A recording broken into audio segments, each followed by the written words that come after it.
You very low, very low. How now? Well, because of the echo cancellation. Okay. I can 2299. definitely hear myself too. He gonna hook it up. Come on, Nakawar, hook me up. Go ahead, I'm going.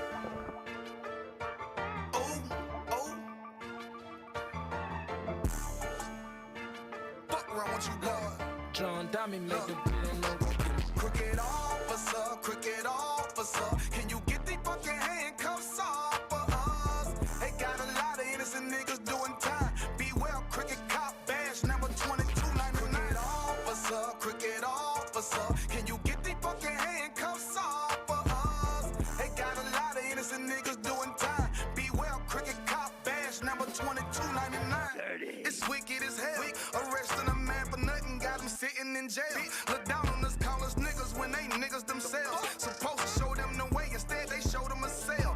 Fuck nigga, how the fuck is you a man of the Lord? You pull up with white boys and you put niggas in the back of the car. But you wouldn't last a day in their yard with all them killers. Them lions and them tigers and them bears and them gorillas. Trying to convince a nigga to snitch on his own brother. Beware the purple Israelite group. They undercover, so pussy ass nigga.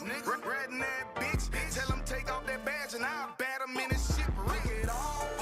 Cricket officer, can you get the fucking handcuffs off of us? They got a lot of innocent niggas doing time. Be well, cricket cop badge number 2299.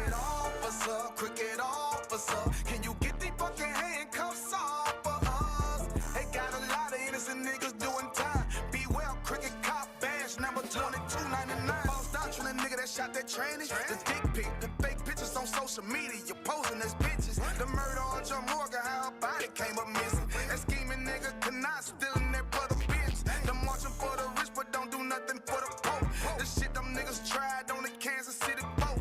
Them purple niggas tried that same bullshit before. Cap told them bitch Obama holding treatment like a hoe. Mashot told them they lightweight, they packed up all they shit. Fuck wrong with you, boy, we meant a war around this bitch. Undercover ass, purple badge, and Easter ass bitch. We know cowards on the men prepared to die around this bitch, you heard? Cricket officer, can you get the fucking handcuffs off of us? They got a lot of innocent niggas doing time. Be well, cricket cop badge number 2299. Cricket officer, can you get the fucking handcuffs off of us? They got a lot of innocent niggas doing time. Be well, cricket cop badge number 2299. You broke off and created something. God deserves that we stand with him and walk forward. ISUBK, we strong. We ain't weak. No cowards, bitch. That's right, sir. Okay? That's how we ride.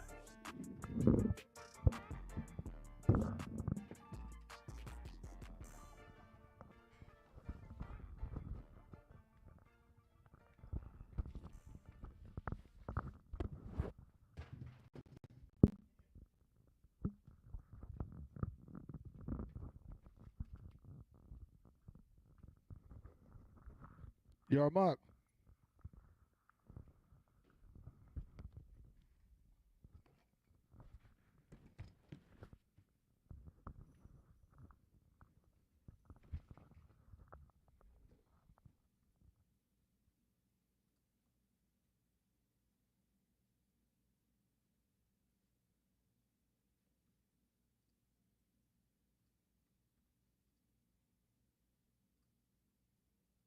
Yo, Mark.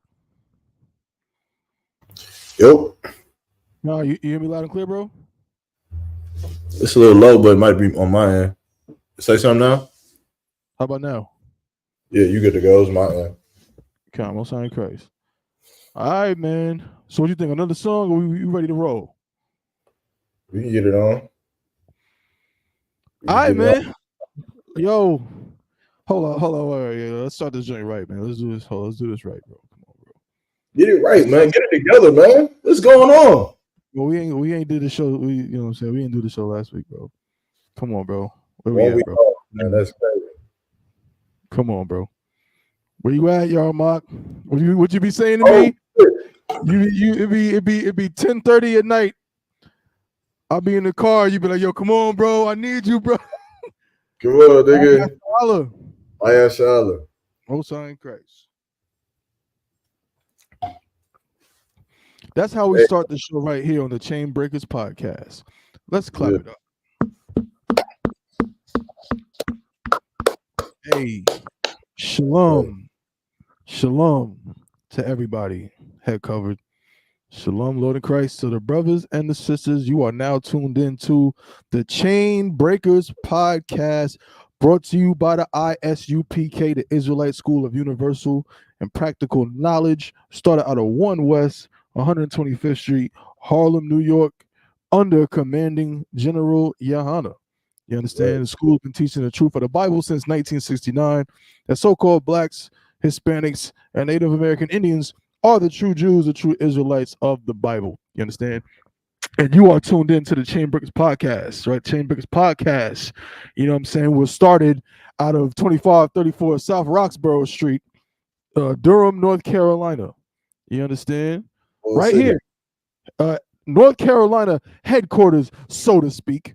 You understand? That's where this show started. And man, we just an extension of the school. And what we do in the show is we break the chains of oppression off the minds of our people. Of course, we know the physical chains of slavery were let off some 100 or so years back, 200 years ago. And we think we're free in this place, but that couldn't be further from the truth. You know, you understand, the mental chains of oppression, the mental slavery is way worse. And so we have got to break that off the minds of our people, black people, Hispanic people, and so-called Native American Indian people. You understand? And the Chain Breakers podcast is brought to you by Javelin Wear. Javelin, what's the slogan? You said what? What's your slogan for Javelin? I got so many, man, but straight to the point. Javelin Wear, straight to the point. Go to javelinwear.com? Javelinwear.com? Yeah, .com. Man. Go to javelinwear.com, where you can get all of your javelin wear needs met. You understand? The flyest of all things you can fly. The flyest t-shirts, the flyest sweatsuits. You know what I'm saying? I know you got some other stuff on there too. You got hats on there too, right? Yeah, I got hats on there. Got hats? Yeah, designer shirt. Designer shirt. I think Yarmag is rocking one of the designer shirts right now. Redemption. Yo, that design right there is phenomenal. Like that's amazing. That's the ill joint right there. Designer shirts, bro. I'm telling you, man, you can hook that. Like, you can wear that with like your fly stuff, bro. Like you can go to the club with that. You know what I'm saying? Like you can rock that. You know what I mean? Like you can put all that together with all your other ill stuff, man. All your real expensive stuff. Is the Javelin. You know, I ain't gonna tell you it's cheap because it ain't, but it ain't supposed to be. You know what I'm saying? But Javelin Wear got everything that you need. You know what I'm saying? For sure. Sister said body oil. It smells good. You got body oil on the Javelin website too. It's not on the website yet, but it will be there. So Javelin, the body oil and body butter is kind of like a secret menu item. So if you know, you know. But it's really Tazariak's oils and body butter. So, you know, everybody get the fourth dimension or the give them some or the give her some, all of that, you know. You got to go to Tazariak, man. Let him know that you want that Javelin. He going to be like, oh, how you know about that? Right. Damn right. Most High in Christ, man. So y'all mock, man. What's going down, bro? What's up, man? Shit. We here, man. We here. We here, man. I wanted to be in Durham today. Couldn't make it, right? So we back here in my headquarters in my neck of the woods, the sticks. That's right. That's right. Hey, man, ain't nothing wrong with it, man. I mean to tell y'all something. That couch that obviously y'all mock is sitting on is like the most comfortable shit ever. Man, I was over there kicking it, man, and I had to stay over. Man, I was out in like 3 minutes flat. Like, you know what I'm saying? That joint is comfortable as hell. So shout out to that couch right there. You know what I'm saying? It's an excellent piece of upholstery and all of that. You know what I mean? Shout out to everybody tuning into the Chain Breakers podcast. Who we got up in here? We got Leonie up in here. Shalom, sis. Most High in Christ. Shout out to Leonie.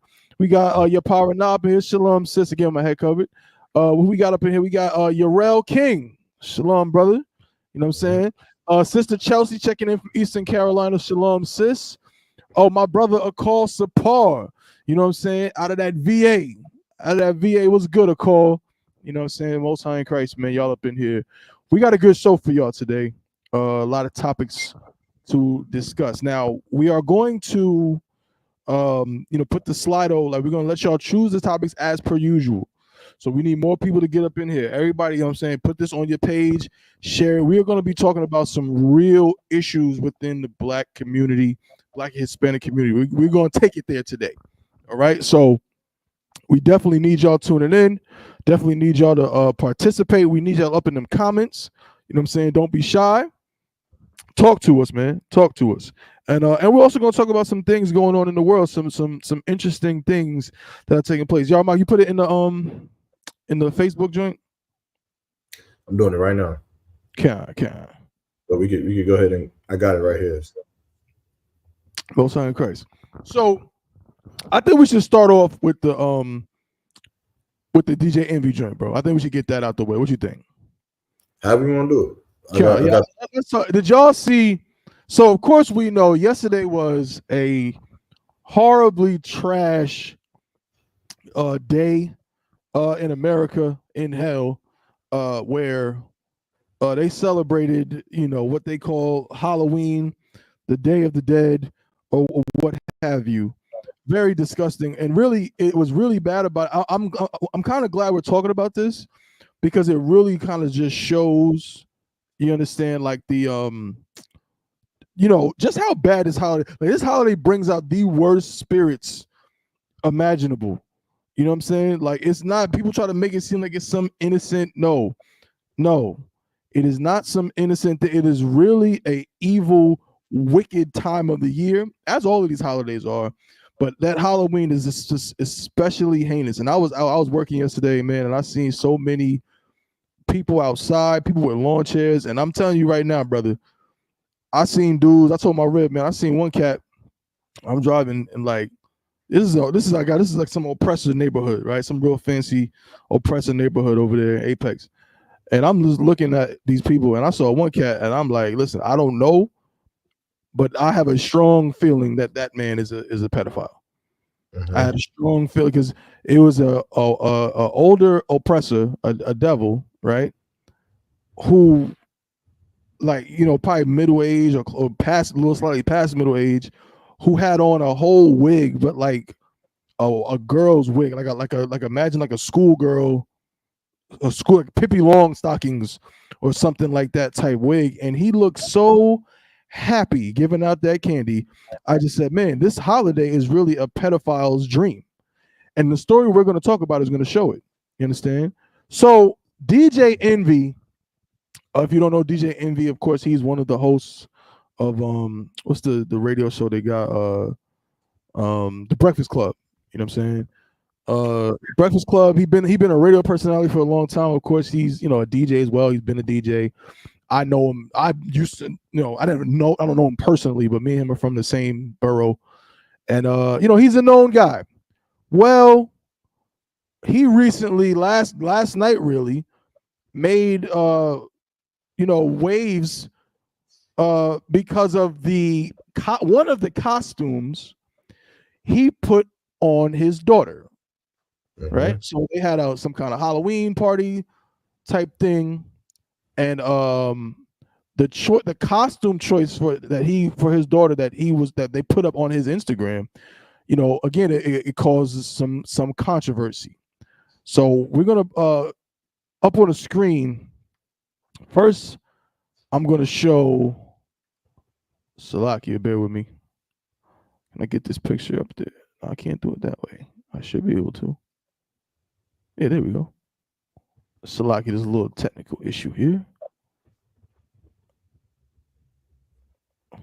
Okay, that's perfect. So here's the picture, right? And I'm gonna read a little bit of this article, bro. This is crazy. That is DJ Envy's daughter. All right. Yeah. It says DJ Envy hit with the side eye after daughter dresses as Crush on You Lil Kim for Halloween. What was intended to be a fun Halloween moment for the Casey family has resulted in many hitting dad DJ Envy with the side eye for allowing his young daughter to dress as Crush on You Lil' Kim for Halloween. If y'all know, Crush on You was a big song for Lil' Kim. Was like probably, if not her biggest hit, one of her biggest hits back in the 90s, right? Like 96, something like that. The post itself is innocent enough and features the Breakfast Club co-host FaceTiming with the Brooklyn icon herself, who gave full approval of the youngster rocking her signature colorful looks from the 1997 video, which featured appearances from Uncle Luke, Aaliyah, Sheik Luch, and others. The clip is also costume accurate, with Envy's daughter rocking similar wigs and furs, as well as a risque red bodysuit. She then lip syncs Kim's lyrics, including "I'll be undressed in a bra, all see-through, and the only one thing I want to do is freak you." Though she does cover her mouth when the more explicit lines are recited. Okay? Let's see if we can't get this little clip here. Hold on. Oh my God. Yo, this is crazy, bro. Mm-hmm. I see the picture right there. That picture doesn't do justice. Let me show y'all the actual clip. Yeah, let us see it, bro. And then y'all understand what I mean when I said what I said. Right here. Oh my God. Hold on.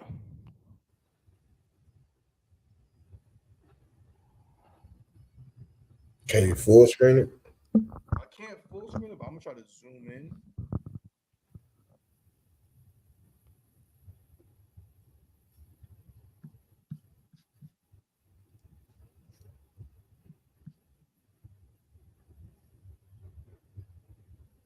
You gotta click the unmute button. See? I know you see me on the video. I know you heard me on the radio. What? No. But you still don't pay me no attention. Listening to what your girlfriends mention. He's a slut, he's a hoe, he's a freak. Got a different girl every day of the week. It's cool, not trying to put a rush on you. I had to let you know that I got a crush on you. Hey yo, shorty, won't you go get a bag of the lethal? I'll be undressed in the bra all see-through. While you count your jewels thinking I'ma cheat you. The only one thing I wanna do is freak you. Keep your stone sets, I got my own baguettes. And I'll be doing things that you won't regret. Little Kim the queen bee, so you best take heed. Shall I proceed? That's the deed. I'ma throw shade if I can't get paid. Blow you up to your girl like the army grenade. You can slide on my ice like the escapade. And itchy itchy yaya with the marmalade. Who me, not you. Oh yeah. I think that pretty much sums it up. Yeah, now, I mean, Yarmak, I listen. I gotta get your insight first. Yeah. Right. And again, not to say it's not to say that anyone can't have insight, but I feel like, and what reason why most people are having an issue with it, other than the fact it's just inappropriate, is like usually when something inappropriate happens, it's like the question is, where were the parents? Mm-hmm. Now you have the parents being the one making their child do this inappropriate thing. Obviously, Armak, you have a daughter. Yeah. As a father to daughters, what do you see? I see. What I see is just what I see is sad, for one. Like the fact that it's almost like, not like you would think that something like this wouldn't happen, right?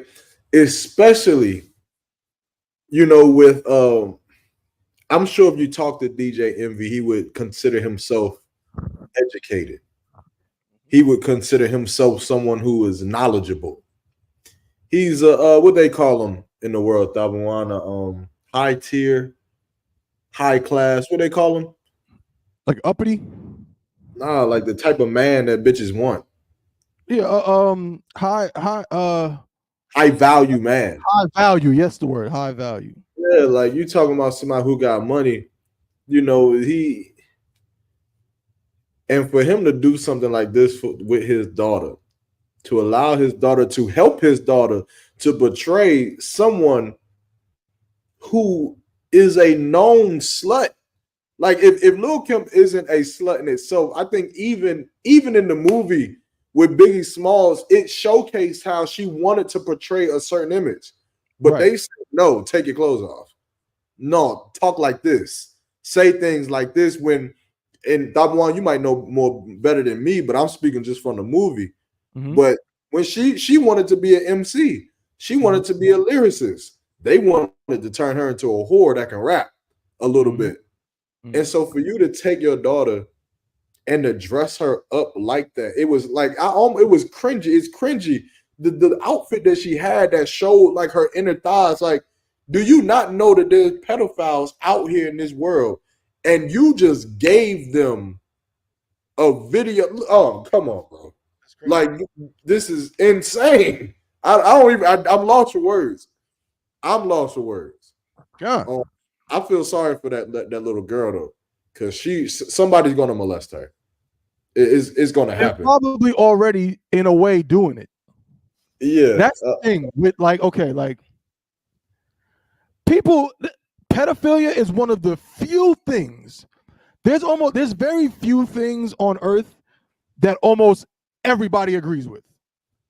Like that's one thing that almost people from even different cultures and everything look at people who take advantage of children, especially sexually. You know how they say at the beginning of Law and Order SVU, in the criminal justice system, sexually based offenses are considered especially heinous. There's something about these things with sex that's like, okay, like that's like the worst of the, like that's, you know what I mean? Like it's like worse than death.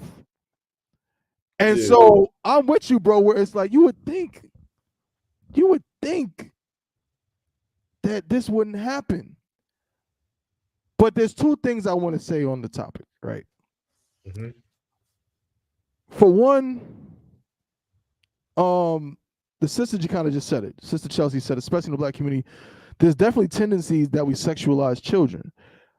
And I always thought about it in this sense where, like, you know how like now we talk about this. You know how now like people will go back and look at things back in the day and be like, damn, why did nobody say anything? Like, why was that accepted? Like, why was MC Ren allowed to say in a song, to talk in a song about raping a 15-year-old?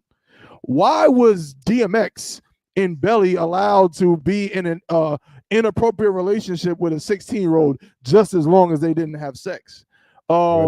Why did, a lot of things like that? R. Kelly, right? R. Kelly got caught, I mean, years later. I mean, you can ask people from Chicago, they'll be like, yo, we knew what R. Kelly was doing. Like, R. Kelly used to hang out by that McDonald's. He used to go up by that high school. And everybody, it was almost considered, if not normal, a lot of times it was in some ways acceptable. But now I think, and we're going to talk about this later too, with the trauma. So many black women have been subject to this trauma.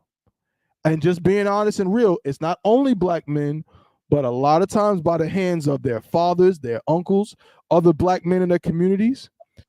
They've been over-sexualized, and now, they're not just going to put up with it. These sisters, they're not silly. This ain't Color Purple. You know what I'm saying? They're going to say something about it. They're going to stand up against it and say, no, this is wrong, right? Mm-hmm. So even though these things were always taking place. And that's why, like you said, bro, it's so crazy to see. It's like, bro, what did you think black women were going to do when they saw this? Laugh?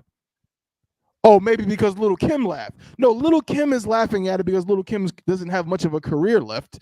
And anything that can make, can bolster her career and, make her feel good about her old hits, she'll probably just accept it. But you could not have possibly thought that putting your daughter practically in if not a thong, panties, that's what Little Kim wore in the video. It was like red panties. It's a one piece, but it's like the crotch is out and everything. You couldn't possibly have thought that sisters was gonna go for that. Anybody would go for this. Why would you want to see your daughter in this? And that's the second unfortunate part about this. And I'm gonna land my plane. I'm not gonna put it on DJ Envy because that's such a heinous thing. I wouldn't want to just straight accuse him of that he has some kind of feeling like that towards his daughter. I would never want to just say that outwardly because I don't, that's terrible. And I pray that that's not the case. I pray he just was just a little tone deaf. You know what I'm saying? Maybe in his mind, he thought it was funny and that's it. And he just made a mistake. But the reality is, to a lot of black women, that is their reality. Their father did look at them like that. Their uncle did look at them like that. And a lot of them, guess what? Their uncle put them in clothes like that or fantasized about them being in clothes like that. And that's just not funny. That's not humorous. It's not cute. It's not acceptable. It's none of those things. And the fact that this is Halloween, again, the only thing good from this is that it just shows how wicked this holiday is. I thought Halloween was supposed to be about goblins and ghouls, Yarmak. I thought Halloween was supposed to be about pumpkins and goblins and ghouls and what's that old show they used to have back in the day? Goosebumps, you know what I'm saying? And Beetlejuice and all, I thought it was supposed to be about stuff like that, graveyards. What the hell does I don't know how old she is. She looks like she's no older than maybe 10. What does a 10-year-old in a one-piece sexualized outfit doing all these moves, these sexual moves, have to do with that?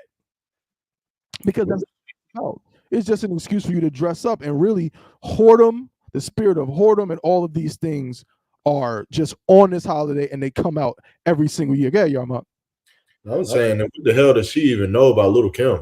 I don't even know about the song that they talking about. Like, I've heard the song, obviously.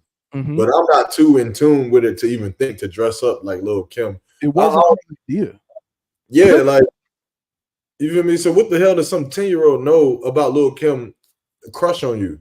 Right. Like, it had to come from the parents, and it's like, DJ, he get the donkey of the day, man, because a lot of times we say that, we need strong black men in the house. He's shitting on that reputation. He is shitting on it. I could see a woman saying, and this is why we need black men in the house.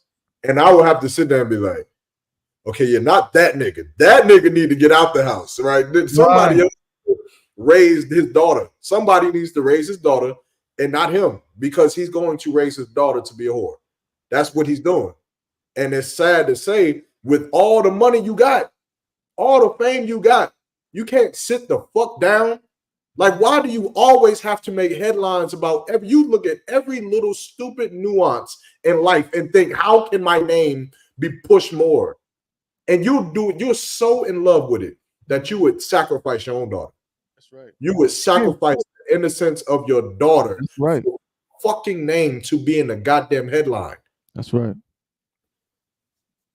No, you're right, bro. No, you're right. We about to bring on, of course, the newest member of the Chainbreakers podcast, newest official member of the CBP, my brother Makawa. But if I could just say just real quick, bro, and again, it's like, this is why it's hard. This is like you making a heavy point. And sisters, man, we hear y'all. Do not think on the CBP that we don't hear the sisters, man. It's stuff like this where it's like, how the women be saying, like, they'll go with the bear. You've heard that thing they be saying? They go with the berry? The bear. Like, it's like a I don't know how to word it exactly, but there's like this kind of trending thing there's not so much now, but it was, where a lot of women, not just black women, but women were saying they would rather be in the forest with a hungry bear, or they'd rather be alone in the forest with a hungry bear than with a man. Because they're saying the worst the bear can do is kill me and eat me. The man can oppress me. The man can shame me. The man can, do really heinous things to me that the bear would never even think of doing. The bear is just hungry. You know what I'm saying? But the man has like motives that are immoral and so on. And when I see things like this, right, the sister Chelsea said they rather deal with a bear than the wrong man, basically. And stuff like this just makes us look crazy. Like, again, this is a brother with money. A brother that's successful, a brother that owns businesses, a brother that made it out of the hood, a brother that, all of those things, just to do this. I can't see him being this might be it for him, honestly. I don't know, but this might be it. It's like, bro, like you said, y'all, and I'm gonna land my plane, but you gotta, again, because pedophiles are again so kind of like, they're one of the few types of people that are resented. Pedophiles are so resented that they go to jail and they'll get like abused by some dude who is the biggest murderer in the world. People don't hate murderers as bad as they hate pedophiles, because pedophiles harm children. Yeah. And you're just gonna you know how many pedophiles are gonna make clips out of this? Mm-hmm. Yeah, they got right now. They're doing it right now. They're gonna make clips of this and put it all over the dark web, put it on Instagram, put it all over the place. And then pedophiles are gonna find different ways, because they know how to find each other. They're gonna circle back around and look in this and look in your followers and look in all of here, and they're gonna find these videos, man, and they're gonna have themselves a good old time. And any normal man, that the idea of that should bother them. You know what I'm saying? This is, yeah, Yarmouth. I said you would think. You would, but apparently not. No sweat. The Sister Leone said, "Let kids be kids." And again, I understand why the sisters. We have to, as black men, and this is one thing I got to say with all these different podcasts out there, man. That whole manosphere crap. Like the Chainbreakers podcast ain't on no manosphere, none of that, bro. Because again, it's our responsibility as priests specifically, you understand, to take care of our brothers and sisters, man. And you cannot take care of your sisters if you're tone deaf to their issues, if you're tone deaf to the things that they go through. You understand? And so many of our sisters have been molested, have been abused, have been SA'd. You understand? It's happened so much that if you're even somewhat sensitive, you have to understand and you have to be able to listen to what they're saying. That's why all these sisters are so adamant about it these days. You want to know why it wasn't pushed as much back in the day in the 90s and the 80s? Because the sisters, again, were still kind of in a way where it's like, they weren't given that voice. But these sisters now, again, they're speaking up, because many of them, I mean, brother, almost every woman I've ever met in my life, in some way, shape, or form, has expressed having been assaulted or abused in some way. And 9 times out of 10, they were abused by a black man. Doesn't mean that black men do more abuse than other races, because that's not true. But we're not dealing with other races. Who cares what, it's a shame that they deal with it too. But when it comes to our sisters, man, the brother, the cat that's molesting, you know what I'm saying, and doing all these crimes, that's somebody's cousin, man, that you be on the block with. That's somebody's brother. That's somebody's best friend, you know what I'm saying, that you either turn a blind eye to, you understand, or you just pretend like, basically you pretend like it's not there. But we gotta start holding each other accountable because of crap like this. Whoever is friends with envy should stop being friends with him. Straight up. Otherwise, he'll continue to think stuff like this is okay. Check that nigga, dog. Like I can't. Can you call into whoever calls into the show? They need to check that nigga. Right. Almost. Bro. I want to see what Charlemagne gonna do. Yeah, Charlemagne better say something. He better envy better be the donkey of the day. You heard it here first, folks. Yeah. Obviously, Yarmouth said it. Envy better be the donkey of the day, and he better not even show up on the show. Yeah, it might be just Charlemagne, and I don't think Jess is on the show no more. But whoever they got on the show, it should just be them and say DJ Envy is the donkey of the day, and he's not in for work today because he's an idiot. Speaking of donkey of the day, if you're done with this topic, we done with this topic. Speaking of donkey of the day, we got to give another donkey of the day. Let's do it. To black women. Ooh-wee. And just when I said all this stuff. Go ahead, bro. We got to get a donkey of the day to two sisters. Now, obviously, I'm being a little facetious and I'm playing around because obviously what we're about to show you, a lot of you sisters probably would never do, would probably never think to do, but some of you will. Yarmouth, you got it over there? You want me to pull it up? Pause. If you could, I didn't have it. I had it in the messenger. But some of you sisters will not. Some of you sisters will or have already done it. And this is a very disgusting thing, man. So you sisters out there who is married, you understand, married to a man, sleeping with a man. Of course, we know that in the truth, in reality, sex is marriage. So you have sex with a man that's your husband. So if you got a man that you with, you should never ever put another man's value above your husband. That's right. I do not understand it. I do not get it. Right? It doesn't make no sense, man. But this Usher, this herpes filled Usher dude, and again, it's almost like I can't even be mad at Usher, Tabawan. Like after watching this video, you can't even be mad at Usher.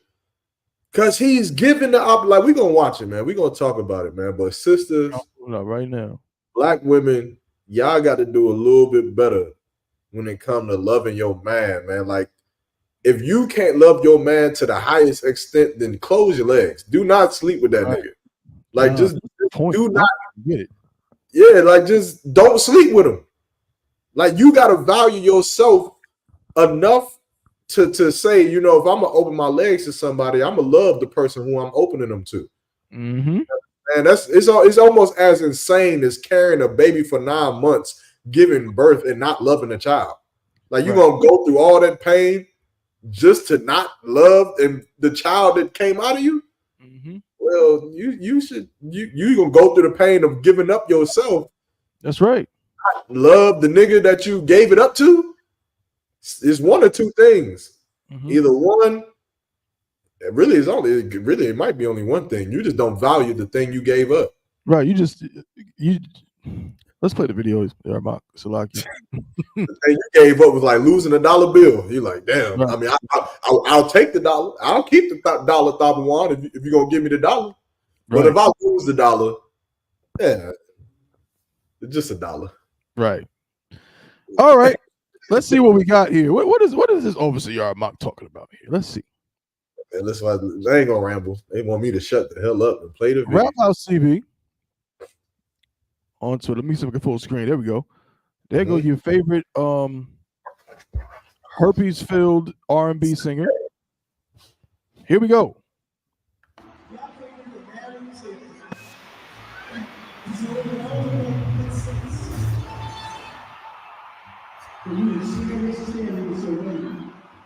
Whoa. Okay. This is go down. It's all right. Woo.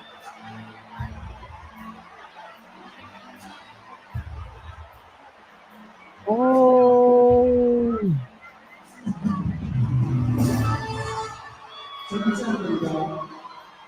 Oh.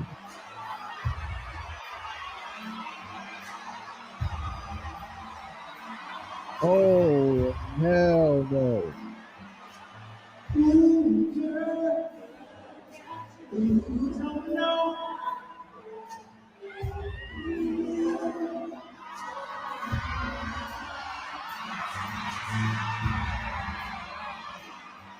Yeah, there's so much wrong with this guy.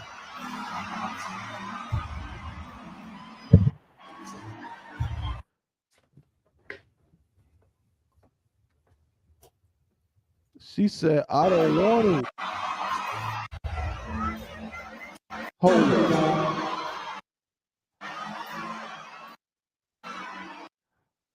Oh my God. Yo,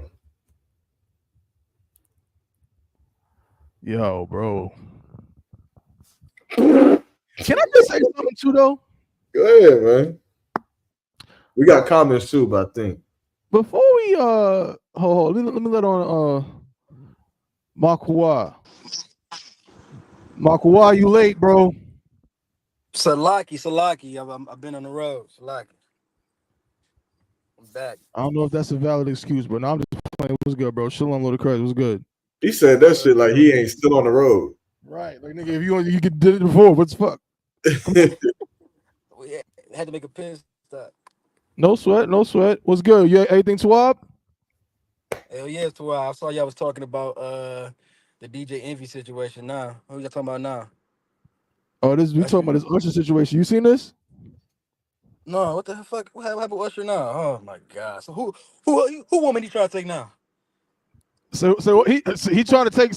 It wasn't even him. I can't even blame him. Yeah. So some older sister or the older brother in the crowd, they getting it on. They what I'm saying, they bumping and grinding to the music. And he got the cherries, and I will give him credit. He tried to do what you could say is the brotherly thing. Now, I would say, first off, this concert is way too sexual. Like, again, there's some things we're used to. Again, me, y'all, we're huge Jodeci fans. Like, we all love the music, you know what I'm saying, freaking you and all that. But why is black music so damn sexual? Like, what's wrong with just doing it in the bedroom? Like, you know what I'm saying? Like, this is weird. Like, everybody's sweating. You got women in the background sticking their tongues out and all this. Like, it's just odd to me that we are so, again, as sister said, so over sexualized that we take the boundaries and just start doing stuff like this out in public. But neither here nor there.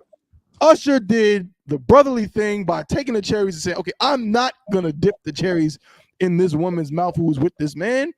He said he passed it to the man. He said, hey, here you go, dog. Like, take a couple of them joints and you put the cherries in her mouth. And look at her response to when this happened, Marco. Let's see if you can. Can you see it on your phone? I mean, you driving, Yeah, so I ain't going. I don't want you to. What you say? I can see it. I'm too wild. You go ahead. Okay, all right. I'm gonna rewind a little bit. So he passed it to. See, look, he tried to pass it to the brother, and look at her response. That nigga said, give me them cherries, nigga. Now I'm gonna do it.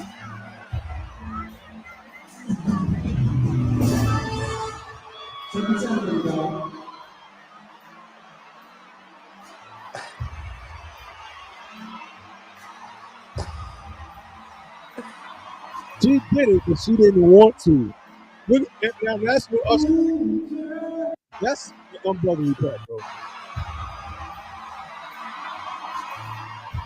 That's that Michael Jackson at the end of the Thriller video. When Mike turned around with the crooked eye, like that's the same, bro. So, Marco, you see what happened, right? God, I see it. God damn. So, thoughts? I mean, first and foremost, this sister trying to get to that bag. Cause she know if she has a viral moment with Usher doing that, she gonna talk about it, post it on her story, and she gonna get some money off of it. She gonna go on somebody's podcast, she gonna get paid. That's all she's trying to do. But when she saw a regular, ordinary brother doing that, she said, "The hell with that, brother. You ain't about to pay me. You ain't about to touch me. You ain't got no money for me." This is a classic example of how money would make women do anything. This is about That's her 40, man. 50 years old. That's That's her her man? man. Yeah, that's her man. That goes to show money for women that don't have value. I'm not saying for every woman, but women that don't have value. Money will make a woman do anything. She would have. I guarantee she would have had sex with Usher. If Usher said come to the back room, she would have told her man, "Babe, wait for me in the car. I'll be out in an hour. I'm about to go backstage with Usher." I gotta say though, bro, I'm gonna be honest, man. I think it's a little bit, that would almost be too logical. I think it's just us, bro. Like, I just think this nasty woman looks at Usher, and like a lot of women, she just lusts after him, which is weird because again, he's like, it's almost like a documented fact that he gave herpes to a man. Like, that is something that is like out now. Like, that he had herpes or has herpes, and another man contracted it from him. I believe, again, don't quote me, but I believe that is, documented to be the case, right? Yeah. But yeah, whether it's money or whatever the hell it is, this woman does not care about her man at all. At all. Because good night. And in front of all those people, so many. Like, if there's one time to not embarrass your man in front of the whole, with all the cameras and everybody watching, bro, this is the time you choose to do this. Whatever's in that. Yeah. That nigga, whatever's in that nigga, there is no liquor on earth that can have me feeling as good as that nigga was feeling to allow some shit like that to ever happen. Like whatever's in that cup that he got in his hand, got that nigga being very vulnerable. Right. Like That's what it is. and again, like, you know, black women, like the moment is never too big for you to honor your husband. You gotta remember that.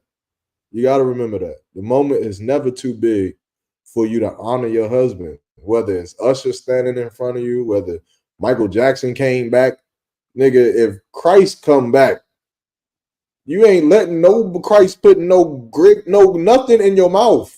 Me, I'm doing it. You understand? Like, but I think a lot of sisters, that's something hard for you to fathom. You don't understand that concept. So when you see a celebrity or a star, you lose sense of reality. And reality is that Usher ain't gonna hear your cries at night. He ain't gonna. You want Usher to serenade you at the damn club or the concert, but he ain't gonna be there to serenade you at night. He ain't gonna be there to make you feel like you beautiful or to make you feel like, you know, you somebody when you feeling low, to deal with your mouth. That's Usher right. don't do that. But that man is. He is gonna be that man. I almost would like. I know I probably would never be in a situation, but I almost wish I could be, just so I could show niggas what to do. Mm-hmm. Because if that would have happened to me, I'd have looked one time, looked at him, looked at her, bet. Nigga, Mm-hmm. you would have seen me somewhere across the concert like this with two bitches like this. Two bitches like 1, 2. These they would never do that. They'll never behave themselves like that. And then she gonna think I'm playing. She Right. gonna think that after the concert, she getting in the car with me and coming home. No, you're not. Go serenade with Usher. Right. Go serenade with Usher. Go chase the chair. We're not playing. I'm not playing that. Like, and I think niggas gotta just be a little bit more gangster, be like, for real. That's crazy. I'm So not what going. the F can be going through the broad's mind? Like, and I mean, I think there's a lot of you know, layers to it. You know what I'm saying? Again, like, you know, maybe she just had a moment. You know what I'm saying? Again, like, maybe she was just starstruck. She never thought she'd be that close to Usher. The sister, shout out to Sister Sienna. She said Salakia, but celebrities are regular. You know what I'm saying? Like, for 100%, celebrities are regular. I wouldn't say that. You wouldn't say that celebrities are regular?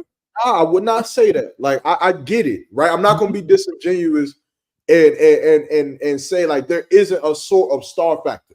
Yeah, of course. Right? Like if Chris Brown walks into the room or if Chris Brown's at the mall, there is something in you that's like, what? It's Chris Brown right there. Like, yeah. Now I get that yeah, he's a regular man, right? He's a regular person, but I get it. But all I'm saying is that even that star factor, it should not let you go. It should not let you cross that line. Mm-hmm. You should not cross that line. Right. But I think the problem is that a lot of men ain't making that line or setting that line to even not be crossed. You know what I think it is, bro? I think is that, but I do also think, bro, these women just ain't heavy enough. If I could, what I mean by that is we have a They friend. light as fuck. It's like it, bro. I said, yeah, they light as fuck. That's what I'm saying, y'all. If y'all don't know what that phrase means, when we talk about a woman being heavy, right? It's like meaning she ain't really like a soldier when it comes to being with her man. You feel me? Like when it comes to this truth, brother, we are soldiers for this truth. Risk our lives for this truth. We carry this with us everywhere we go. You know what I'm saying? You're supposed to be heavy in this truth, not light.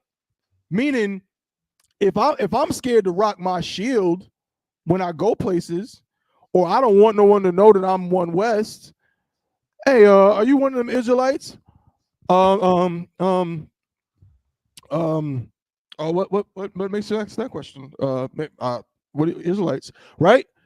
Whereas a brother who's heavy, hey, you want an Israelite? Yeah, I'm an Israelite in the ISUPK and the Commanding General Yohana. What's up? That's heavy. And sisters don't be heavy when it comes to their man. They be real light with it. Like, you lay down with this nigga, bro. Ain't nobody make you do that. You lay down with him, but now you don't go, you don't take that same energy, the same energy it took for you to lay on your back with your feet to the east and the west and let this man do God knows what up in there. The same energy that you did that with, you don't carry that same energy when it comes to honoring that man, when it comes to embracing that man and, putting it on full display. Like, yeah, this is mine. I'm with him. I'm down with him. And so this is probably in that moment. She probably after this, she probably was apologizing, baby. I don't know. It's just, he was just there, and it's Usher, and I've loved him since since the song. And baby, tell me what you want to do. Like, you know what I mean? Like, she probably just thought all of the music she loved and just didn't think about it in that moment. That could happen. She was starstruck. But a sister who is dedicated to her man, who takes her job, and I'm saying that word job on purpose. I'm gonna land my plane. Underline job serious, would never let this happen, because it would be in the back of her mind, even if she was like, damn, that's Usher right there. Like, Usher Raymond, USHERYOND, how you spell his name? She would be so much, her man would be so much at the forefront of her mind, that this could not take place. But too many sisters, your man is not at the forefront of your mind when that is your job. JOB, this is not a fun time. This is not a hobby. This is not an outing. You understand? They be thinking that being with a man is like some kind of event, like a little party you go to, or you go to the pumpkin patch, and just go, or pick apples. No. This is not that. Being with that man, you lay down with that man, that's your man for life. That's the one right there. And you should be putting all of your energy to making sure that you carry that torch appropriately. You know what I'm saying? Let this be an example of what not to do. Salak, y'all land my plane. Yeah, man. Donkey of the day. Donkey of the day. 2 of the day. Good Come night. on, sisters, man. Y'all gotta get it together. Get it together. Usher is not that. I get it. It's Usher. I get it. But damn. Like, how does the fact that this man has herpes don't do nothing? That don't do nothing? That's what I'm saying. It's that star factor. And again, I get it. There's certain celebrities that, like, if I seen Omar Epps, he's my favorite actor of all time. I'm not running or nothing to no damn Omar Epps. Like, there's certain shit that you're not going to catch me doing just because he's a celebrity. Like, you gotta have some kind of control. You gotta control yourself. But that's crazy. Act like you've been somewhere before. Like, that's been somewhere before. Like, damn, you ain't never seen it. You know what I mean? Like, I get it. Like, look at the nigga face too, right there at the bottom right. That nigga looking like, ew, like, what the hell going on? And then the brother is his girl. Look at him having a good time drinking that Tanqueray. Like, damn, OG. Like, come on, bro. Like, this is crazy. Niggas gotta be a little bit more gangster. Like, but again, this is one of the topics that one. Like, does he have to be ultra masculine here? I wouldn't even call it being ultra masculine. First of all, it's almost like, yo, bro, are you that drunk? Because then I gotta point that out too, bro. Like, being like, the ability to be sober is masculine. And I'm not saying it's sober in the sense that you're not having a drink, but I'm saying in the sense of being able to like, look at you. You look silly. You look goofy. Your woman just denied you in front of Usher and all these people and didn't want you to put the cherry. Then she your woman reluctantly ate the cherry out of your hand, and you sit up there talking about, come on, bro. That's crazy. Like you said, y'all, he should be on the other side of the concert venue, you know what I'm saying, trying to get 2 more or something. Look, that's what the redemption shirt was made for. Show everybody what you work with. Just got 2 and we got 1 on each arm, just like that. Facts. This is crazy. Hey, look, we're gonna get into the next. We're gonna roll right into. I think this is both of these 2 topics we just discussed. I think are perfect for what we wanted to deal with. And again, here comes the part. We know we need y'all participation. Now, we got a bunch of likes on this show. I'm telling you right now, if I do not see the participation, you know what I'm saying, I'm gonna be a little hurt. I'm gonna be hurt, man.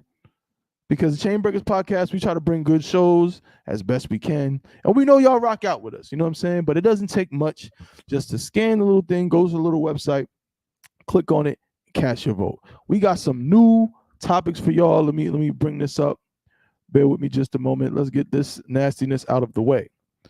You understand? Again, the Chain Breakers podcast is brought to you by the ISUPK, the Israelite School of Universal Practical Knowledge, under Commander General Yohana. It is sponsored by Javelin Wear.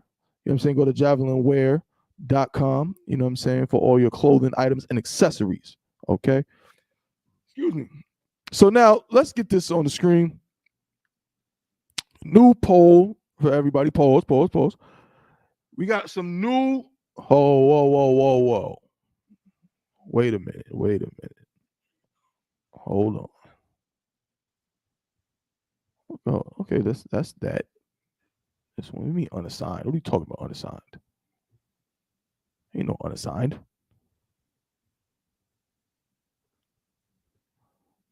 Salakia, why is this here? What? Oh, I think I know. Okay, I know what to do. I know what to do. There we go. Boom. Now we can present it. Oh, somebody said.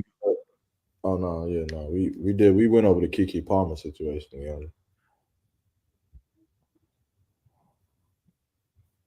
Oh, sorry, correct. Let me just minimize this a little bit. A lot of stuff in here. Pause. All right, check it.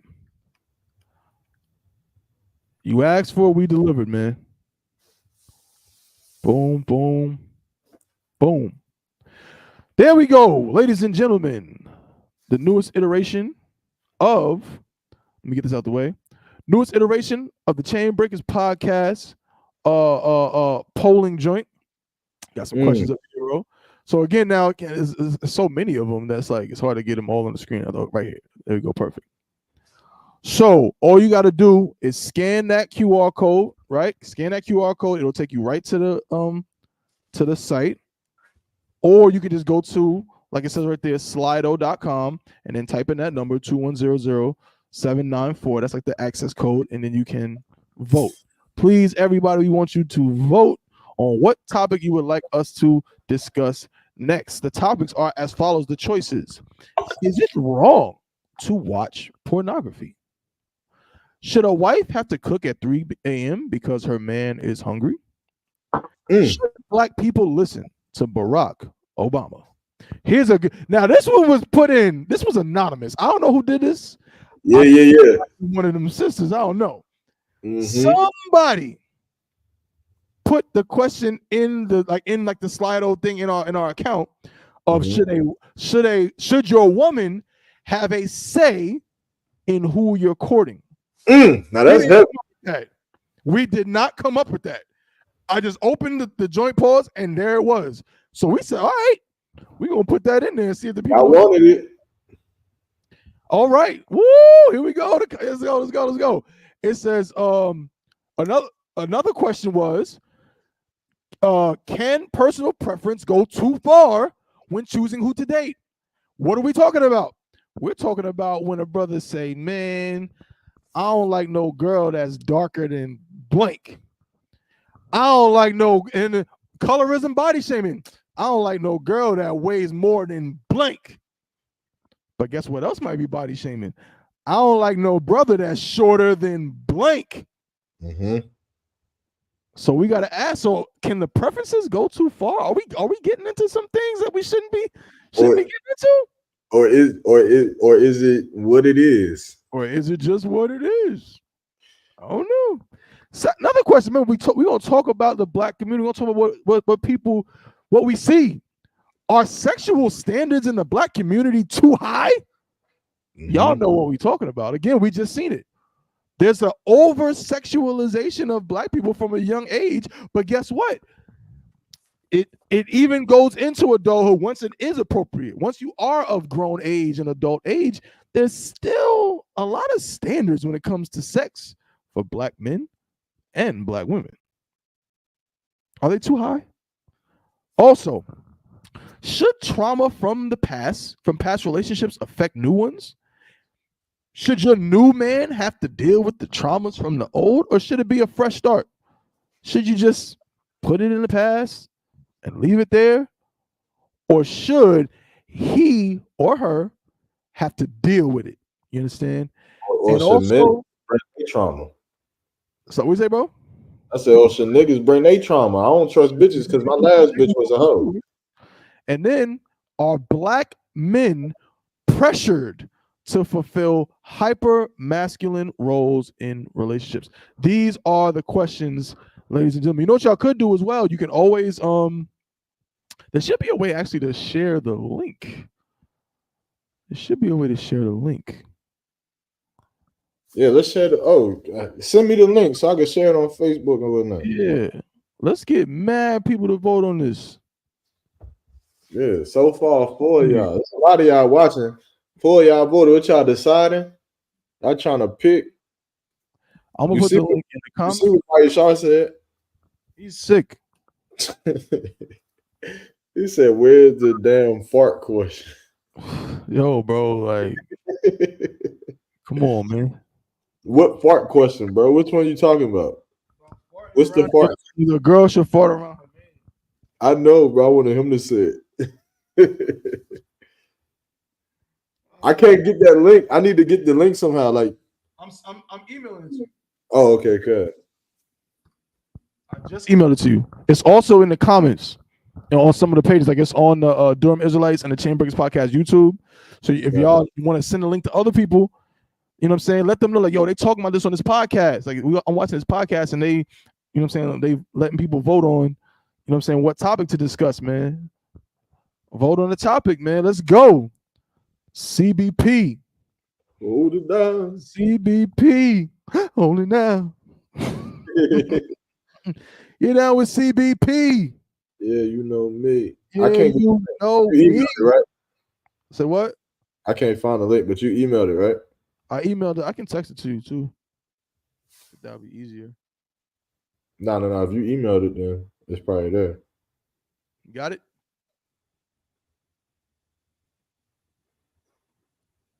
Nah. Bro, it's Yeah, I got it. You down with CBP? Yeah, you know me. You down with CBP? I'm gonna say it again.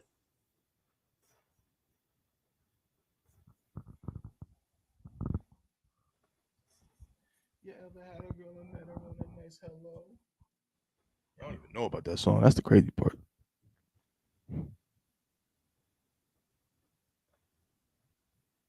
Y'all was not there, bro. What? I'm saying when that song came out, y'all was not there. I'm trying to tell you. Bro, make the joint unanonymous so we can see who voted and didn't vote, so I can call them out. I don't know how to do that though. Stop. What's up? I need you to get with me. I need you to get with me, bro. Damn. Oh, I got you. I got you. Ha. I was in the streets. What you talking about? What you talking about? You was in the streets. In the streets, what? I think he's saying that was during that time when that song was out. He was Oh, Licks. I got you. Yeah, get in the voting thing, slide over and vote.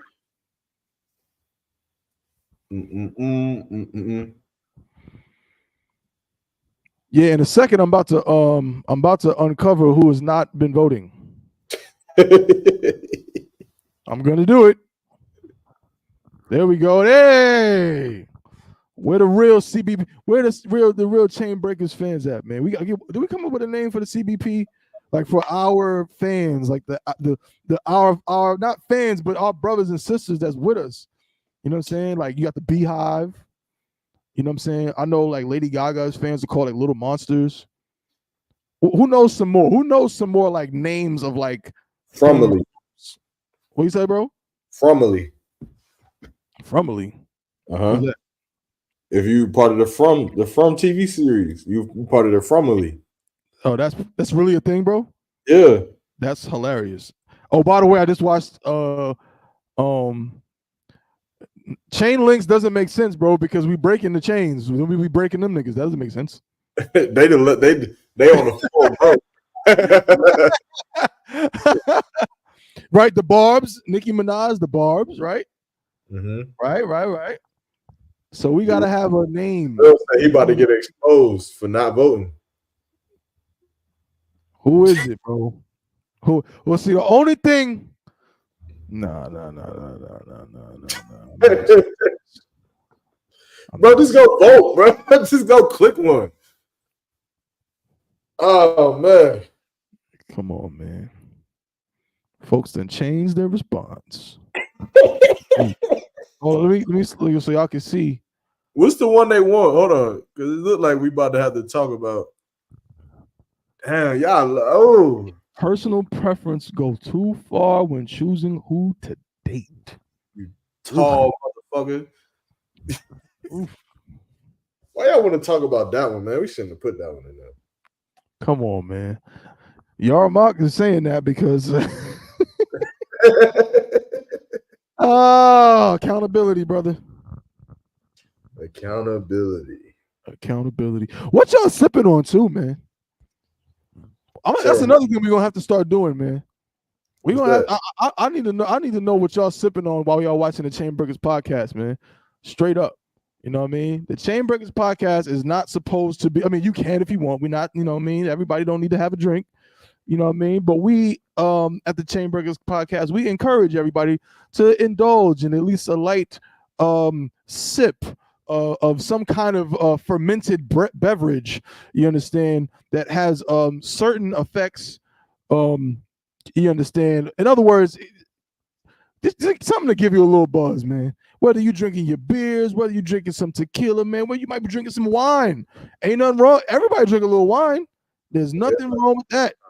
You know what I'm saying? But we want to know what y'all sipping on and while y'all watching the Chainburgers podcast. You understand? These topics going crazy too. These are some good topics, yo. I mean, y'all don't front on us. These are some good topics. And whoever put in that anonymous question about should your woman have a say in who you're courting, you did a good thing, because that's a good question. Meaning, if you are a sister married to a man in the ISUPK, meaning you know he can have more than one wife. Well, I mean, if this woman is going to be now in some way a part of your life because she's a part of your man's life, should the woman have a say at all about who he courts, who he talks to, and so on? That's a good question. That's a good question. Great question. Y'all need to vote. Is there a way I can kick Maya Shar out of the chat? Is that like a possible thing? It is, but he probably come back with a different. He seemed like the type that would come back with like a different account. Maybe like, yo, I think I got kicked out, y'all. I think something happened. He gonna be like his account gonna be like, why? His name gonna be why y'all kick me. Why y'all kick me 1, 2, 3. This dude talking about, here's a non-relationship question: should men use straws? Should men use straws? It depends on what I'm drinking. If I'm in the club drinking a Jack and Coke, I'm taking the straw out and throwing it in the trash. That's just me personally, though. It's me personally. Like I can't sip no apple martini in the club and do your lips like this. You can't do that around the straw and with your pinky finger up. I can't do it, man, but I don't know. I'll do it. I don't give a damn, bro. If I want to sip the apple martini, daiquiri, whatever, pause without the straw, then that's just what I'll do. What are you talking about, bro? I hope it's specific like that. I hope you're not talking about like, if I go to Starbucks, I got to drink my iced coffee? Like, what are you talking about? But that's why I said it's different. Like, if I'm drinking a caramel frappuccino, I'm using a straw. But if I'm in the club with them little straws, I'm not pause. I'm not sucking no apple martini through no little He's tiny. talking about straws in general. He's talking about no straws 2024. So I guess if you get a frappe from McDonald's, you gotta So hey, look, he gonna lick the whipped cream first. right. He- Yeah, you gonna gotta- put his whole mouth on the whipped cream. Yeah. Cream out of the straw. Yeah, that makes sense. He be licking the whipped cream off top first and then drinking the frappe. Oh, Good man. night. Yeah, that don't make sense, Maisha. I don't I know need about 10 that. votes, bro. I want 10 votes. Can we get 10 votes? I want 10 votes. Send it to your mom. Send it to your family. Send it to everybody. I want 10 votes, man. Because really, I don't want this one to win. I'm going to be honest. Something else has to win. Help us, y'all. Yeah, like Because y'all at not least gonna be on the hot seat. Don't do this to your brother. You got to be brotherly. Come on, man. fuck.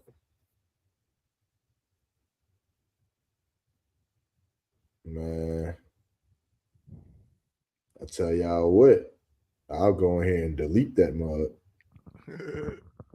And we'll just have a tiebreaker. No, we're going to talk about it. They asked for it. They asked for it. Let's talk about it. I got the keys, man.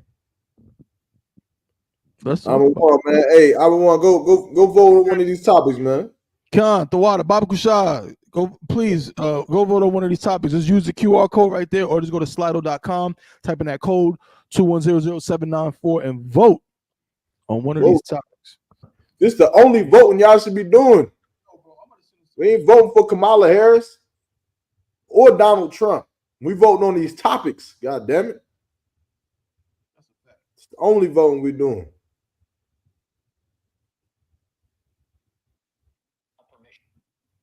Who the hell is Coco Jones?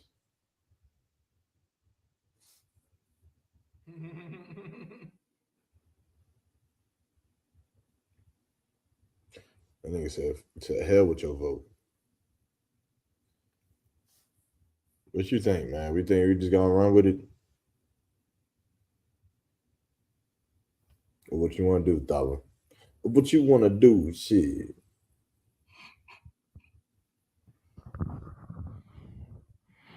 All right. Y'all drive a hard bargain. But that's what it is.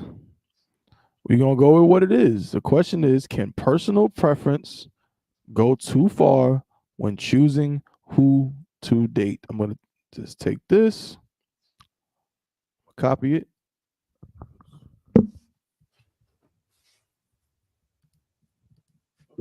Yeah, I got the electoral college. I don't care what the vote is. I'm going with what I want. Hey, somebody vote right now. Come on, man. And just vote for the second one.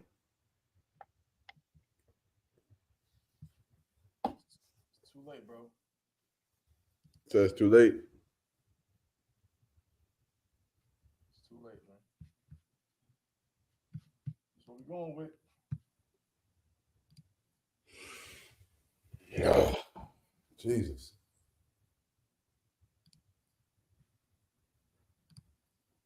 Boom.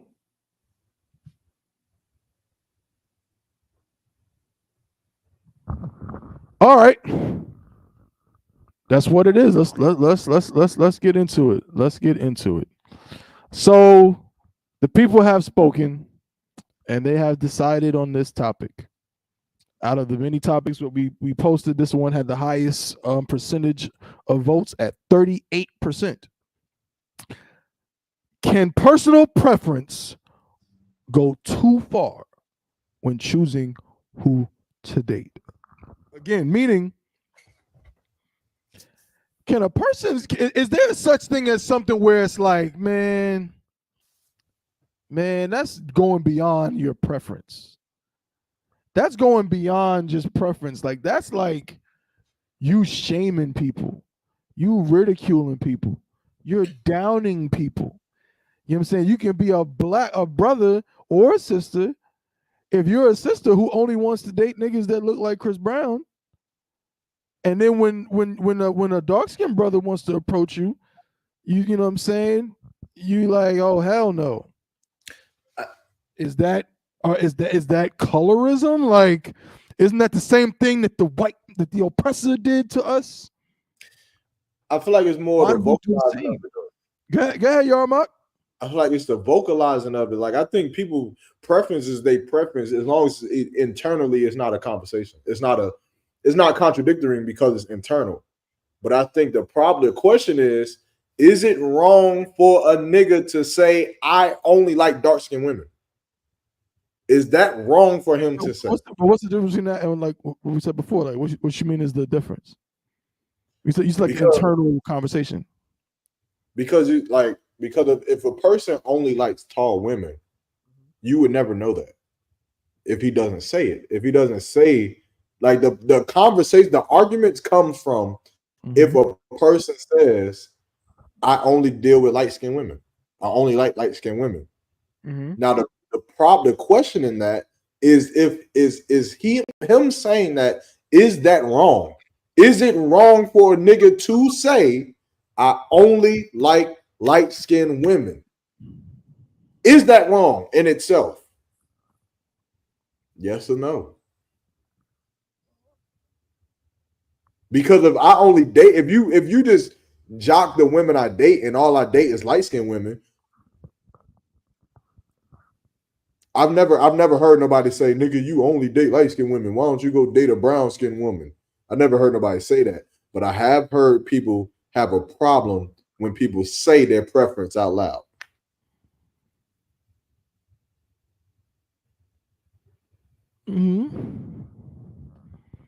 Go ahead and combat it.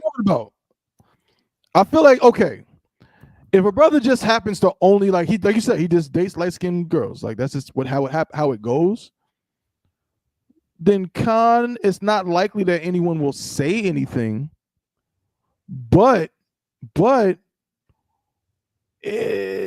feel like there is a level of, if I ask the brother again, like he may not say it, he may not have to say it. But what if I ask him? Then it's verbal. Hey, brother. Go ahead. Then it goes back to being verbal.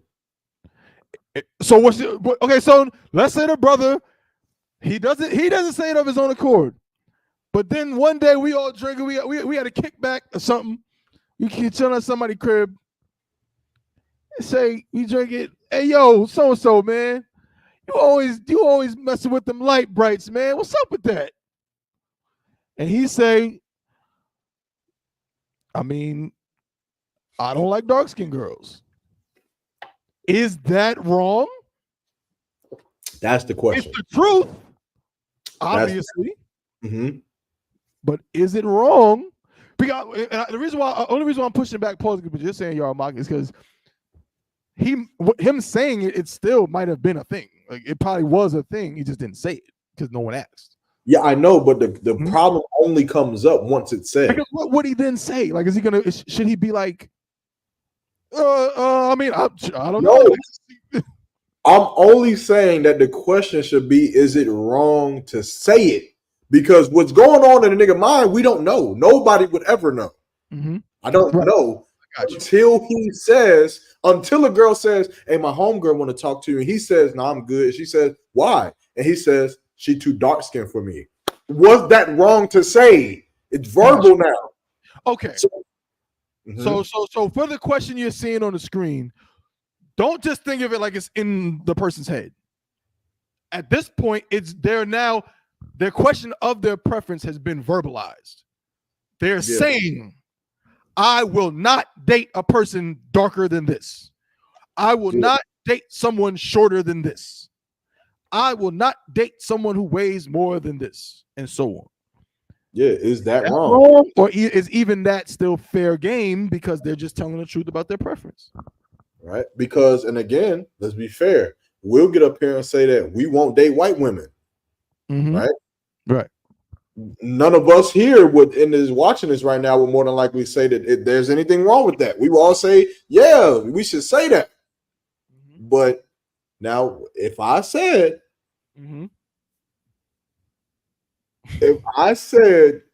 that Thabawan would never talk to a light-skinned woman, Is that wrong for him to say? Yes or no? We got And some I gotta throw this in there too, though, bro. I think I also would like to know how people feel about the preference itself, because there's some brothers who don't really have like that kind of thing. Like, you know what I'm saying? They like some darker skinned girls sometimes. They like some lighter skinned girls sometimes. They like some brown skinned girls sometimes. If a girl is tall but she's nice and is pretty, okay. If a girl is short but she's nice and she's pretty, okay. Some brothers don't have that, but some brothers are really strict, and sisters too. In addition to the verbalization, are those strict preferences problematic? Is it problematic even if a brother doesn't say it? Is the fact that a brother will not give a darker skinned woman a chance, even if she's a good woman, even if she's kind, even if she's not unattractive? bro, we about to have to just be 100 with it. Fuck it. We about to just have to call Is respect. that problematic? Because I've seen that. I've seen her brother. You'd be like, "Yo, what you think of her? You mess with her? Like you would talk to her? Oh nah, bro." And he'd be like, "What? You think she ugly? Nah, she not ugly, bro. She just too dark for me." Wait, she's not ugly. Okay. Now you're losing me. Losing me. Because now in that case, now I feel like there's some kind of fuck you talking about going on here. But hold I'm saying, see now this is dangerous. No, because go ahead. Because I like I said, if he looks at a woman who is dark skinned, and then you say, "Would you talk to her?" and he says, "Nah," and then you say, "Why?" If he just says, "She's not my type," or "She's ugly," I don't like her. It doesn't matter if he equates the dark skin to being ugly. But the way he said it, the way he said, "She's too dark for me," it almost makes it seem like slave mentality. Like, but I feel like those two things are very related. Go ahead. Let me finish that so they get my full thing. It's almost like slave mentality where it's like, I don't care if the woman's beautiful or not. I can't bring her home because her skin is dark. And that's the only reason. So he didn't say she's ugly, but go ahead. I know the difference. So I know what you're talking about. Right. All right. But those things do come together often. And I feel like almost no matter how you slice it, because if the brother says, right, like you said, if I say, "Oh, you talk to her, bro? Go talk to her, bro." "Oh, nah, man, she's not my type." I said, "Type, bro. Like, she's bad, bro. Like, yeah, she cute, but she just, she's just a little too dark for me. Like, That's crazy to me. That's crazy. That's crazy to you, right? Yeah. What is the alternative, brother? This is what I'm saying. Okay, go ahead. The alternative to that of the like you said, where that's just like, okay, is this just some slave shit? Is bro, go talk to her. Oh nah, bro, she's not my type. What you mean, bro? She bad. She bad? Hell no, bro. What are you talking about? I mean, nigga, like, I don't like dark skinned girls. Okay. So you telling me that to you, every dark skinned woman is ugly? But that's why I'm saying it's a little disingenuous, because he's not saying that she's ugly. If he would just say, why do we want to talk to her? She ugly. What makes her ugly? It can be the skin, it can be the hair, it can be her teeth, it can be a lot of things. But the first example you gave, he didn't say that the shit was he didn't say that the girl was ugly. He didn't say it, but that's why I'm saying, in addition to the saying it part, there's also in his brain, if there's a man who's saying, a brother who's saying, when you ask him his type, there's girls who are too dark that don't fall within his type, that are, darker. Okay. I'm saying, even if he can see that a dark-skinned woman is attractive, but he's just like, but that's not what I like. then that would go into like the slave thing, right? Like you said, it's like, like I don't. If you're able to fathom that she's attractive, then what the hell is her being dark? Like, what are we talking about? Because he's If saying he don't like it. saying that, it's as if he's saying, I cannot be attracted to a dark-skinned woman, which is nigh unto saying dark-skinned women are ugly to me.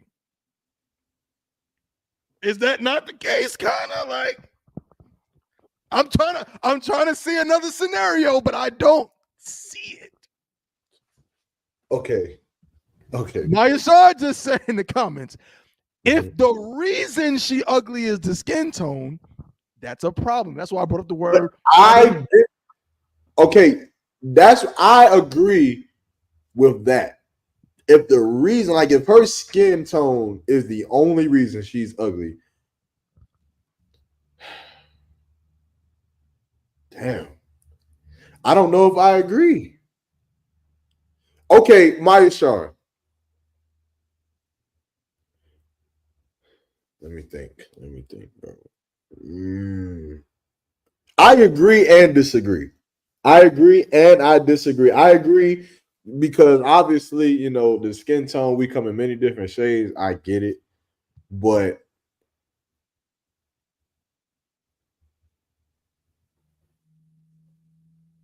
I've seen some black ass women before.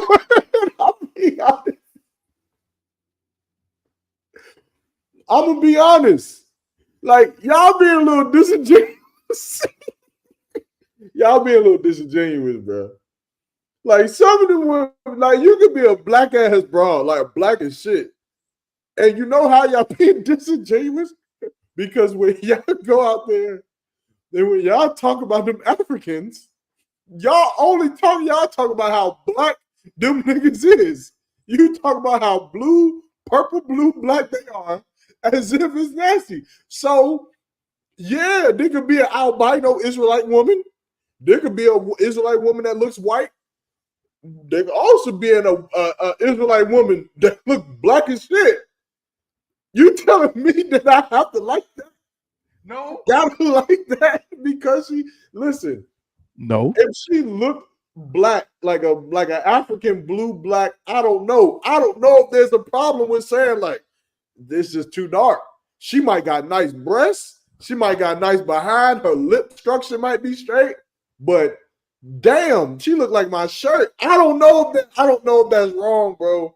I don't know. It's a preference. I think there's fuck. I'm gonna be on the shade room after this. Check your phone real quick, bro. It's not related to this topic or nothing. He said he's gonna be on the shade room, bro. But this is the valid question. Come on with it. Let's do it. This is the valid question. You referring to what I just sent you? Can. Shalakia. No, matter of fact, if you could just text it to him because I think you got the link in your phone because you sent it out. Mm-hmm. But I'm sorry, man. Hey, look, this is the Chain Breakers podcast. We call a spade what it is, and some of y'all be black as a spade. Look, go ahead, bro. Since we're about to get canceled. See, this is cap. Just go all out. This is cap. You're being disingenuous. You lying. I mean, I'm not saying. Hold on. Let me fix what I'm saying. I'm not saying your statement is true. But you're not gonna tell me that there's some women like to this day, motherfuckers think that Lauren London is black. Lauren London ain't black. She's not black. So you cannot go off of genetics. Like to just say that they, oh man, bro. Man. I mean, okay. I mean, because y'all Amaya Shar. I mean, there's brothers, even in the truth. Now they wouldn't do nothing with her, but brothers got by Tims. Like there's some brothers that like Tims, like that. Those she was passes. Exactly. She got a, she got a nice shape and all of that, and she's, and brothers was like, damn, Because the hand bone. It seemed like he's trying to say that if you get equal skin tone, the Israelite woman is going to have facial features and shit like that automatically better. Automatically better than the Hamite. But like you just said, what about Tim's? What about Tim's though? So again, I don't know, man. I don't know. Hold on. I gotta stop for a quick second because we have the most special guest we have ever had on the Chainbreakers podcast ever. This is episode 90. And right now, we have for the first time ever in the history of our show. You understand? I mean, the introduction, I can't even do it justice. Do the drum line. I can't do it. You gotta do it. We have one of the heaviest hitters on the planet.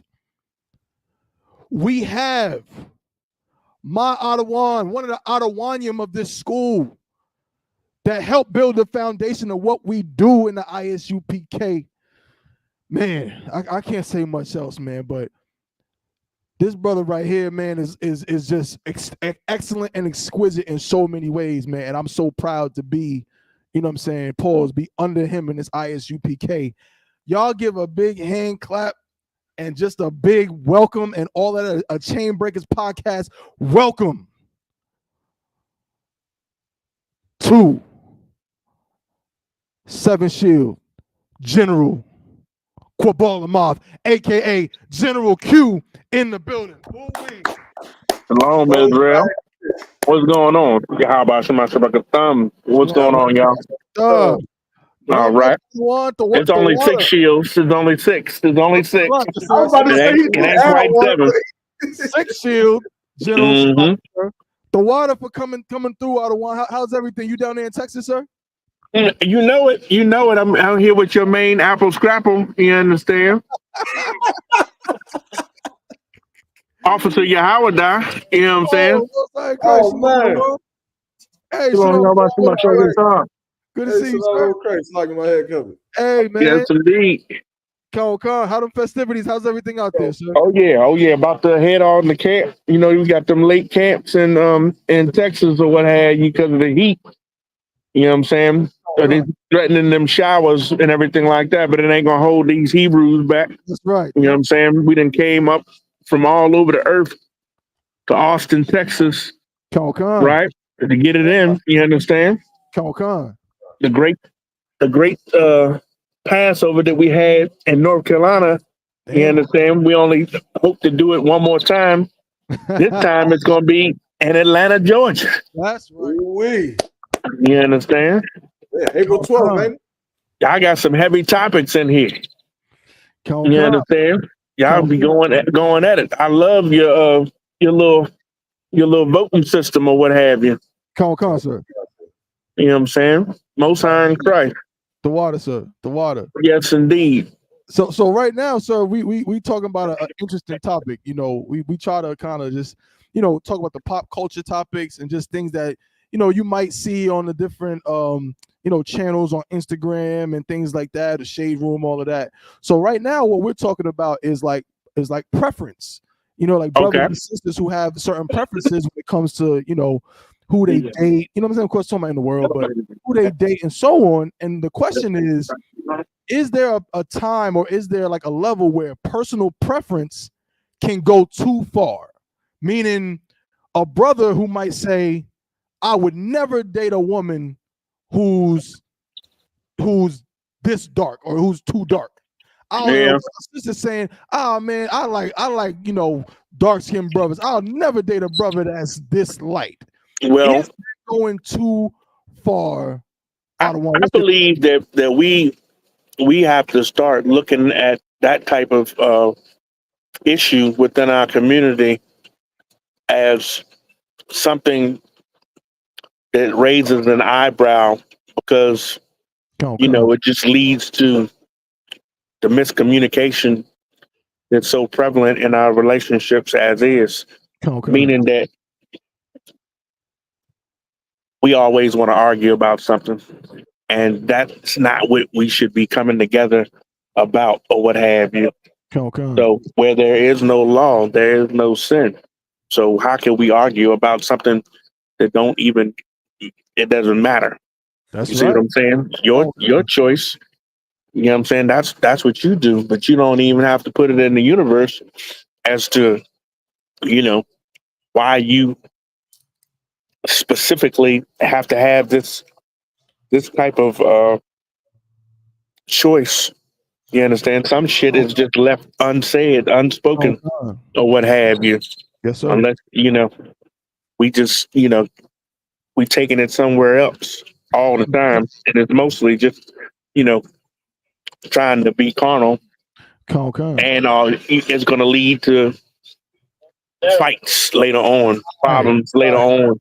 That's what usually, just amounts to, we just saying stuff to not get along or what have you, just to come up against one another when only, no other races, they, would put it out in the public that we would discuss those type of things. Right. You understand? Like just how we talk crazy about each other on the radio and it's promoted to the ends of the earth. Right. It's falling down that rabbit hole. And so choosing who to date, we need to lay out the rules. That's right. The common rules of what the law states. That's you right. understand? And that's what we should focus on. You know what I'm saying? You should give the pros and cons of what has to be the law, what has to be the do's and don'ts of those type of situations. Everything else, you understand? You can lay it down flat. Right. They just likes and dislikes. That's right. Okay, Khan, that's Khan, sir. So with that being said, y'all, Mom, you about to say something, bro? No, I was saying Khan. It seems like maybe y'all mock to what we've been asking about is like maybe the onus sometimes is on like, and let's say I'm a dark skinned brother, right? I mean, I am a dark skinned brother, right? Yeah, black ass. Yeah, that's me. If a sister if a sister just has a thing for light skinned brothers, maybe it's more so like, why should I get offended? She just likes what she likes. It doesn't mean. But, see, that's not to cut you off, but that's the problem, right? Because, and I think we see it more with sisters rather than brothers, where a brother may say, again, like the scenario, hey, the sister comes to Tabuan and says, hey, Tabuan, my friend over here at the bar want to talk to you. Yeah. And Tabuan takes a look and says, I'm good. Right. And she says, why? What's wrong with her? And then Tabuan says, see, I'm saying, based on what the general is saying, maybe she shouldn't ask me that question. No, I'm good. Leave it there. But wouldn't that make the world go round? Like that'll make the place a better place, the world a better place. Of course. But what is it that makes a woman try to want to ask those questions? And then even a brother, because brothers can't take rejection either. A brother may go to the club, holler at a sister at the bar. Yeah. She says, she take a look at him and say, I'm good. And then his drunk ass is going to say what? What's wrong with me? What's wrong? And now, here's the question. Is she wrong after asking that question, after being asked that question, to then say, nigga, you fat. I don't like fat men. I like muscular, athletic men. Is she wrong for that? And then should he take offense? She should keep it demure.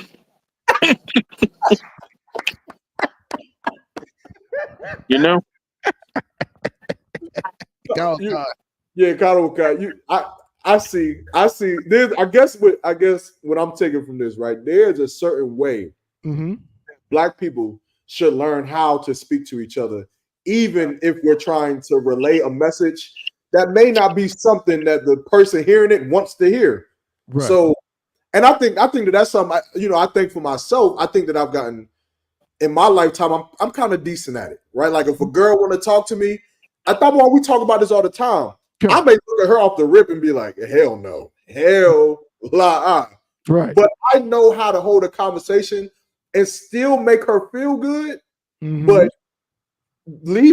make sure she knows like this ain't happening. Like, right. I think that's what the general. If I'm misunderstanding you, please let me know. But I think that's exactly what the general is saying. It's like, and you said it too. It's like learning how to talk to each other. A sister said it earlier in the chat. She said, Salak, let me scroll down. She said it right here. She said, calm, because you can have personal preference without being rude to those who don't fit your standard. She said it becomes a problem for me if they're rude about men or women who don't fit that person's preference. So in other words, if we just have a little bit of, again, like the general said, be a little bit demure about it, you know what I'm saying, have some care and some, you know what I'm saying, some compassion about it. I don't have to, go into a whole rigmarole about your weight or about your complexion or your hair.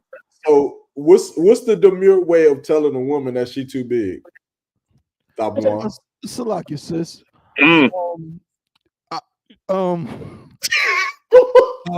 sorry, Salakia. Why you stuttering, bro? Why you stuttering? I'm saying, like, there's a way to do it, bro. I'm trying to get it out, bro. You rushing me. Pause. Hold on. I got it. Salakia, we on the CBP. Let's go. You just say, Salakia, sis. I'm not interested. Right. I mean, it's not he say, she say at that point in time. You're not interested. You know what I'm saying? This is like, it's extra when it's, taking it somewhere else and taking it to third party, you know what I'm saying, interfering in something that's as simple as a rejection where you can move on. Simple.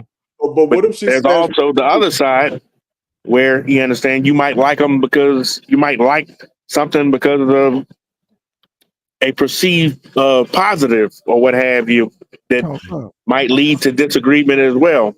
You might think somebody's freakier or something like that. then there's, it gets real subjective at this point in time. So I got two questions, right? Like this is funny. This is gold. Right? But the first thing is, so what if that woman, after you tell her, I'm not interested, and then she says, but what's wrong with me now? She's sitting there, she's 450 pounds now. She at the bar, she about ready to buy you a drink. And you say, I'm not interested. And she says, well, why, honey? Because you know how girls can be in the club. They could be a little pressy. Yeah. They once they want something, they a little bit like they feel like they should have it. So then what? Then what do you do? You have to talk about your vetting process. I don't think you're ready for me, girlfriend. You know what I'm saying? You start going into the, the major, like, do you celebrate Christmas or some shit like that? You're gonna break her ass all the way down. You understand? I got too many rules, girlfriend. You're not gonna talk about that you like, though. No, but he gonna go straight into I got 10 wives and they all live with me in one house. Yeah, I got plenty of deterrents. You understand? Prior to that one having to come out, that's just the most obvious one. Right. But look, that's what General Muhammad say. He said that's Cookie. Cookie gonna say, I'm ready. I want it. I want it right now. I want to be an Israelite. Hey. Oh man. Okay, so I have two on your hands, right? When she do that, that's crazy. I'm the class. Right. Hey, look. You bring her to class and it'd be like, hey, shalom, sis. Yep, this is my brother Tabawan that I was telling you. And exactly. Because I know every sister that you meet, you cannot tell me that it's not a brother that you know that would dig her. Right. In this truth. I got somebody for you. Right. Hell yeah. That's what I'm gonna tell her. straight out the gate. Oh God. Hey, Salaka, I know obviously your Howard are gonna take her. I know. He talking about the big girl. He said, watch out for the big girl. Lord have mercy. He said his back already hurt. He said, bump. Come on. Don't bump. Don't pick that woman. Okay, I got another question, right? God. Mm-hmm. It's kind of on this topic, man. Y'all are hilarious. It's kind of on this topic, but let's say you get past that point, and this is a sister that you're like interested in, right? Or it could. There's two parts because it could either be a wife. I think the wife part is a little bit more common, whereas you're with a woman, and let's say you starting to notice that she's getting a little overweight, or she's not doing stuff with her hair anymore, or there's certain physical things that you don't like. Like you kind of you want to be like, babe, why? What's up? You want to go to the gym, or you know, something like that. So that's the first part, and the second part is, again, like the general said, like if you are finding interest in this woman that you're just meeting, but then let's say that there's certain things about her that you may not like she may be hairy, she may have hair on her arms, or she may be I don't know, some other kind of physical thing that you don't like. How do you go about telling a person that there's something that you don't like about them in a world where we're raised to think like you're supposed to love me for me, like you supposed to love me all 300 pounds. So I can. It's nothing to get to that point where you having that one-on-one conversation with them. As simple as let's go for a walk. Part of the date is going for a walk or what have you. You know what I'm saying? And it's going to come out. Once you start huffing and puffing around that lake on that trail or something like that, it's going to come out. Yeah, I know I need to do something about this, that, and the other or what have you. You know what I'm saying? But of course, then there are also things where you're not really going to be able to change those things about a person or what have you. And so in the spirit, you understand, we can't be shallow. You understand? Well, that's the only reason that we are, choosing somebody over, just the lust of our eyes and our flesh or what have you. You know what I'm saying? Of course, you want a man, women just, they not well versed at doing this choosing game that we have upon us or what have you. They need somebody else to assist them in that. And us, we got to get the tender-eyed Leah instead of the beautiful Rebecca into our mind. You understand? To move forward in the right spirit. You know what I'm saying? Because somebody that you might not think this is, your perfect match or exactly what you when they don't cause you trouble, they look better and better every goddamn day. Damn right. Better and better. Damn right. Because some of these monsters, they look good, but the creature come out of them, and that's the end of your life. Ain't nothing more uglier than that. That's right. Come. Some of them be ugly monsters. Some of them you be looking at them like you don't got the right to have an attitude now. Facts. Shout out to Austin and this brisket. Shout out to Austin. A good time with that general. That joint looked swab over there, Adawan. I think your boys is gone. He's gone. Obviously, Howard. Obviously, Howard out smashed his. Good night. He went to go find that big girls in the second line. Listen, ain't no shame in these games around here. You like what you like. I ain't gonna never fault a brother for liking what he like. Damn right. Count on one kind. Count on one kind. Mm-hmm. Hey, brother, you know what I'm saying? You like what you like. I'm gonna throw the wrench up in there. All right. What if that brother only likes sisters who look like white women, but they daddy Cuban or Native Indian? I know that's right. Oh, you said he only like women that look like they really could be a $5 Indian. But Yeah. he'd be real scrutinous to make sure that she's a Gadite. Like, she's a Gadite. This is a Yeah, Gadite. she ain't got a, yeah. But Well, she you look know, you like, got plenty of Native American Indians in North Carolina. You ain't got to never worry. I be seeing You them. close. I be seeing them. I be like, damn, she look white. She do look like a white woman, but her daddy damn sure. Nah. You know them Lumdies. You know them Lumdies when you see them. Good Hey, night. look, I know them sisters gonna be mad too. Them sisters, some of them sisters, they be side eyeing a brother like you pull up with the like, yeah, this is my new rib right here, and she look like Taylor Swift. Yup, she look like Becky straight up, and everybody just like, No. what? And she be a whole Gadite.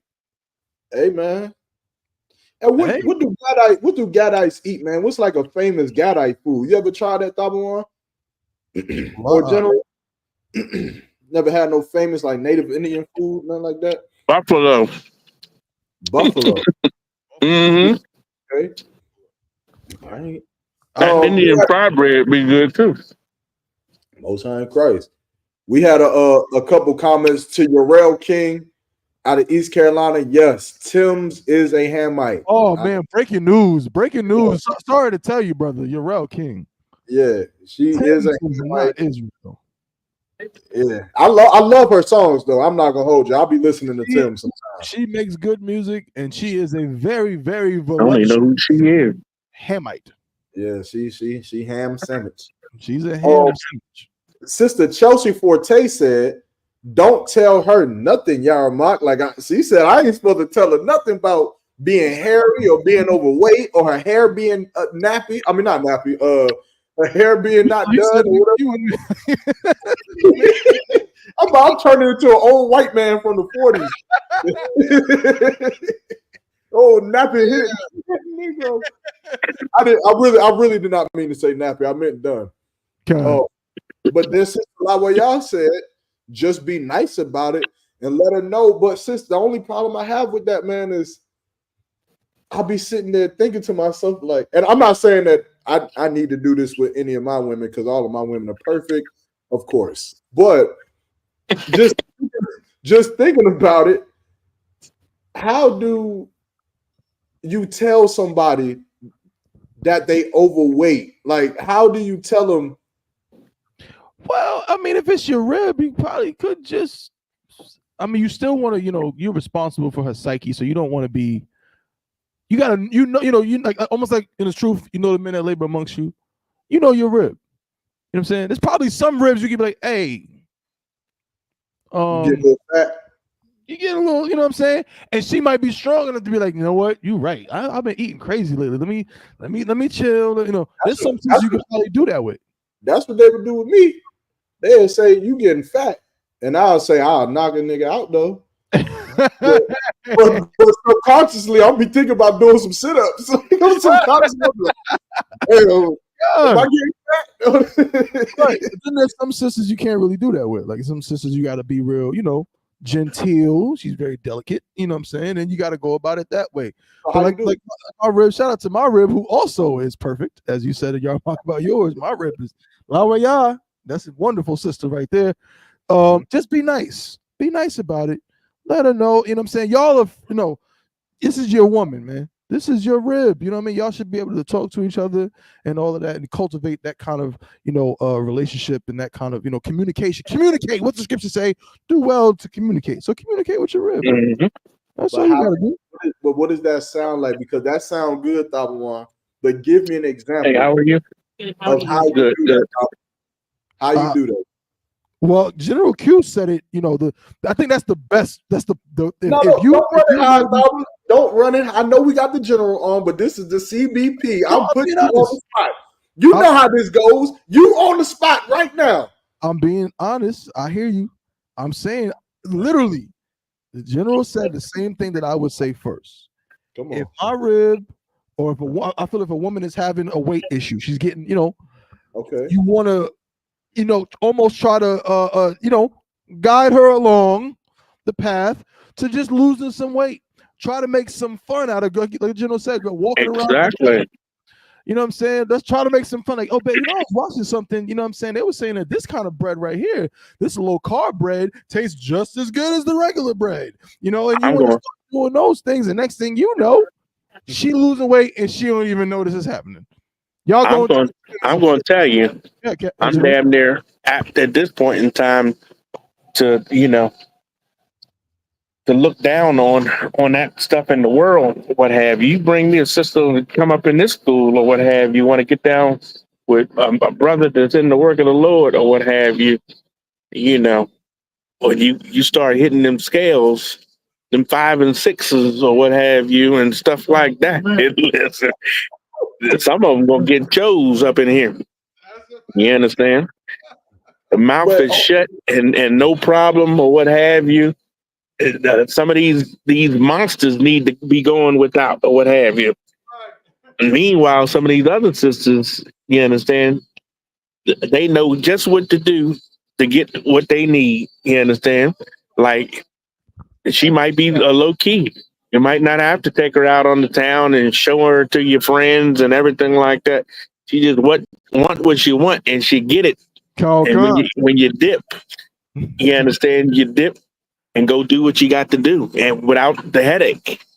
Right. Hey. Okay. That's what wisdom is leaning toward these days. You understand? The one that the one or two that you get that is everybody's a cup of tea. You understand? Right. They'll come. I mean, you don't. When you have a harem or when you got quite a few, you understand, they ain't all got to be. You understand? They all got different skills and abilities. So what about that? I can't leave this one off my team because this skill set right here needs to be met or what have you. You the CEO. You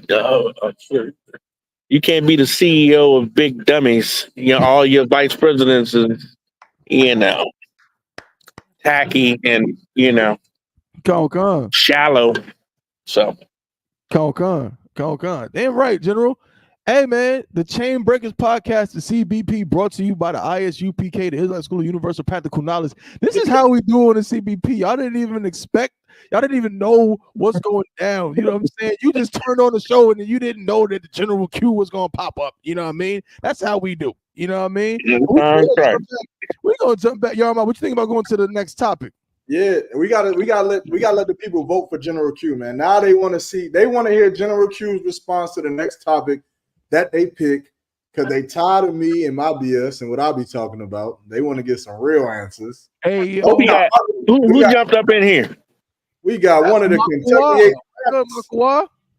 Lord Christ. Oh, we got General Q on here. We got how about Shema Shepakata?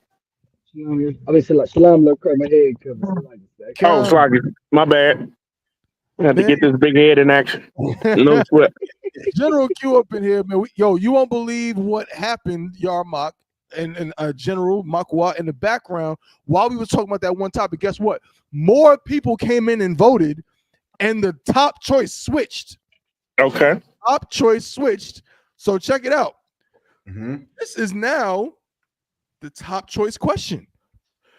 We already talked about, can personal preference go too far? The question now to Makawa and General Q, someone sent us this question. Okay. We didn't choose this. We didn't make this up. Somebody put it into an anonymous thing on our account for the poll. And we said, yo, that's a good question. That's an interesting question. We'll put it up in there.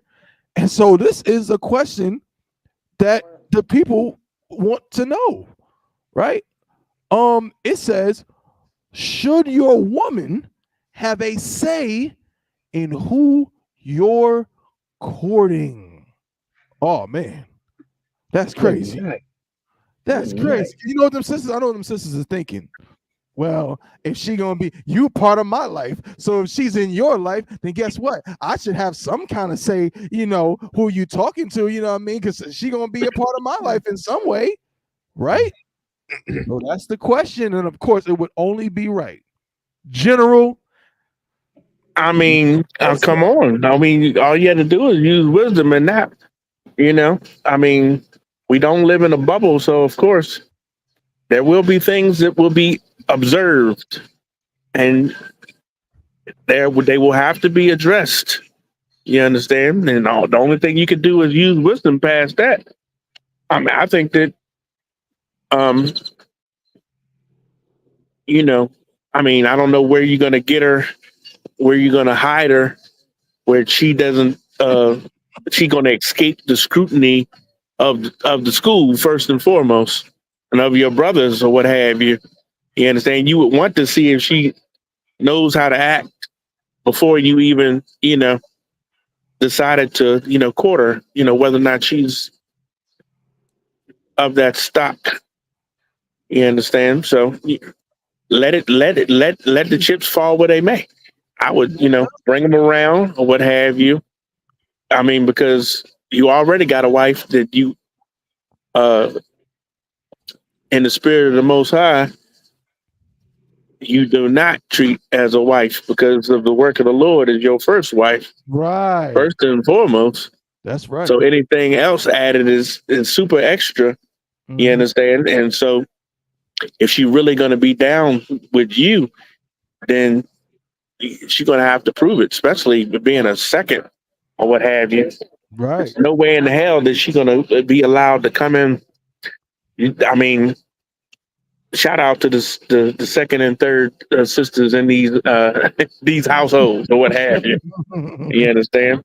They tough, and they seem like they don't have a lot of issues or what have you Right. that the first sister might have or what have you.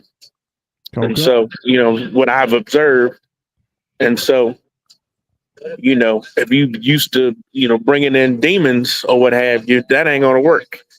You understand? It's just going to ignite the past things that you've already had to deal with. You understand? You don't want to go back to square one. So I don't want I'm gonna let y'all have it. Okay, if I could, because again, it's not very often. It's not very often. It's never happened before. You know what I'm saying? Lord willing, it happens, more often, but it's not, often we got the general on the show. So we got General Q on the show and the CBP, the Chamber. So if I could with that out of one, because I've heard of people presenting that as a way. I've heard people kind of say like, something about their current wife or wives. Let's say a brother has 2 ribs. He's interested in a third one. He wants his other 2 ribs to vet her. Whoa. I'm saying, brother. What? To vet this third one. What y'all think? What y'all think about so and so? That's crazy. You think I should? What you think I should? You think she would work me and her? Like, you think that could be a thing? Listen, I'm not saying. Listen, I'm asking the general. I would hold myself to a higher standard with a second and third rib. She would have to come through the straight gate. You know what I'm saying? She would have to go sit down for 6 months or a year. You understand? Before I would add on in that capacity. You know what I'm saying? So, whatever is going to happen between that time will be evident to everybody. Right. How do you like so and so?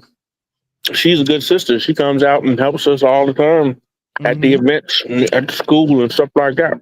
And so you'll hear what is good and bad about this sister and what she needs to do to change her life. And so going out into the world, that's too much of a chance. Right. But it can be done, but you know what I'm saying? I don't know what kind. You do not want to bring some stress into your house. I don't know what kind. So, that's it. Y'all might you gonna say something, bro? No, I was saying facts. See, like what the general just said about letting her do the work in the school first, because y'all be on my head about something. We ain't gonna talk about it, but that is when he just confirmed. He just affirmed what I Michael, what you gonna say, bro? But should a woman have a right to have some input on that scenario there? I want you to answer the question you about to answer straight up, but I'm just gonna throw this in there real quick.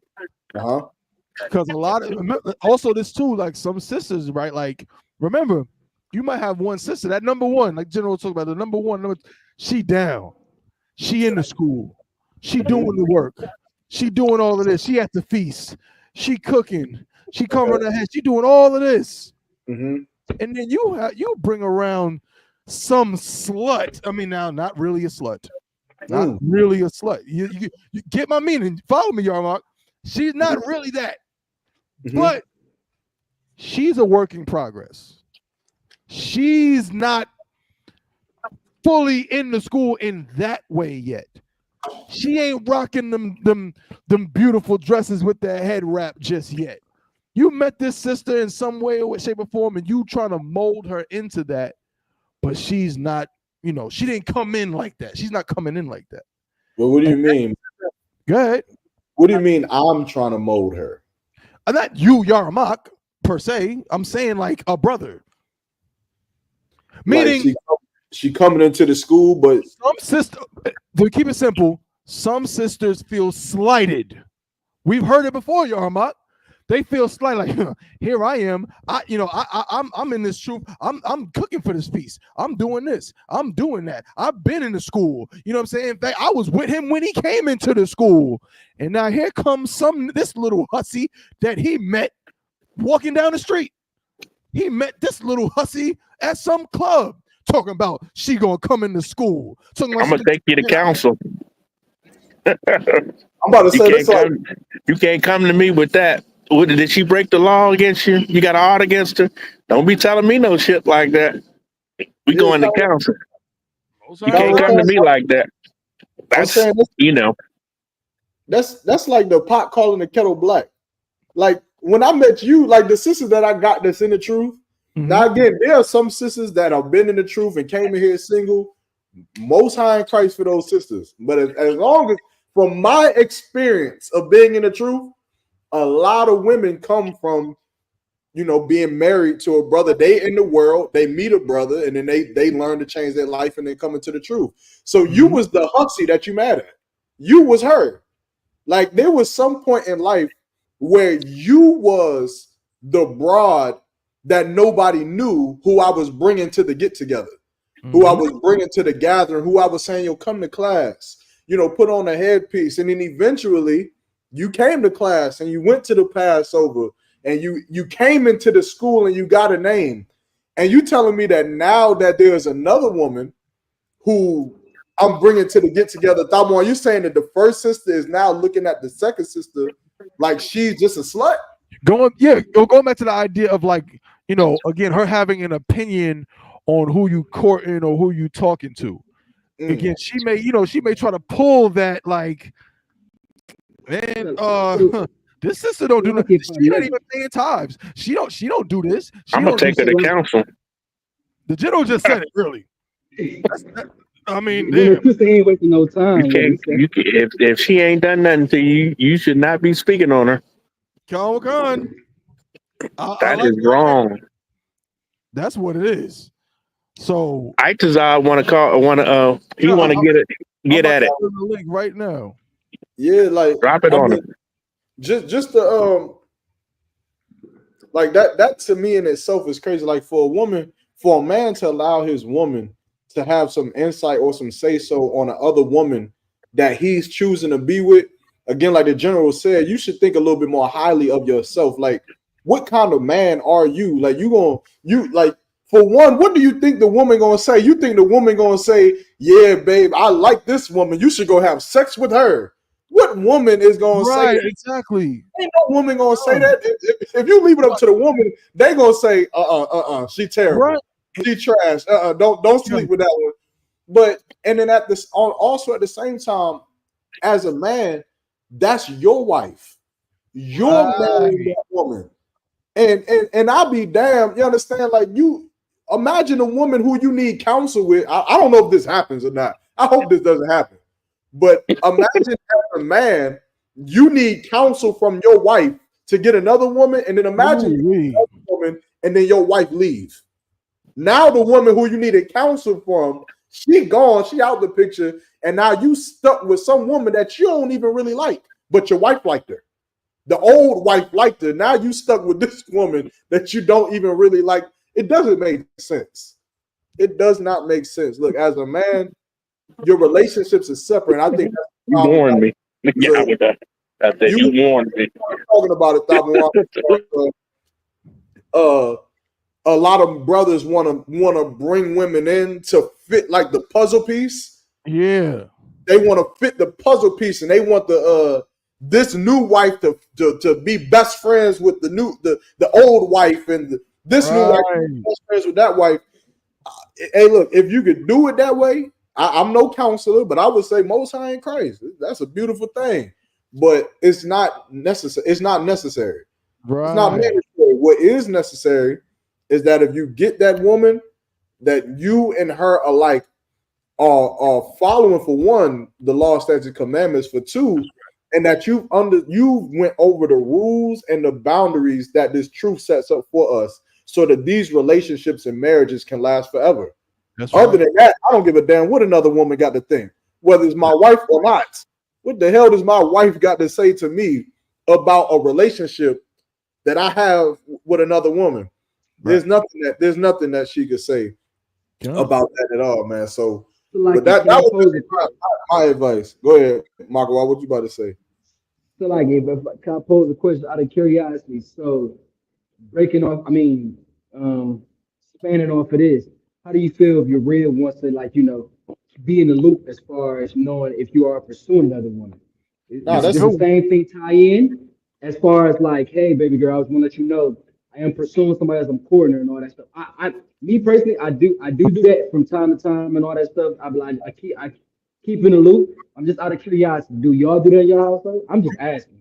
You got to see the spirit. Like, you got to peep the spirit with a lot of things. Go ahead, Thabo. What you gonna say? Slock, you just real quick. No, we can go right into that. But I gotta bring my brother again, man. We got special guests popping up all over the place, man.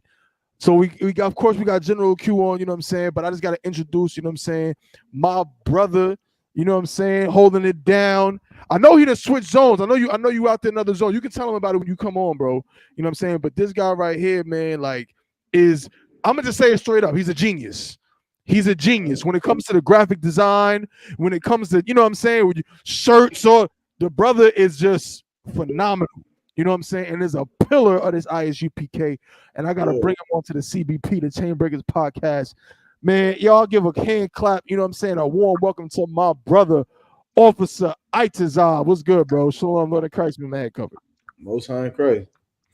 Itazar in the spot. You're muted, bro. Oh, my bad. Hey, Shalom, Lord Christ, man. You doing too much with the intro. Throughout it, though. Nah, man. What's good, bro? What's going on? Hey, I'm too wild, man. Hey, shalom to all the brothers on the panel. Shalom, General Q. You know what I'm saying? Shalom, Officer Thumber One, Officer Yara Mott, everybody, you know what I'm saying? Salaki, I forget how to say it. Mako Wad. Salaki. Shalom, everybody. What's up, mighty man? How you feeling? I'm too wild. Out here in this Louisiana, breeze or whatever. I don't know what you want to call it, but nah, everything's cool, man. I was just, popping up. I seen y'all was live. You know what I'm saying? I just wanted to pop in and say shalom real quick. You know what I mean? I hear what y'all talking about. Well, Michael Watt just posted a question related to, so the question previous, someone has sent us an anonymous question of, should a woman, like if a brother has a rib and he's interested in courting a new rib, should the first rib have any say-so or any kind of input with, dealing with him courting with the new rib? And Makawa just posed the question. Could you repeat the question, Makawa? First, unmute yourself, Makawa. Bob Shot. Okay. So the question was, how do you feel about keeping your rib in the loop as far as letting her know when you're pursuing a new sister?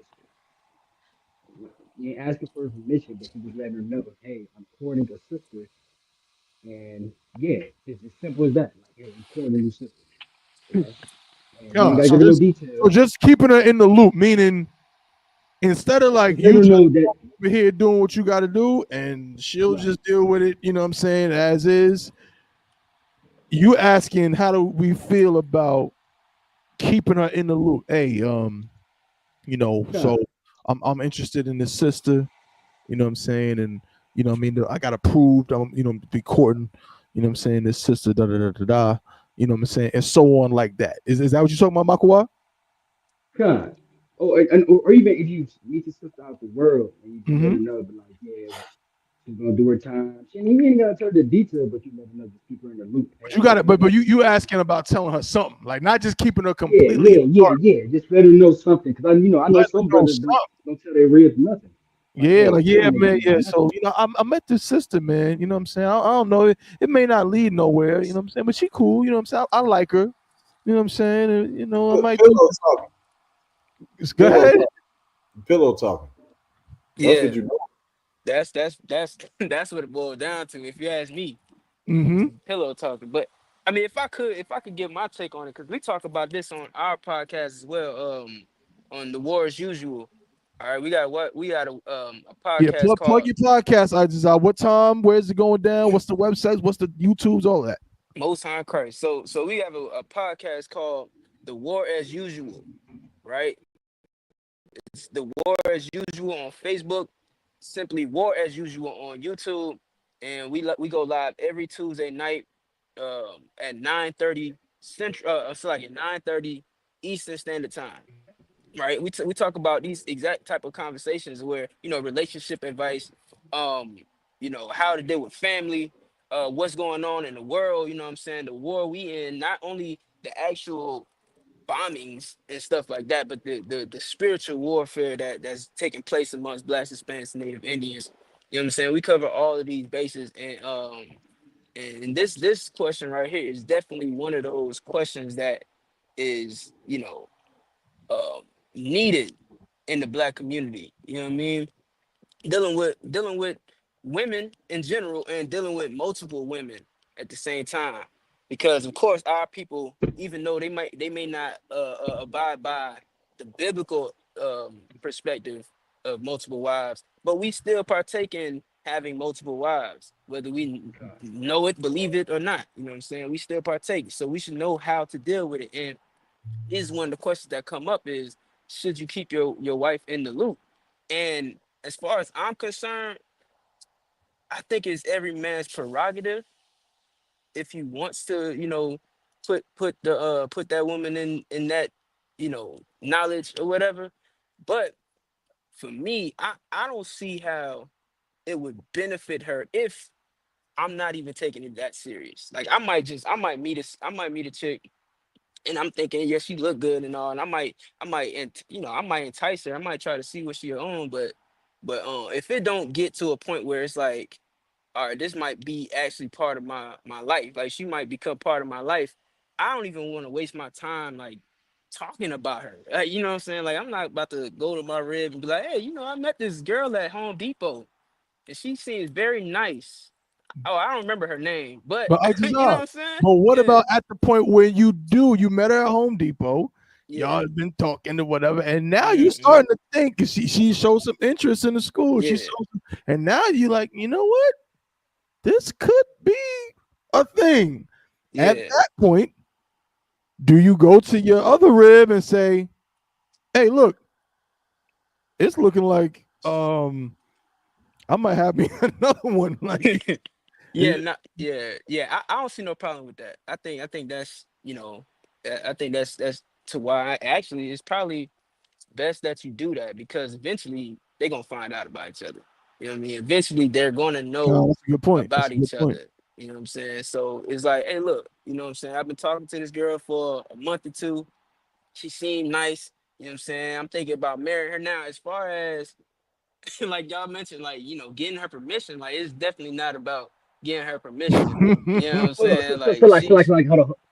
So uh, like, no, not asking no permission, just keep her in and just talk to her and let her know, like, hey, this is what's going on. Hold on. So like, yeah, we UPK, man, I ain't asking for no permission for nothing.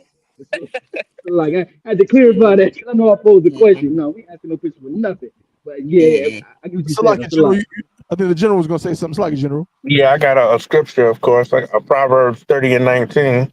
It says, "The way of an eagle in the air, the way of a serpent upon a rock, the way of a ship in the midst of the sea, and the way of a man with a maid." What is it going to say? There be three things in verse 18, which are too wonderful for me, yea, four which I know not. You understand? It's something that you don't know. You understand the interactions, you understand, between a man and his woman or what have you.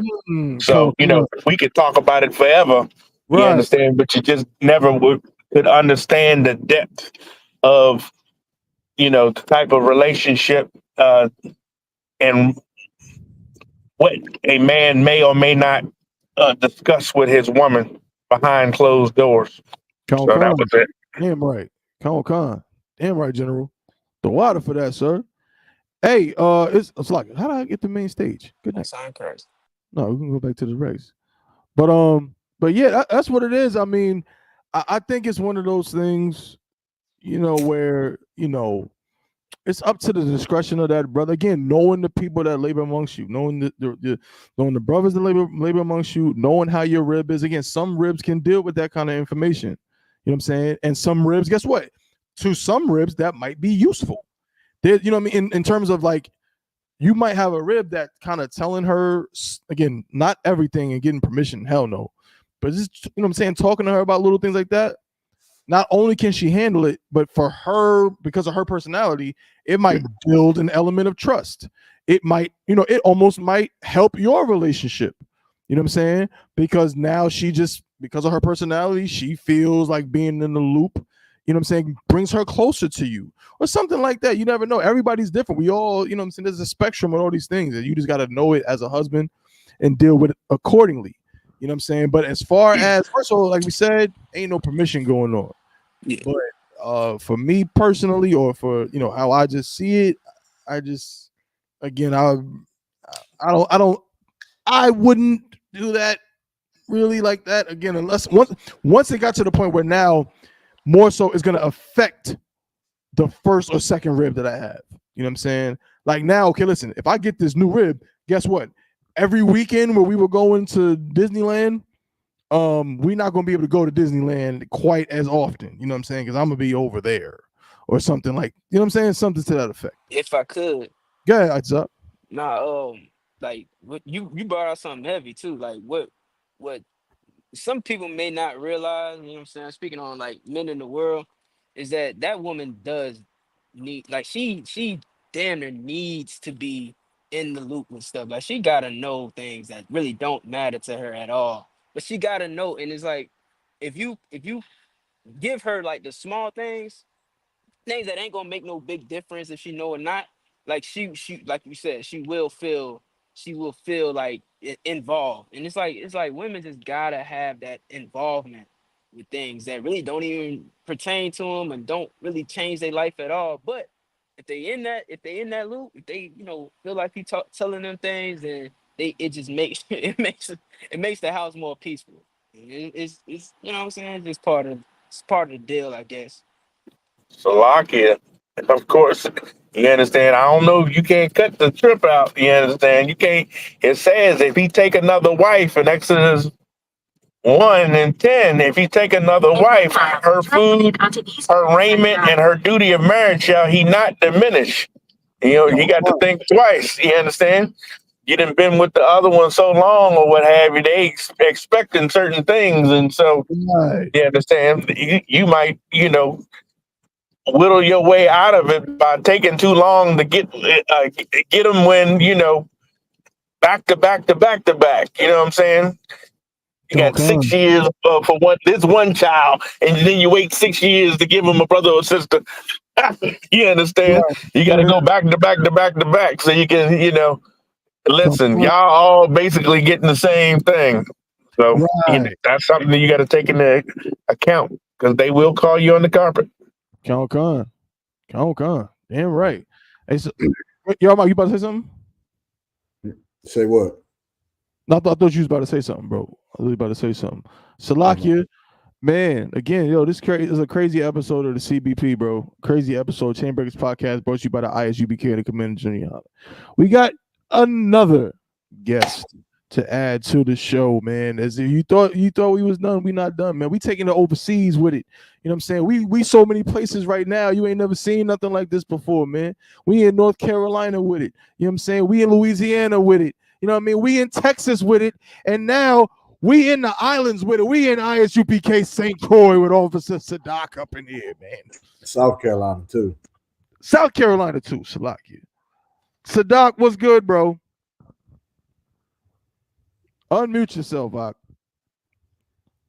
That is a smiling brother right there. Good night. He's very happy. Most High in Christ. Oh, sit there. He was frozen, bro. He was frozen. Still smile. Can you hear us? Nah, the fucking thing connected to the car. Con, I can hear you. Can you hear me? Also, we got the general on. We got the General Q on. Shalom, Lord in Christ. First and foremost, hey, shalom alaikum, y'all. But you Good, Sadak. Salaki, can you hear me loud and clear now? Can I hear you loud and clear? Con, hey, shalom alaikum, y'all. But you coming all the way from St. Croix, U.S. Virgin Islands. Damn right. Shalom, okay. Most high Christ. Hey, Salaki, I'm moving around, but I had to jump on, especially with the topics going on. Y'all got some heavy topics on hand. I definitely want to be able to throw my hat in. Con. So you know what we've been talking about, Sadak? So you're talking about being able to let your rib be a part of your selection process when it comes to your new rib. Well, kind of. Like there's like that's one part of it, and then also as Makawa was saying, even if she's not necessarily a part of the selection process, it's like also just keeping her in the loop. You know what I'm saying? How you feel about the idea of keeping, you know what I'm saying, one rib in the loop of what you got going on potentially with a new one, you know what I'm saying, and things of that nature. So it's both of those things. But go ahead, bro. If I could, I ain't know we was talking about putting her in the selection process. That was a part. That was the original question I just asked. That was the original question. The original question that somebody sent us was, should your woman have a say in who you're courting? That was the first original question. But of course, it kind of just molded into different things. Makawa kind of added to it. So just think of both of those things about, a woman having some kind of opinion or say in like you getting a new rib or something, and also choosing to keep her in the loop, even if she doesn't ask. Just going to her and saying, hey, yeah, so this is what's going on, and da-da-da-da. So what you think about that, Sadat? All right, so me personally, once she sat there and gone through the process, of course, you know what I'm saying, I'm going to tell my rib that, you know what I'm saying, hey, this is my wife now. You know what I'm saying? That part, I'm going to sit there and tell her, what's going on. I don't want her to sit there and, find out from somebody else, you know what I'm saying, on some backhand type business that, hey, your husband got a new wife. So I feel as if that, me personally, I'm going to be like, hey, just want to put you in the loop. I want to let you know this, Cookie over here is my new wife. But as far as the selection process goes, I'm going to have to say la on giving her that type of, control over who it is that I sit there and decide that I want to be with. If she is abreast on what's going on or something like that and has an opinion about something, I mean, I might listen to her, you know what I'm saying, on what she's saying. But at the end of the day, when I make a decision, especially off of, the way that I decide that I want to go about dealing with somebody or whatever, at the end of the day, I'm going to sit there and say, I'm doing this regardless of what you want to sit there and say, because it almost sounds like to me, you see something in her, that is making you jealous. Right. You know what I'm saying?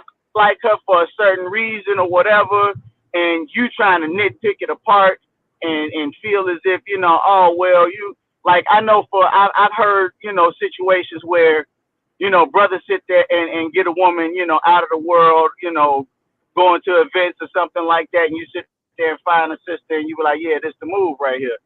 And your rib or something be like, oh, you got her and she was dressing like a whore and blah blah blah, and now you want to sit there and bring her in and woo this that and the third, and I'm like, yeah, no, you should mind your business. That's right. Con.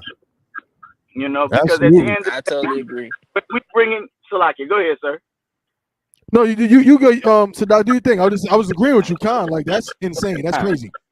So my thing is if you doing it the way that the school has structured it to be done, you might have sat there and seen this woman in whatever way or fashion that you sat there and seen her. All these daggone HBCU parties or whatever the case may be. You might have sat there and been able to pick one out of the crowd. But at the end of the day, your ultimate goal at the end of the day is to bring her into the truth. Is to sit there and correct her wrongs. Is to sit there and make her a better person. You know what I mean? So when you go through put her through the fire at the end of the day, if she comes in and she put on the clothes and she put on a head cover and is your house Shemila thumb and she's doing her part, that's what you're working towards. You're not just sitting there fishing a woman just because yeah, I got this ride and I'm out here fishing. That's I don't see it like that. That's a fact. Hey, can I add to what he just said? Please, go ahead, Makwa. Damn, that I just my you bad, guys. no, you good. Listen, you dropping some jewels on them right now, and you got a jewel. You rocking a jewel on your vesture right now. Yeah, I see you with that. I see you with that aggressive with the truth. but hey, you know what I'm saying? Like what you said is super heavy. You know what I'm saying? Like I'm not saying every woman is like this. So, women out there, please don't get it confused. Like I'm saying all of y'all, I'm painting all of y'all with the same brush. I'm not, but very often jealousy, envy, and all those things play a role in your minds and allowing you to have that type of control over who a man marries. Things like, oh, is she prettier than me? Does she cook better than me? Those things, take precedence in your mind when it comes down to selecting a woman. In a man's mind, it's is this woman good for me? Is this woman helpful? Is this woman, what can this woman provide for me? I get sexual gratification, sure, but I need to know that she brings more than just the box to the table. You know what I'm saying? And that's what plays in our mind. Yeah. And too often in your mind, you just thinking, well, he can't get a rib that look better than me. I'm gonna make sure he doesn't get a rib. So I would not give you that power. I'll tell you, you know what I'm saying? I'll let you know, hey, yeah, this the pretty young thing that I've been talking to lately. You know what I'm saying? I'll give you that. But as far as letting you in on choosing, like that's come on now. You ain't earned that. You ain't earned that. You know what I'm saying? Yeah. And it's way more duty to finding a wife than just that. So, you know what I'm saying? I Yeah. definitely want And if I look to at big two that more up what you're things, saying. Con. And if I could just add two more quick things at the end of the day. First and foremost, or we, especially priests in the UPK, we got to understand that we're taking women that are not used to being in a polygamous relationship. You know what I'm saying? And putting them in a situation to accept something that they're unused to. You know what I'm saying? So it's almost a learning curve when it comes to, adapting a woman into some things. You know what I mean?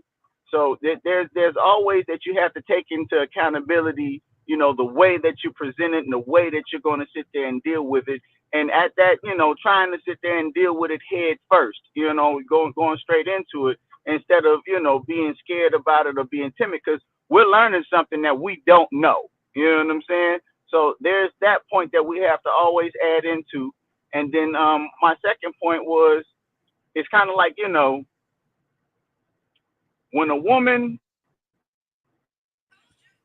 wants you, she has to know that she wants you and she wants you for a certain reason. And there's other women that might like you for that and more. You feel me? So you can't sit and think that, oh, I'm the only one that, he should want to deal with when whatever it was that attracted you might attract that next woman or whatever. And it might be something that, you know what I'm saying, she saw in him that you saw in him, and y'all can, you know, come together and bond together on. You know, you have to give her the opportunity to grow as well. You can't, you know, shun her off because she the new chick.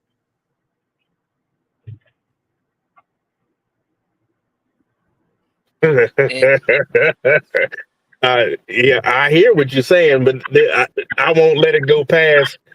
I won't let it go any further. Everybody, hear this. Make sure that in your process of courting, you understand, even if in the world, you should ask some advice. Go get counsel from your camp leader, the captain that's over you. You understand, or get counsel from a general or what have you in your selection or what have you. That would be a wise thing to add into your equation on making sure you don't make a mistake. Con. Damn right, General. That decision is for life. Facts. Okay. Man. Yo. And one more thing, if I may, Salakia. I don't mean to take away y'all show, you know what I'm saying? But also, this is your show too, Itazab, too. Oh man. Most High Christ. Well, on top of that, like you women gotta realize, baby, you was in the world too. You was the one, you know, dressing like the officer. Salaki, what's your name, brother? I forgot. Sadak. Just like Officer Sadak said, you know what I'm saying? Like, just like how you looking at that sister like, oh yeah, she dressing like this and she dressing like that, or she, you know, she don't carry herself like this and she not in the truth. Give me for my language, but bitch, you wasn't in the truth before too. You know what I'm saying? You was out there in the world dressing like whatever you want to dress like. You was out there dealing with whoever you want to deal with too. Listen, I was doing the same thing. I was out here doing whatever the hell I wanted to do at one point. You know what I'm saying? And then I changed my life. Somebody told me about the truth, brought me into the school and said, look, this is how you should be from now on. And that changed my life. And guess what? Something changed your life. So now you gonna keep me from changing this woman's life? Don't she deserve to have what you have?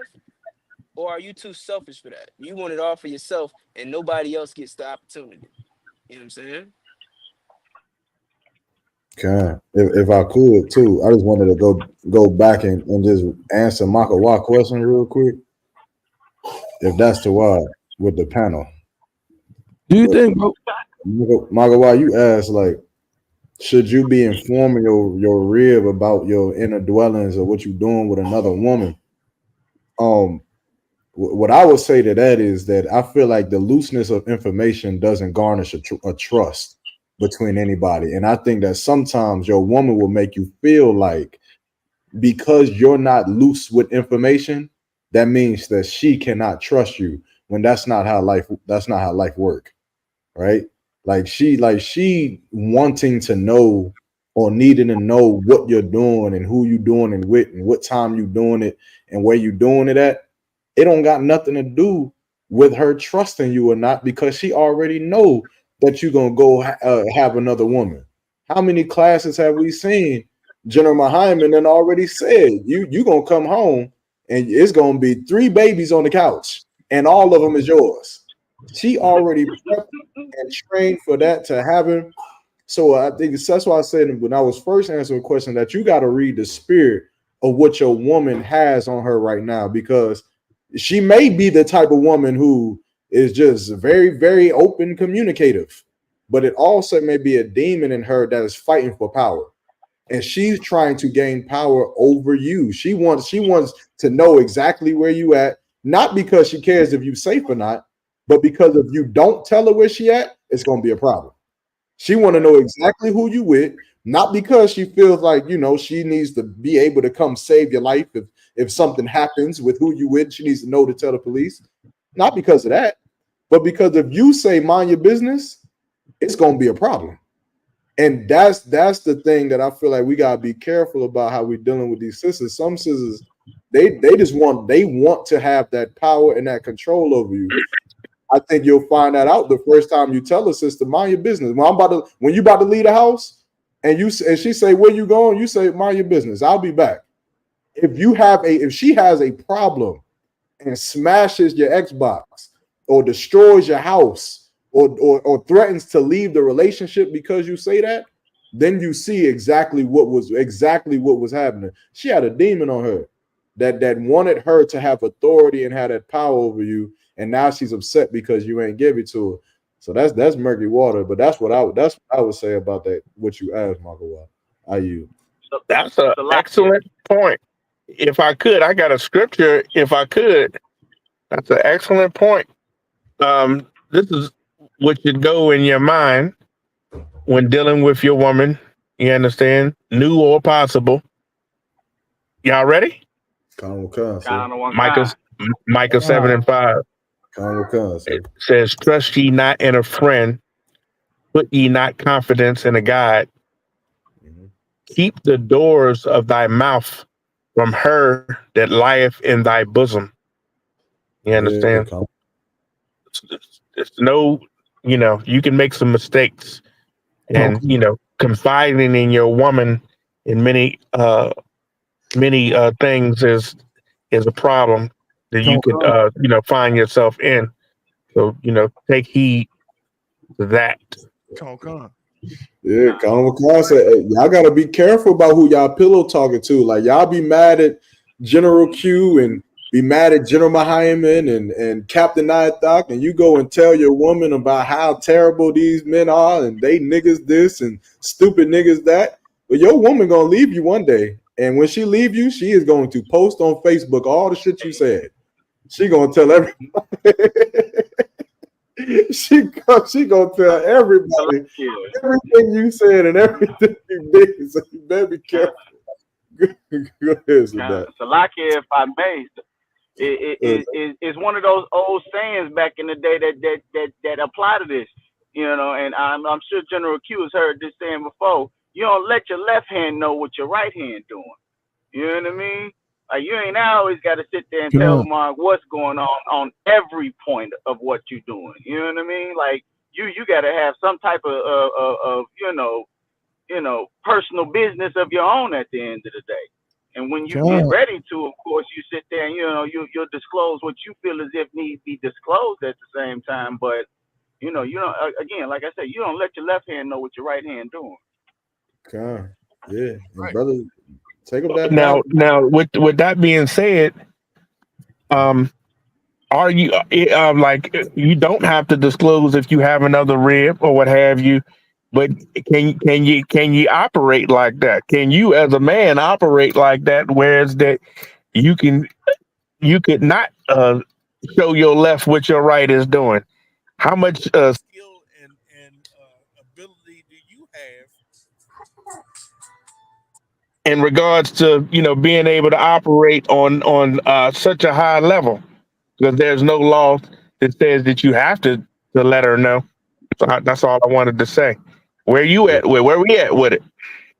Khan, that's a good heavy thing to think about too. Is like the lifestyle that we choosing to live. Of course, we got the prerogative to do what we want in certain regards, but is it fashionable? Can we make it make sense for our life that we don't crash out and destroy our own home? Being as stubborn as we are as brothers, you might destroy your own shit from the inside out. But I think that's why General Q gave a heavy answer when he said, "Just seek counsel. Just lean on the brothers, the men who's done this 1,000 times over, you understand it, and just lean on them." But I will also say, brothers too, like don't be afraid to go into that battle. I know, and I'm a victim of it myself. I'm guilty of it myself. Where sometimes you may have a woman and she she a certain type of way, but you'll avoid the conflict. Like you'll avoid, like you'll be in class listening right now. General Mahiman will say, General Q will say, shut your mouth. Don't tell her nothing. Don't lie to her. But you also don't got to tell her not a goddamn thing. You could just say, mind your business. You'll listen to it. But you'll know in the back of your mind, but if I try to say, mind your business, it's going to cause a big argument. You might have to have that argument out. You might got to do it. You might got to just get into that argument, and you might have to battle that demon because tiptoeing around it is it's only going to push the argument back to when you got 3 kids and now she leave you. Now she leave you because you told her mind your business. Now you got 3 kids with her. When you should have just had the argument when you was courting. You should have just did it then before you stuck your rod in her. You should have said, mind your business about where I'm about to go do. I'll be back. You understand? I love you, baby. I don't got to tell you where I'm going. I'll be back, though. If you need something, call me. And if I need something, I'll call you. I'll let you know. And then see how she responds. If she argue with you and then say, well, I'm going to leave because I ain't never letting no man talk to me like that, then bitch shalom. But it's a lot harder to do it when you got 3 kids by the bitch. It's a lot harder. So I would do it early. I'd get it out there. That's why the courting process, it's almost like you learn to fall in love with it because it's like it's a free realm. Like, let's get into the argument now. Let's get into it now. So that way, if it's too much, ain't no harm done. Ain't no foul play. We good to go. We can roll. It's the deuces. You understand? Try again. Man, but after that, it's rough, man. But Top One, I don't know if you're still there, man. If you want to move forward or what you want to do. If not, no, I'm here, bro. I was just fixing something on this side, but no, we good to go, man. That's an excellent point. A lot of brothers made, and the general made an excellent point as well.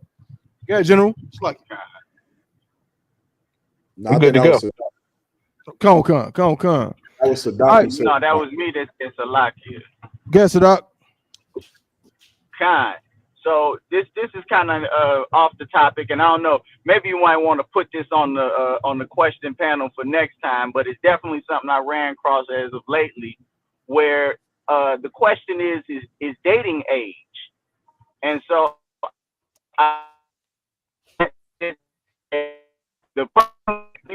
depending on your age, it's half your age plus 7. Has anybody ever heard that before? I've heard that. Like that's a that came from I don't Elijah. know where it originated from, but I've heard it. It came from Elijah Muhammad, the dishonorable Elijah Muhammad, man. If I'm not mistaken, it came from. Is that where it came from? I know he said. I know he agreed with it. I don't know if he originated it, but I do know that was what he taught. Oh, okay.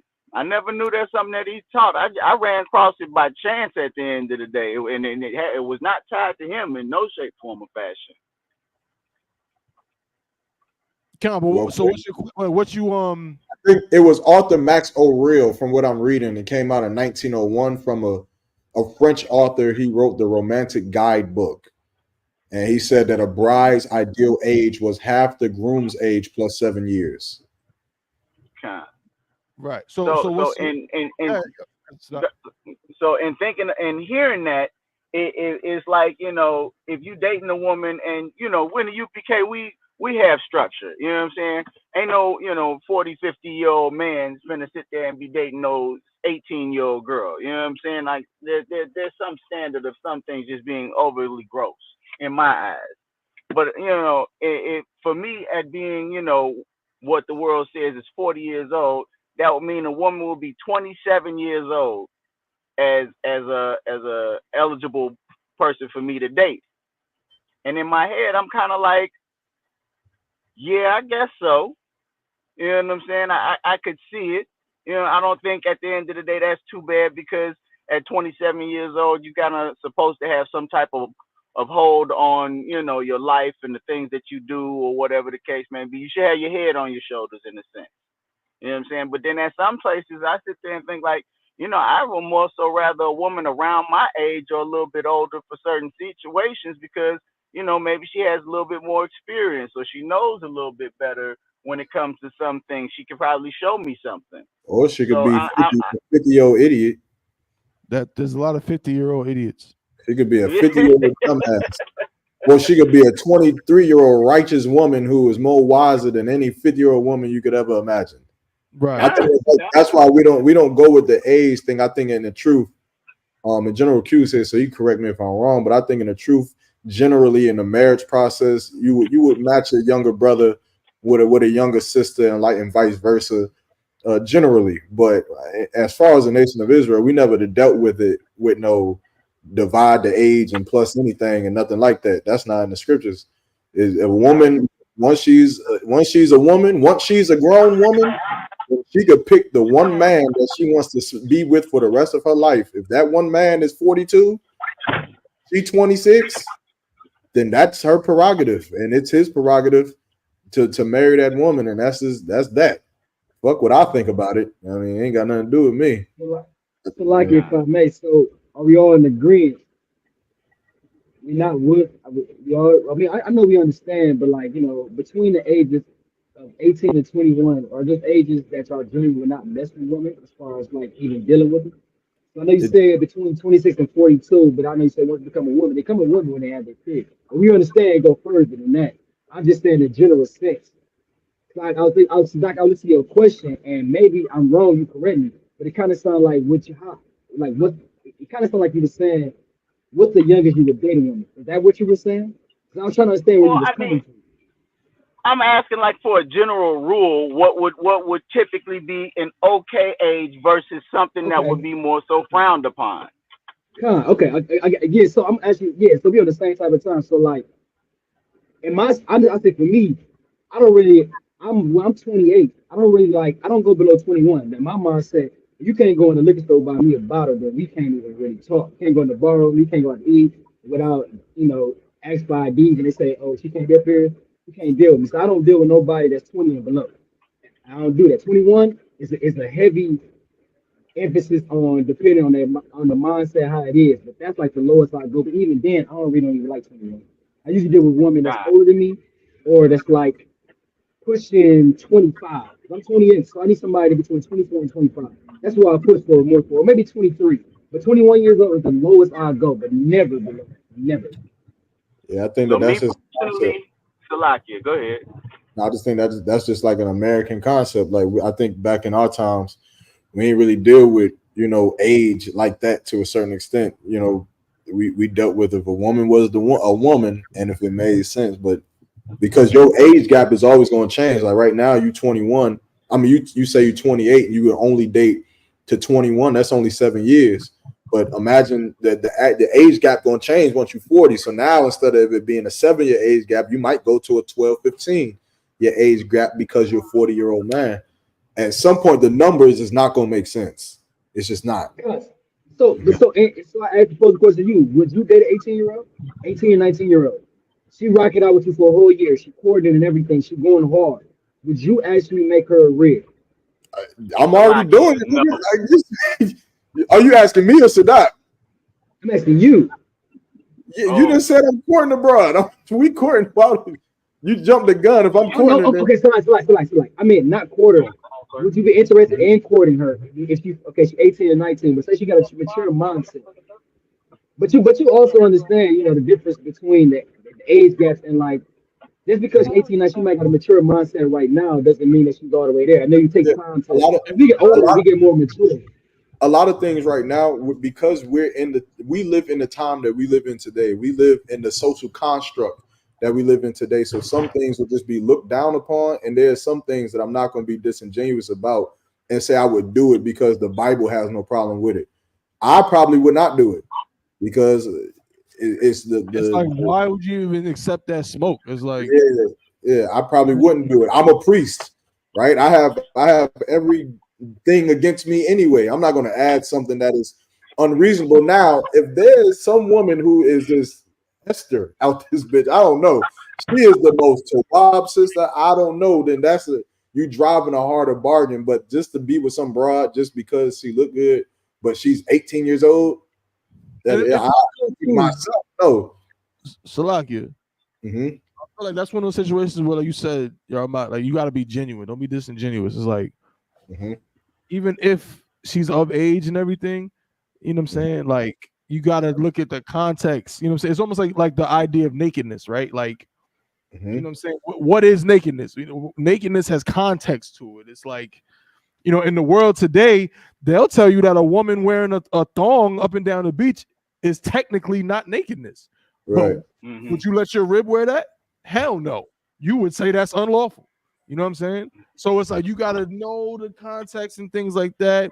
When it comes to a girl of a certain age or whatever, yeah, it may be legal. And yeah, it may be tawab. It may not be an issue. But I would say General Q, again, it's like a general, you can, correct me if at any point.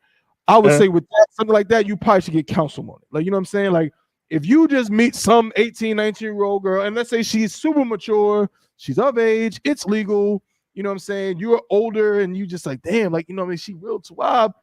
I would get counseled, you know what I'm saying? Because again, as a priest, it goes beyond that. It goes beyond just the simplification of, okay, she's legal, I'm legal, she's grown, I'm grown. You want to get some counsel because you have to be, as Yarmak said, aware of your reputation and your perception as a priest.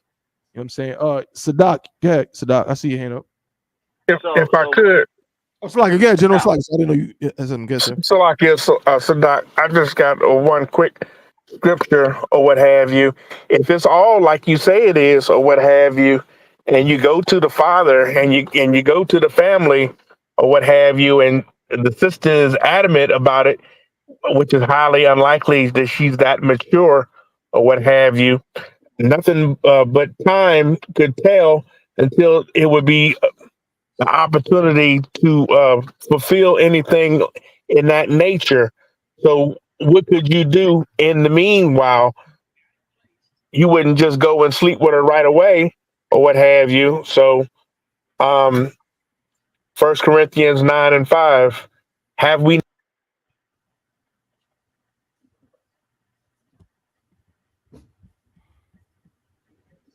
Like the general go out. So, like, General, you cut out. You need one of us to read for you, sir? We can. Son, I think I need. Can you hear me? Con, so what was that scripture, sir? 1 Corinthians 9:5. and 5. Like, I think I went away. I'm on my phone, and so the issue would be, you know what I'm saying?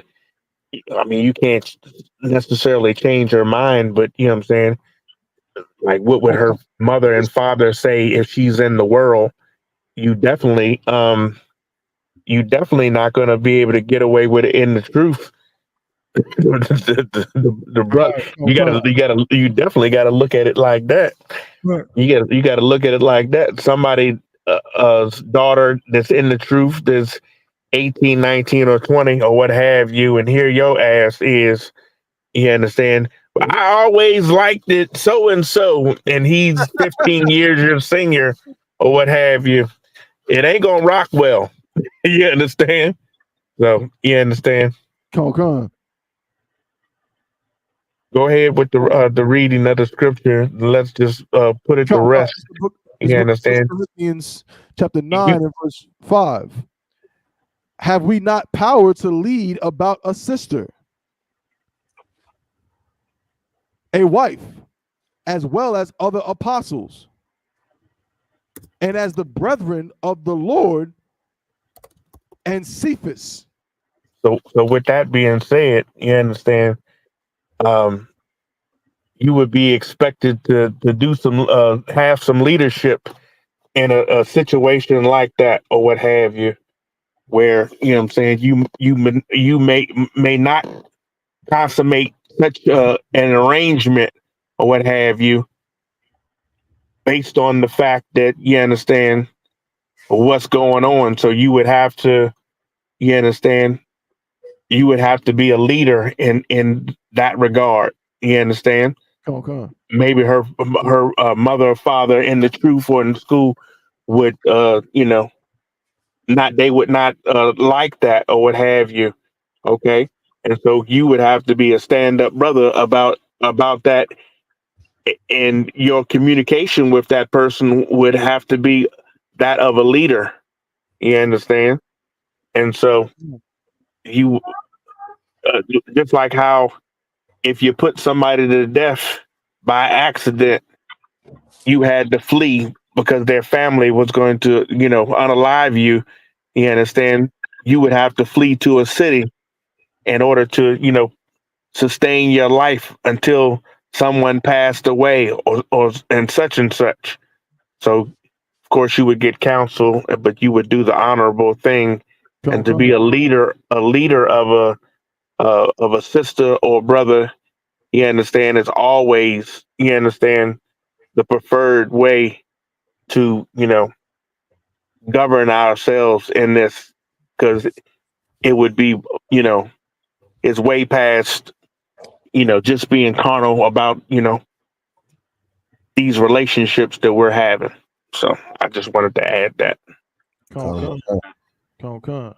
And if I could just piggyback off of what the general said as far as being a leader, I understand that, being a leader could be attractive to some women. Women like a man that has power and knows how to, control a situation and how to lead and be, be a man at the end of the day. But, at the same time, there has to be some type of, correct way to go about everything. You know what I'm saying? And telling the sister, yeah, it's great that, you feel that way about me or whatever, but, this, that, and the third ain't gonna work like that and blah, blah, blah. And then my next thing is me for as a, a personal rule at the end of the day. I know I don't look like it, but I have a 24, 25-year-old daughter. You know what I mean? So Nah, I'm you not look going like to shut up, nigga. I'm gonna be a brother. You don't look like shit, Doc. I thought you was smooth like 35, so Doc. I'm just joking, man. I'm just joking. Nevertheless, I got a 25-year-old daughter. I couldn't personally see myself dating a woman that's my daughter's age. You know what I mean? Because at one point in time, I was looking at this little girl and oh, she's a cute little girl. Give her some candy, give her some money. Woo, this, that, and the third. Take her, drop her off to school. And then the next second, I'm, talking about laying with the sister. Like, it feels to me. I wouldn't look at it like that, brother. I'm about to say, to me, no, I got you. But can I ask you a question on the flip side? When you was coming up, you were saying you probably had teachers that was older than you. You know what I'm saying? You was in high school, and that you might have been 14, 15 in high school. That teacher might have been what, 26, 27? Let me ask you this. Now, I mean, again, even myself, right? Like, let's say, I'm, in my 30s or whatever. I ain't gonna sit here and tell you that a woman that might be, climbing up in them 40s, getting to them 50s, is she bad? I dare anybody to tell me that I cannot talk to that woman. I mean, unless of course I get like an order or something. But I mean, like, meaning I don't look at it like, man, well, she old enough to be my teacher. Or I mean, shoot, a lot of us as black men and women, our mothers had us young. You know what I'm saying? Yeah. My mother had an older brother when she was 16 years old. Mm-hmm. You gonna tell my brother that he can't date a woman that's 16 years older than him because she just happens to be the same age as his mama? I've dated somebody that was the same age as my mom before. I'm still serious. So I didn't grow up in that era where too many of my teachers was just that fine and bad. So I can't. You had an unfortunate circumstance. Good night. Yeah, that's crazy. Good night. That's funny as hell. My teachers was not bad. They were not bad at all. They look like teachers, nigga. They look like teachers is crazy. They said they look like teachers. That's crazy. Hey, look, see, that go back. They had that goddamn ruler too. They was hitting you with that motherfucking ruler, spanking you on the ass and shit like that. We come from the era of corporal punishment. Yes. that go into what a real Israelite look like, Tabawan. Go ahead and explain what a real Israelite looks like. I'm not doing it, bro. He's trying to give me a show. I'm not talking about this, bro. We talking about Nah. Tell General Q what a real Israelite look like. We all look like real Israelites. We all look like we Israelites. Nah. Tell him what I'm gonna tell him. Which one is? What a real Israelite look? I know the answer. Do I look like a real Israelite? Do you look like a real Israelite? Yeah. La. Does Sadat look like a real Israelite? Kind of. Okay. Does Aitzah look like a real Israelite? No. Does Makawa what about Makawa? Kind of. Kind of. Hold on, so like, what do you mean a real Israelite? What are we going on? I would love to know. We go with this right now. He gonna answer the question. Real Israelite. Who is the staple Israelite ever, like for any Israelite ever? Captain Shapar Napash. My nigga. Captain Shapar Napash. If you Google black Hebrew Israelite, Captain Shapar Napash is that. I'm just saying. It's a good thing. Y'all heard it I can here see first, that. man. I can see that. I can see that. Y'all heard it here first, man. We the fake Israelites. Oh Us shit. niggas. Because we don't look like Captain Shapar Napash. We the fake Israelites, man. I'm trying. What I gotta do? I'm trying to grow the beard. It ain't working. What I gotta do, man? I need to know what makes him look more like a real Hey, Israelite, though. hey, look, if I could, right? I don't want to say it, but you go. Come on. If you look up, it's a magazine. I think it was posted by. Come on now, so we can pull it up and put it They on the put show. Captain Shapar Napash on the cover. You got that Louisiana Wi-Fi. You asshole. And he is frozen on the screen, so lucky. Man, somebody pull up the picture, man, so I could post it on the show, so we can see what a real Israelite look like. Because we fake Israelites, Hey, niggas is wild. We ain't real, man. Because I can't grow my beard long enough. We fake Israelites. That's what Papa Juan said, bro. So you trying to tell me a beard makes me more of an Israelite? That's what Papa Juan said. He's trying to co-opt the conversation and be Number one, disingenuous and lie. my beard is longer than yours. How the hell am I not a real Israelite? Say Come on, man. He said you was kind of an Israelite. That's bull. That's bull. I can't let that Notice slide. when you asked me, I said the image of a quote unquote black Hebrew Israelite. That's why I did that. I'm talking about when people think of a nigga on a corner screaming when they Bible, they think of Captain Shapar Napash. That is a fact. Wait, College kid. Wait, so Barack ain't, he don't look like an Israelite either, Barack. Barack in DC? From DC? Hell no. Salaki, hell no. So what do me and Barack look like? We look like what? Muslims? I smell hate in the air. Like what? No, man, listen, Barack be having the light skin poses, man. I took like on the side. No, No, y'all man, look like actual, like in terms of the technical term, y'all look like Israelites, like by the book, blacks, Hispanics, and Native Indians.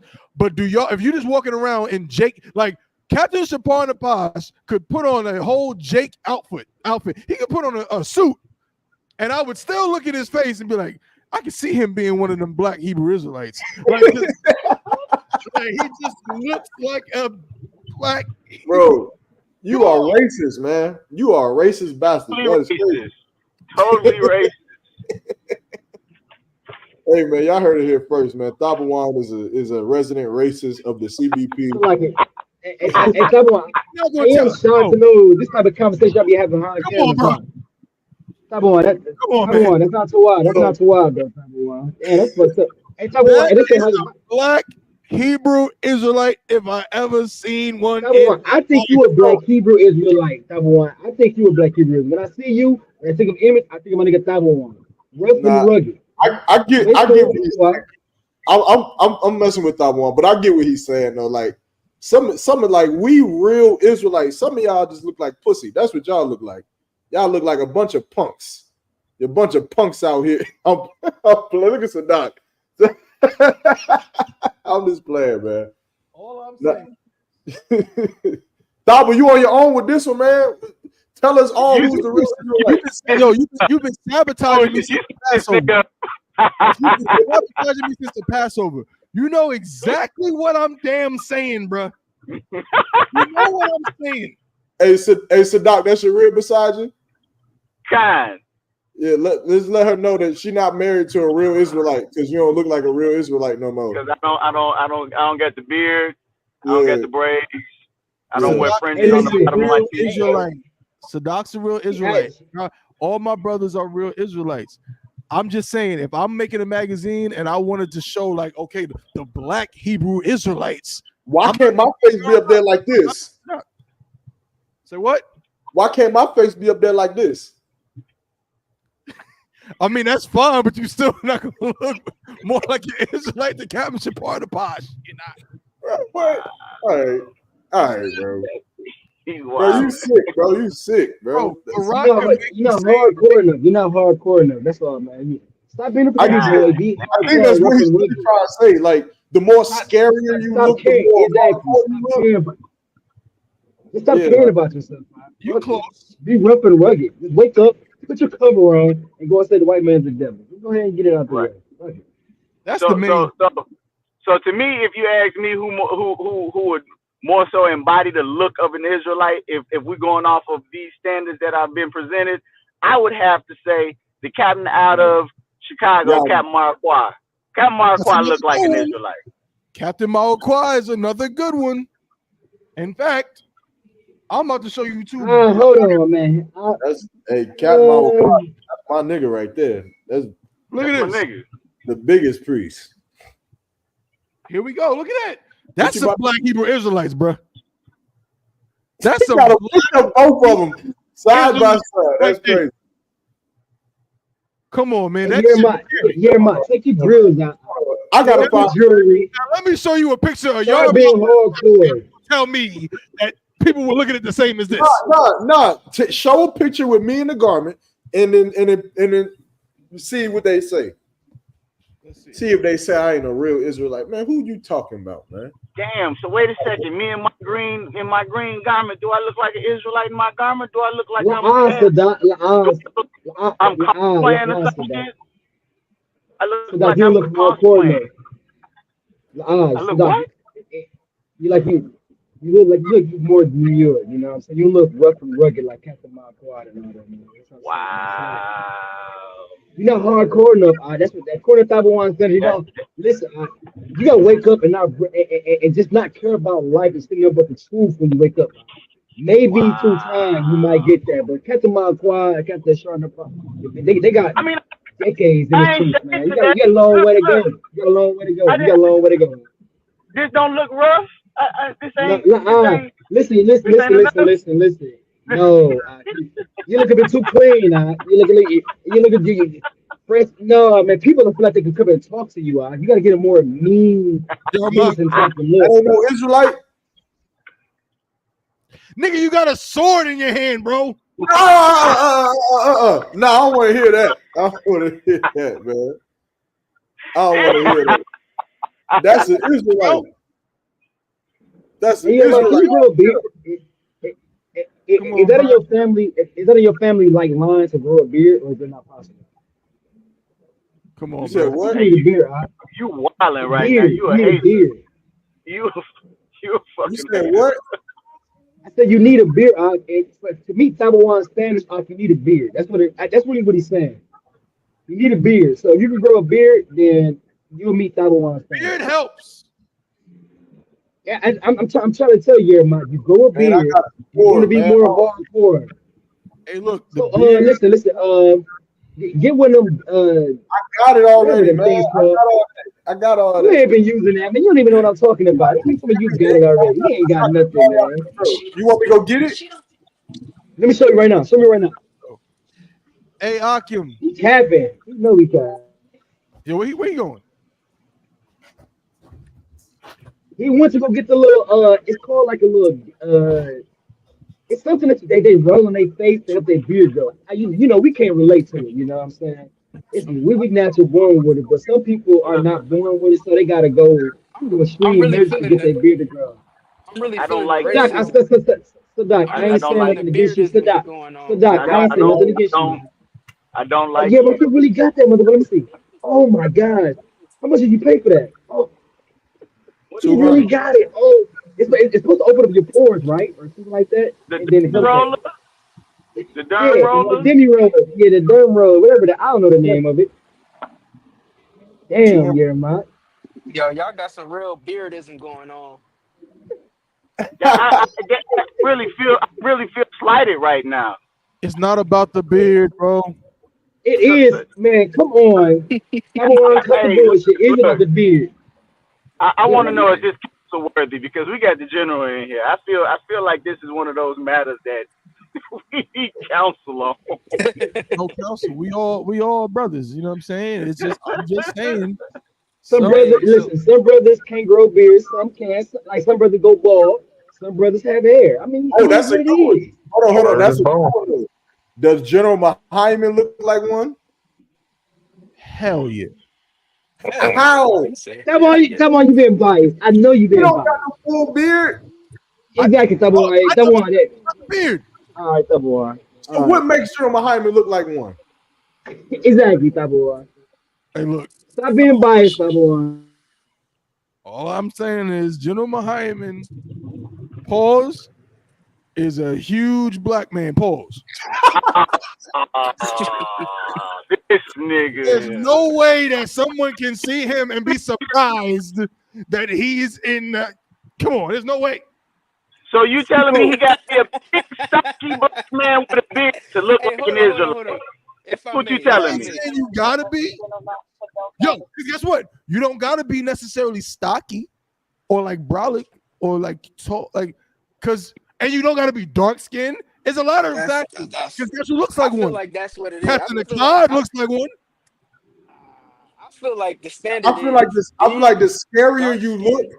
the more of an Israelite you look compared to you. That's what it is. The Yeah. scarier So, you look more like a black. okay, That's okay. what. Commander Juniata, the like type of brother that you will see on the beat and you say what's going on with you when you talk to him because he got that demeanor. Wait, Yeah, what I is ain't say Commander like a chill, laid back, like you don't know what he been through type of He not demeanor. saying that. He not saying that. He's saying how the scarier you look, that's it. Okay. So That's it's it. about the fear. And when I It's say the fear. scary, it doesn't mean like because It, guess what? it, it is about the beard. It is about the beard. It is about the beard. But there's just different levels to it. I'm telling you this. There's a lot of brothers that just look like, for example, and don't think it's just Judites or Bunyamin. Captain Osh looks like a Puerto Rican nigga in a coat. Damn. Yeah. Straight Yeah. up. I see that. If Hey, Captain Osh looks like he would be that Ephraimite that would be in a goddamn Hebrew Israelite cult, he just looks like it straight up. hey, So essentially, Salakia. just Off the stop double smiling. one. Salakia? Hey, Salakia. So by that logic, does Commander and Johanna look like an Israelite, like a Mm, real Hebrew Israelite? mm. Of course. Watch your Now, tone. now Okay. you trying to why He you said, "Watch your I tongue." just told y'all he gonna He move the said, needle. I just he told you said, what he "Watch had to your say about tongue." Commander Yana. I knew that. That boy ain't got nothing to say about that. That boy, you can't be biased. I understand Commander Yana, but we gotta be honest. If you Nope. see Commander Yana walking around the street, He not you're gonna gonna be say it. like, "Oh, that brother Israelite. He part of that fucking cult." You're gonna be like, "On top." You're gonna be like, "He a part of the fucking cult." That's a good question, but my answer is still, of course. You're biased. Nah, Great you're question, not though. gonna say no. That's a You're not great gonna question. say hey, no. Exactly. You're not gonna say That's a no. good You're answer. not gonna It's a say good answer. It's a smart answer. You know what I'm saying? I ain't mad at you for it, but I answer. know the real. Let's be honest. Answer. Commander Yana looks so brotherly. He looks so brotherly. Allah Like you want said to go to store and Beardism be like, versus damn. and colorism. of course Captain Mashak I rock. When Mashak Hell speaks yeah. one time, Hell yeah. Mashak, Yeah. when Mashak said, Lori, don't run, Lori. That shit stuck with me forever. I said, damn, I wonder what Lori was doing. Captain Mashak, Captain Nightshot is definitely I'm about to say, Captain Nine got that look to him. Just be like, black Hebrew Israelites right there, straight up. Yeah. Damn, like, Nah, come straight on, up. bro. Straight Hey, down. Captain Akkad be in that, he be in that whole like, hey yo, top of one, hey look out, listen, hey listen, hey hold on out, it's something funny. Hey listen out, when I tell you to Hey, do you something, you gotta go you do it in right now. Right? trouble for your Hey, hold on, Nah, impersonation. man. hey, Double young. Shema real quick. Hey, Double Shema one. real quick. Double two. Hey, Shema real quick. Hey, you hear me talking out? You hear me Yeah. talking to you? Hush your mouth, all right? I'm gonna tell you when you can speak. Look, this is what we gonna do. Number one, I need you to go get the rocket launcher out the trunk. Out. Go get it. clean I it. can Make launch sure it's out. oiled up. He got a card. Damn. Yeah, man. It's a Kai Juniors, man. Get your ass Oh, one day. He It's gonna like get you you having too much fun over one there, day. man. Taza You're Hyde, having too much fun. Taza Hyde. That's a black Hebrew Israelite right Oh yeah, there. yeah, yeah. Come Yeah, on, man. oh Y'all man. know what I'm talking about too. That's the crazy part. Y'all know Yeah, exactly what I'm talking about. yeah. Come on. I don't. I still know what you're talking about. I'm gonna be That's mean, man. cool. I'm gonna start just being mean. Every council, niggas gonna be making jokes. So I'm gonna be like, hey, Akim, hey, this ain't funny. Let's get to work. Until Tabawan says I look like a real Israelite, I'm gonna just be mean to everybody. Nigga, Don't smile. it That's ain't the gonna you thing. Don't that on you. smile. It, You're gonna Yeah, Listen. you look like cannot. Debo Hey, Samuel, whoever the hell it hey, is, bro. Like, you can't hey, real change quick. that. Nigga, it's I'm gonna about be to listen. It just, Listen, it's fine, brother. I know you an Israelite in the yeah. ISUPK. That's all that Yo, matters, That bro. don't yo, you know matter. who? I need the Listen, world listen. to know. Hey, real quick, I real need quick, them niggas to know. real quick, I right? just up, yeah, I just up. If I may, this nah, I'm gonna tell y'all a story. In the captain I'm about to speak about. You know what I'm saying? Let me know what a real Israelite's supposed to look like. Because he's a real, like, okay. he looks like a real Israelite. This brother, Captain LeBun. I went to Detroit. I went to the Detroit cookout, right? That's It's not, officer, Yeah, officer, to LeBron. oh, officer okay, LeBron. no sweat. Salakia, the officer LeBun, right? This is the first cookout I went to ever. You know what I'm saying? Outside of Florida. I pull up to the Detroit cookout. Officer LeBun is in the basement of the Detroit cookout, and he's questioning, the younger officers. It was me. It was it was at the time, Officer Nakashwan, from Ohio, and the Gadite brother, my I forget how to say his name. Man, it's a Gadite brother out there too in Ohio, right? And so we in the basement, and Captain LeBron, Officer LeBron, he's asking questions, and I'm new. I'm a trooper, and like so I'm just like I'm happy to be around the brothers. All I ever seen was the brothers from Florida and brothers online. You know what I'm saying? So I'm like, yeah, I'm finally around these brothers. I'm enjoying myself. Also, Bond sees me smiling and laughing. He's like, "What you smiling for? Drop and give me 50." I'm like, "What?" And I'm looking around like, "Is he joking?" It's like, what are you waiting for? Drop." Well, So I started doing push-ups. And I'm like, "Damn. All right, well, no more smiling. No more fucking smiling." So that's what it looks like. All right, no sweat. Damn. Yeah, Officer LeBron, I'm sure Top One would say is a good real Israel. night. Hell yeah. Man. Check it out, General. Hold up. I got a quick question. I'm about to head out because I got to head out. But here's a good one. Pause. It's like a conundrum where it's like, damn, like I don't know. He paused kind of in the middle where it's like he looks like a real Israelite, but he also don't. What's my man's name? My brother out there in Texas. I want to say Godaiwan. Good die Yeah, one. good die. Got an eye one. Godaiwan is an interesting case. He's a young brother who, again, I'm sure if he really wanted to, if he didn't put on no UPK attire, no One West attire, you wouldn't look at him and like he'd be a kind of brother you could look at and be like, I wouldn't expect him to do that. But to be honest, when I look at him, maybe it's because how he be putting on that One West gear, it's like So like, real I just want to go. I just want West to go to council. black I'm ass done. Israelite. I'm Hold on. done. Let, I'm let him done. finish. Agawal, let him finish. What'd I'm you just say? saying. Again, but with him, I feel like it's related to like what I'm saying, how he put on them UPK that One West, like what I'm saying, like again, him himself, maybe not. He be putting on them clothes in a certain way that's like he just looked like a black Hebrew Israelite, like the quintessentially. You know what I'm saying? So that I'm just saying that is one that kind of throws me for a loop. I wouldn't be able to know how to define him. I wouldn't be able to say He Yeah, looks he's in One that West. loop or he's out of that loop. I don't yeah, know. so you respect the die one, but you don't respect us.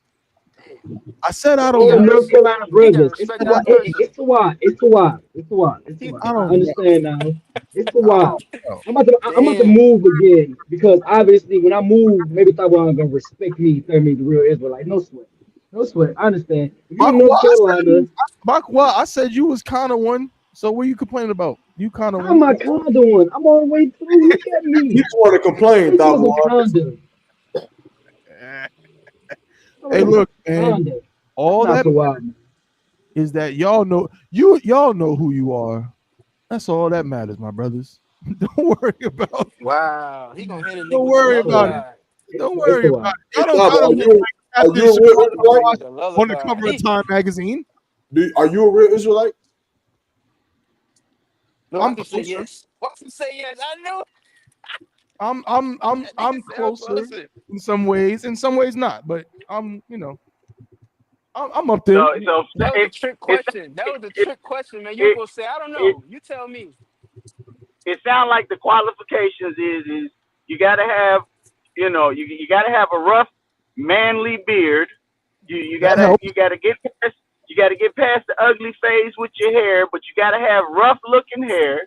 You gotta be a semi big stocky nigga. You That gotta helps. look mean. So Those are some good. Hey, Sadak, you wanted something. Those are some Wait, good. So now get your weight up. So now get your weight up. Start hold on, eating more and sit down. hold on. Wave cut to Zariat with the waves. I was gonna ask that too. Does he look And like with, a real and to with that, I want Zariat on no jumper? To Zariat on no jumper with the waves. and with Does he that, look I want to no, say shalom, no. shalom, Nah. General Tawada for joining us on the Chain Breakers We ain't podcast. ending the show right now. I'm heading out. I'm heading out. I got my head covered. I just want to say shalom, Lord in Christ, General Tawada again, sir, for gracing us with Shalom, Lord Christ, Most High in Christ. General Tawada, sir. And to I'm the gonna raise up myself. You know what I'm um, saying? to the brothers, man. Y'all mock. You know what I'm saying? 6107. Yeah, just go ahead and put it on yours for right Isaac, quick. Sadat, I just, Shalom, Lord in Christ. Lord willing, I'll see y'all next week on the CBP, the Chain Breakers Podcast. Hey, Most High in Christ. follow Shalom. war as usual. Yeah, we're not in it. He's just leaving. Oh, okay. That's wild. Like he really tucked tail and ran, bro. Yeah, that's crazy. That's crazy. That's wild, man. But I don't know. We did have one more topic we were supposed to go through under the agenda today. Thabawan had to go out to help Officer Iraq do something, so he had to leave. My shot out of Detroit. Okay, I don't see Thabawan gone. Iraq. Thabawan is the resident Israelite identifier. So if you're not a Thabawan, then you're not a real Israelite. He got So, hey, he got the real Israelite radar. yeah, you got the real Israelite radar. The rest of That's us is fake Israelite. That's Damn, man, crazy. because I'm young. That's what it is. Like, because I wear javelin shirts, so I need to wake up. Hey, look, you know what we need to do? We need to wake up like Itazam and wake up an Israelite and brush our Nah. teeth like Israelites and eat our breakfast like Israelites. That's what we need to do. brush That's our what you teeth gotta like do. an Israelite. Yeah, Yeah, brush That's what you your gotta teeth like do, an man. Israelite. Doug, That's funny. man. Through water. What's going on, brothers, man? You This was gotta What sleep like you what's gotta go to sleep like the Israelite too. the next topic. 1 second. Actually, I got it right here. We did the colorism. I don't know if I'm gonna do that one. Let me see. Did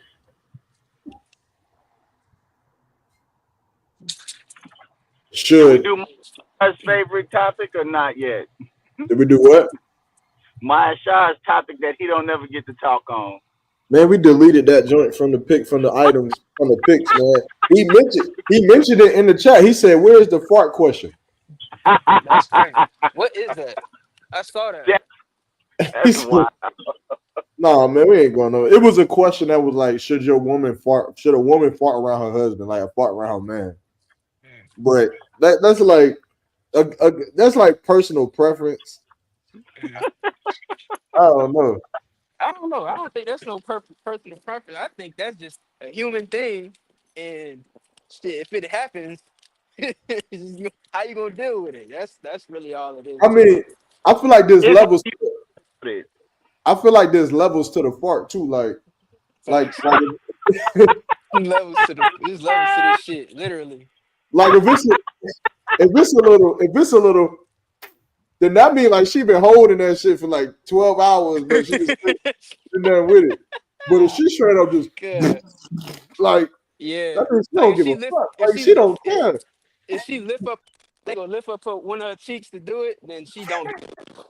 wow. Like, Like if she try to sit down on that motherfucker, if she try to sit down on the fart, then she a little cutesy with it. You know what I'm saying? Like she ain't trying to be all out with it. But if she lift up a leg or lift up her ass cheek or something and just let it rip, yeah, she don't give a fuck. man, then they do this. They do this right here. They fan it and look at you like trying to see if you smell it too. That's crazy. Look, That's crazy. I'm gonna tell y'all like this. The short answer for me is lie. Hey, And my rib would tell you I am not with the shit. But he can fart all damn day long. Yeah. He I can feel like fart it's all different damn though. day long. Look, he can I fart feel all like it's damn different. long.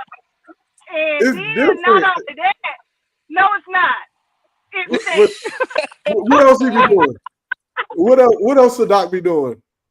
He Farting. said, That's "What it. else is that he But doing?" That's crazy. Yo, I feel like that's it's crazy. different though. Say Like I feel what like else he He'll was doing? roll over and fart, however, to make me uncomfortable. He'll do that shit. But if I just accidentally fart, I committed the worst sin. We got to go to counsel.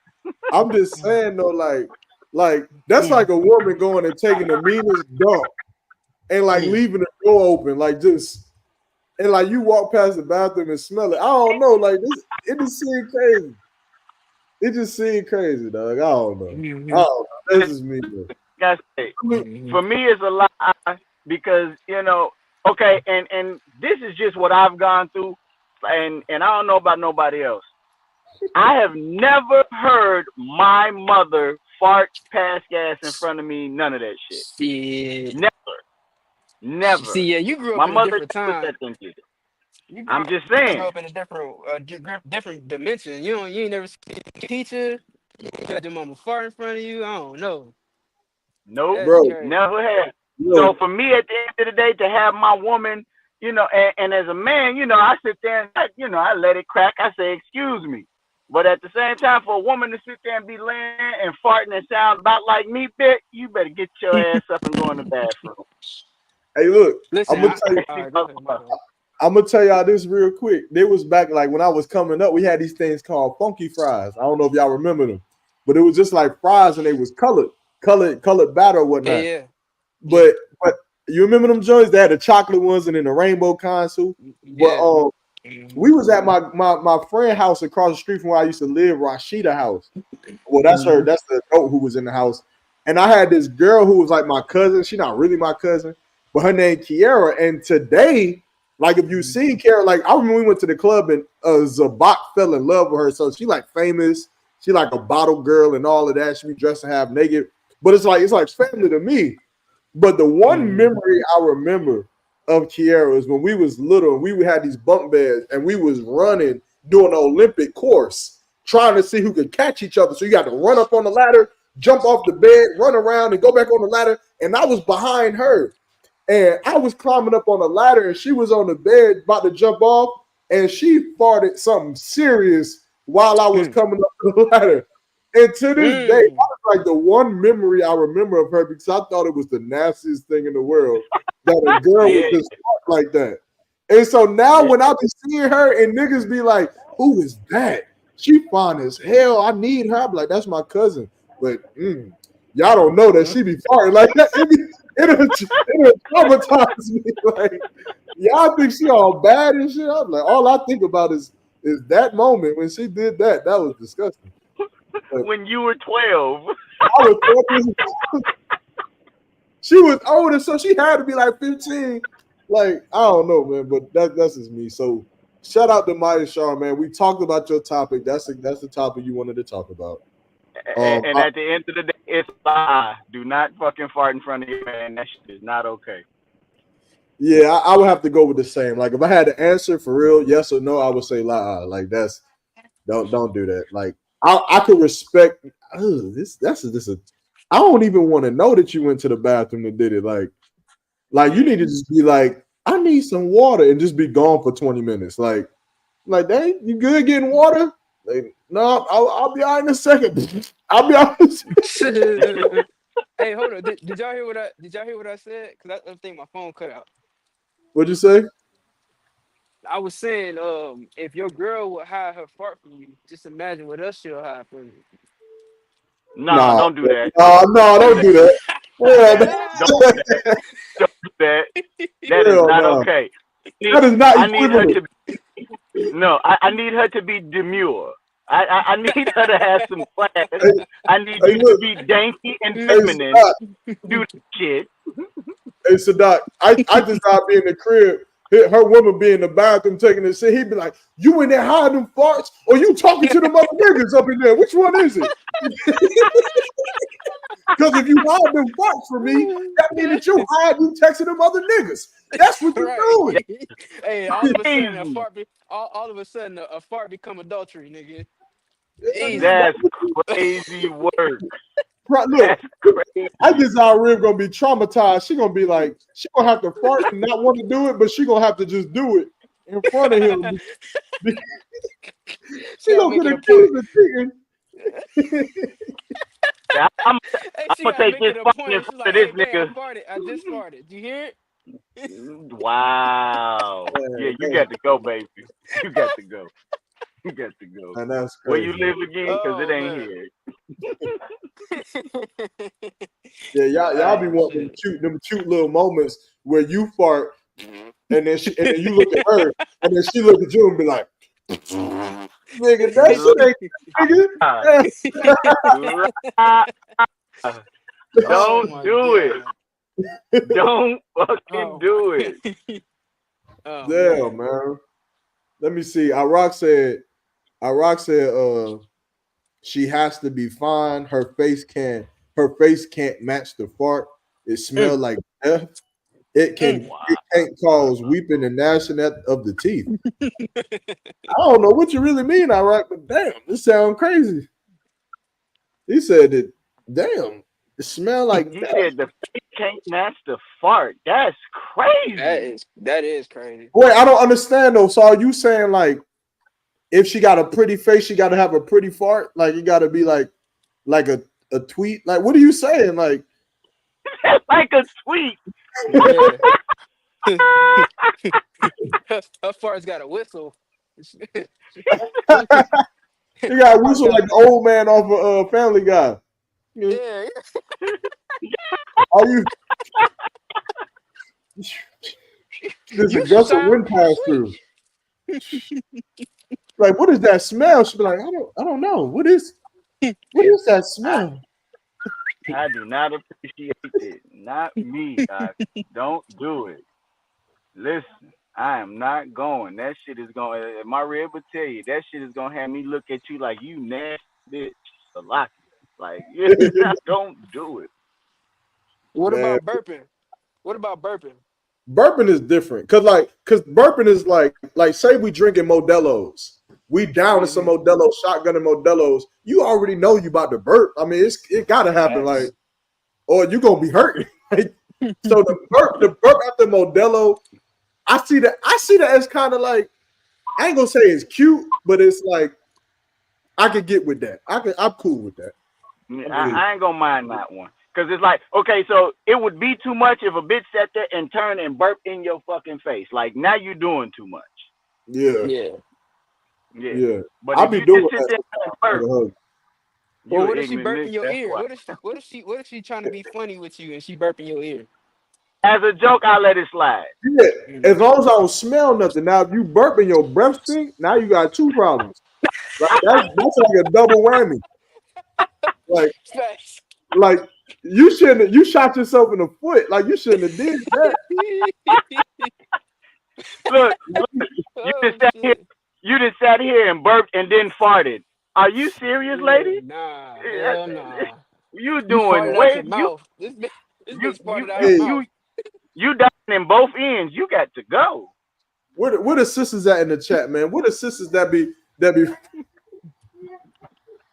they gonna be like, I fought around my man. I Yeah. be Lucky him. My man love Lucky my him. farts. Lucky him. nigga be like, Lu- you Listen, must have had bacon this morning. if Yeah, there's a oh single shit. sister out there looking to court me, don't fart in front of me, baby. Don't do it. Don't worry, Don't Sadat. do Don't worry, Sadat. Ain't nobody trying to court you. You good. Good to go.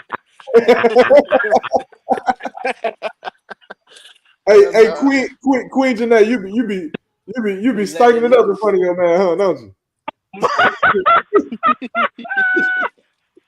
Hey, look, she gonna comment. She gonna say, "I let it rip like a blade out this bitch." She gonna, Yeah. Wow. oh man. Hey, Wow. hey, but if you with Icazab, you good to go. If You Icazab go, go ripping with you. look, yeah, Mike, she got ripping in front of me. High Right. five, baby, that was a good one. Man, y'all some stanky ass niggas, dog. Y'all some nasty niggas, man. I never had a man before, but I don't even. Hold on, what you mean? Oh, what you She mean? never had a baby. Hold on. Like you only had boys. What does that mean? No. This a woman. This a sister. She's saying she never had. I get what you say. I get what you. Yeah, yeah. That nigga said, "What you only She had said boys?" she don't. She said she Like, don't. what you mean? Said, Since like you never been in a relationship, or you never been married before? more Like so what you probably mean? that she ain't never had a boyfriend in the See, sense of been in a relationship. I no, got you. I know what she means. She brand new. She done been born again, so her slate is white clean. Oh no. That's not what she mean. Hold on, let her answer the question. Yeah, What you mean? fact. Um, never been in a relationship. Damn, man. Like I got Most of questions, her man. crazy. For real though. You Most of her giving me crazy. damn sis, how old are you? Hold on. Wait, this is live, right? This This is is live. live. I ain't sis, if you don't mind me asking, how old are you? Like, are you hold on, who let me see. Yeah, well, this is what I need top of one. Well, they say whatever she say her body count is, you gotta multiply that by two. How do you multiply zero? You can't, nigga. That shit's still zero. I don't That know. shit's zero. I ain't doubting the system now. I'm just asking. But other sisters too, y'all don't just let her answer by herself. They out here trying to lean, they trying to ride her coattail. What y'all doing? I just Yeah, they don't want to answer. you out there in them swamps, ain't you? Yeah, yeah. In the bayous. Oh damn, sis. Yeah. Oh damn, 20. So all right, shout out to the 27-year-olds in the chat in the That's building. all right, bro. Yeah. That's all right, You how bro. old are you? You 27 too? Nah, man. I just hit 30. Okay. All right. Yeah. Yes, sir. Yes, sir, mister. Hey, long as you don't start calling me unk, shit. No sweat, sir. Look, No disrespect, mister. I'm I'm I'm so glad ain't nobody never hit Hell me with no nah. shit before. That shit's crazy. Hey, yo, Yeah. what up, Y'all them I ain't never sirs. had that happen. He said y'all them sirs. It's crazy. Y'all them sirs. Hey, I got three more years. Golly. I'm gonna be up there too. I ain't gonna be Yeah, able to play the young boy status no more. yeah, they gonna be calling you on. I'm telling Nah, they ain't gonna do that. They ain't gonna call me you. nothing. He knocked out. It's sir. Call my that pronoun is hey, sir. that man gonna start looking like an Israelite. They ain't gonna play with him. Hell yeah, Nigga, hell nigga, yeah. I'm a gangster. They gonna be like, "What's good, Unc?" I'm like, "Watch your fucking mouth talking to me like that." Then they really gonna call you on. Oh, my bad, aunt. Yeah, all right. Yeah, all right, You right, you right. My bad, aunt. You right. I man. I'm apologize. tripping. Aunt tripping. He said, "Unc, trip." Aunt tripping. Yeah. They gonna be plotting on me too when I come back out the store. Oh my They plotting. god. They gonna be trying to get me. You trying Hey, to get real me. quick, real quick. That hat mighty. Can You said what? you hear me? Nah, you had went out. Say it again. I said, can I get a close up on that hat? That hat's mighty tight. Oh yeah, yeah, yeah, yeah. Oh yeah. I forgot I was wearing this joint. I mean, Yeah, yeah, yeah, yeah. That should do look fire. I was gonna ask That's you. that's I was gonna ask you about that's that. that's hardcore right there. Yeah, Ooh wee, yeah. Who made that? well, ooh wee. shout out to Officer Sadat himself for getting the Ah, patches. shit. He the patch man. The patch. Mr. Patchy. Yeah, but of course, I ironed it on. Oh, okay. But that motherfucker look nice though. Yeah, I like that. I had to test out the I had to test out how I was gonna heat the joint. So I had this hat. So I was like, fuck it, I'm gonna test it out on that. It worked out so far. But this is sneak peek into season 4, man. So y'all get ready. We working on the Yeah. designs for season 4. Shout out to Doc for the patches. I don't got them with me there and there, but I mean y'all see right here. But y'all, we Mhm. gonna do something crazy, man. It take me a long time to come out with the designs, but I'll be really thinking about it. So Hey, stay Officer Doc, tuned. you do Velcro as well? So what it is I work with a company or whatever the case may be, and I send my ideas to them, and they make them come to life. All right. Wait, So let's not to cut y'all off, but that what the sister said was heavy though in a way. She said that the ISUPK changed her life. That's heavy. Like for a sister to be able to come out the world and a change from living in like that into being a sister in the school, you know, shout out to you, big up to you, sis. That's a heavy thing. That's a heavy thing. It's not light at all. So most high in Christ to you and your journey on being in the truth. And definitely shout out for tuning into the CBP, the Chainbreakers podcast. We're definitely happy to have you here. You understand? From wherever you at, wherever zone you in, the water for tuning in, man. Most High Um, in Christ. A lot of the sisters don't sit there and pull away from that lifestyle, so it's definitely a great thing to have. yeah, for sure, for sure.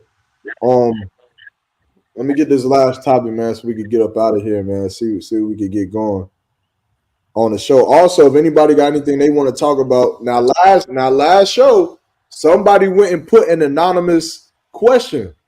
Y'all, now it's cool. You want to do the anonymous thing, that's fine.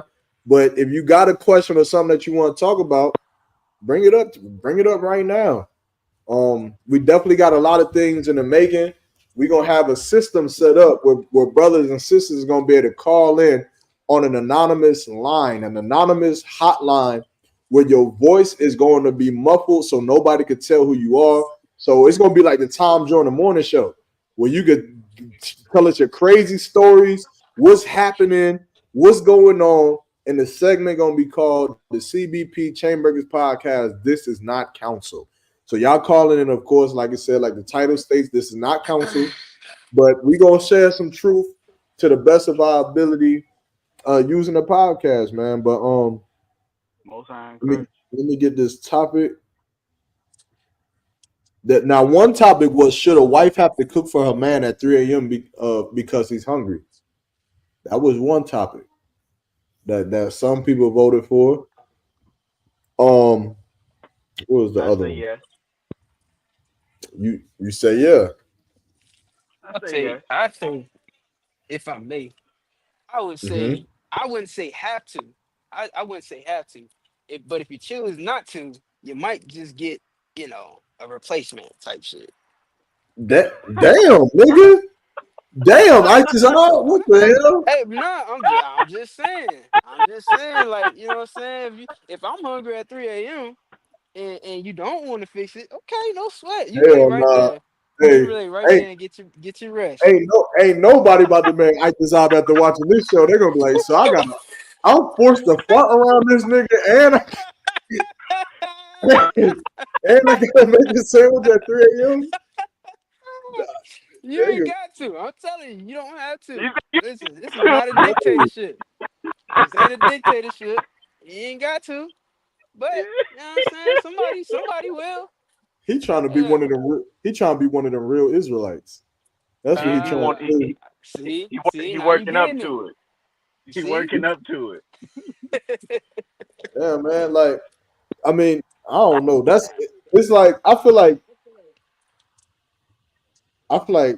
if I'm that hungry, I'm gonna just have some noodles in the crib or something that I can just go heat up myself. Facts.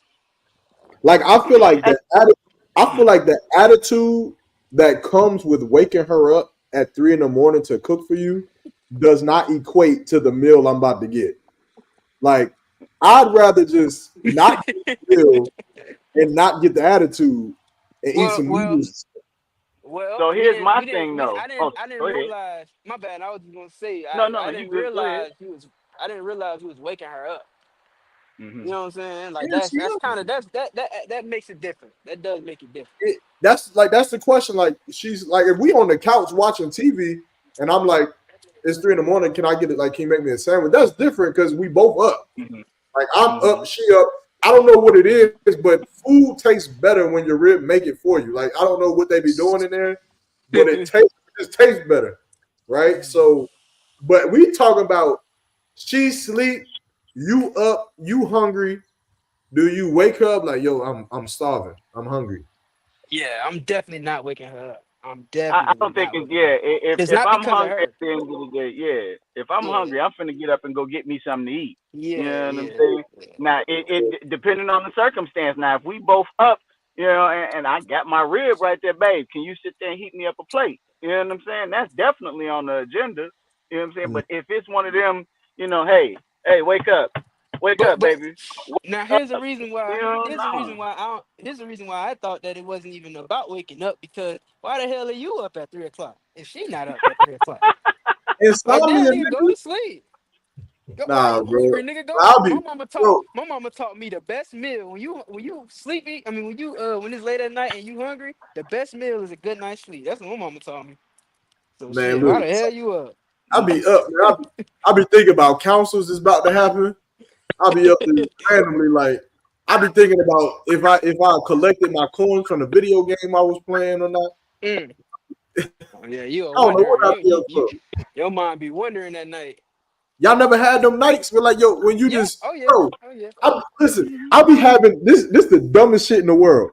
I'll be having nights where I can't sleep, and you know what I'll be thinking about? So that I'll be thinking about like if I like in my head, I have won the lottery and I got so much Mm-hmm. money, and I'm just thinking about how I'm spending it. Like I Mm-hmm. and I be having intense thoughts about like who am I gonna You're take not the shopping only one. first? What am I You're gonna not the do? only one. Like what I'm gonna do? And then I just be like, like 4 hours later, I just be like, I didn't hit the lottery. Like what the hell am I sitting here thinking about? I just wasted 4 hours thinking Think about about the nothing. shit that happened. It Yeah. ain't never And then happening. that's That's it. when you be like, Yeah. that's when you be I like, mean, man, it's let me slow, put my but ass to bed. it works. Man, be trying to go to sleep, can't go to sleep. Man, that be crazy. That insomnia be crazy. Where you just like, bruh. No, I have Understand those something? For the nights. last 2 weeks, I've been dealing with that exact same thing. Like I'll go to bed at a great time. Like I go to bed 11 o'clock. I ain't got to be to work till 8, and I still wake up at 3 o'clock in the morning. I'm like, what the fuck am I doing woke? Mm. Man, it's like when you be locked up, you in a cell, and it's like you would think that a nigga could just go to sleep. But bro, it'd be so much shit on. You'd be like, bro, Mm. thinking about your whole life and like, how did I get here? Like, what did I do in my life to get me here and to this point right here? And you just can't Let go me to tell sleep. let me tell you something about being locked up. Ain't nothing about that motherfucking metal frame with a motherfucking thin Yeah. ass cushion that you laying on top of comfortable. Oh yeah, that Yeah, 5 foot bed ain't shit. and that's Especially for a something nigga like me. I wouldn't wish that on my worst enemy to sit there and go back But to jail. you know the worst thing about it though?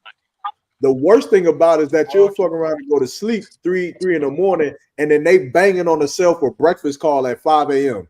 Who the hell eat breakfast at 5 a.m.? Not me. I I'm want to sleep. skipping.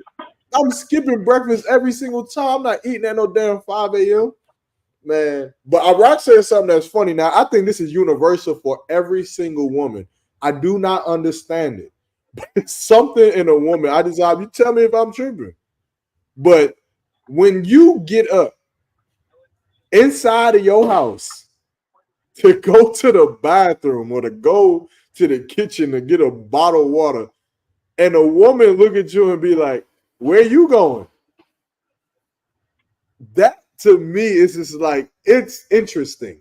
It's an interesting thing, but I do not understand it. For the life of me, I can't understand it. And I just be like, I'm going somewhere in my house. I don't get it. I just, you ever had that happen? Hey, so Doc, I'm about to mute you real quick. No, Salaki, I'm right here. Go for it. Oh no! I just don't know if you stepping off. But I was asking, like, have you ever had like your woman? Has she ever like when you get up to go somewhere into the crib, and then she look at you and ask you and be like, where you going?" Like, and I don't know. For me, it might just be me, but I don't know. I just be like, "Why are you asking me where I'm going? I'm going to the bathroom. Like, I'm going. Nope. I'm going to the kitchen. Like, what do you mean where I'm going? I'm going. I'm walking into my house somewhere. I'm going somewhere in the house." But Nope.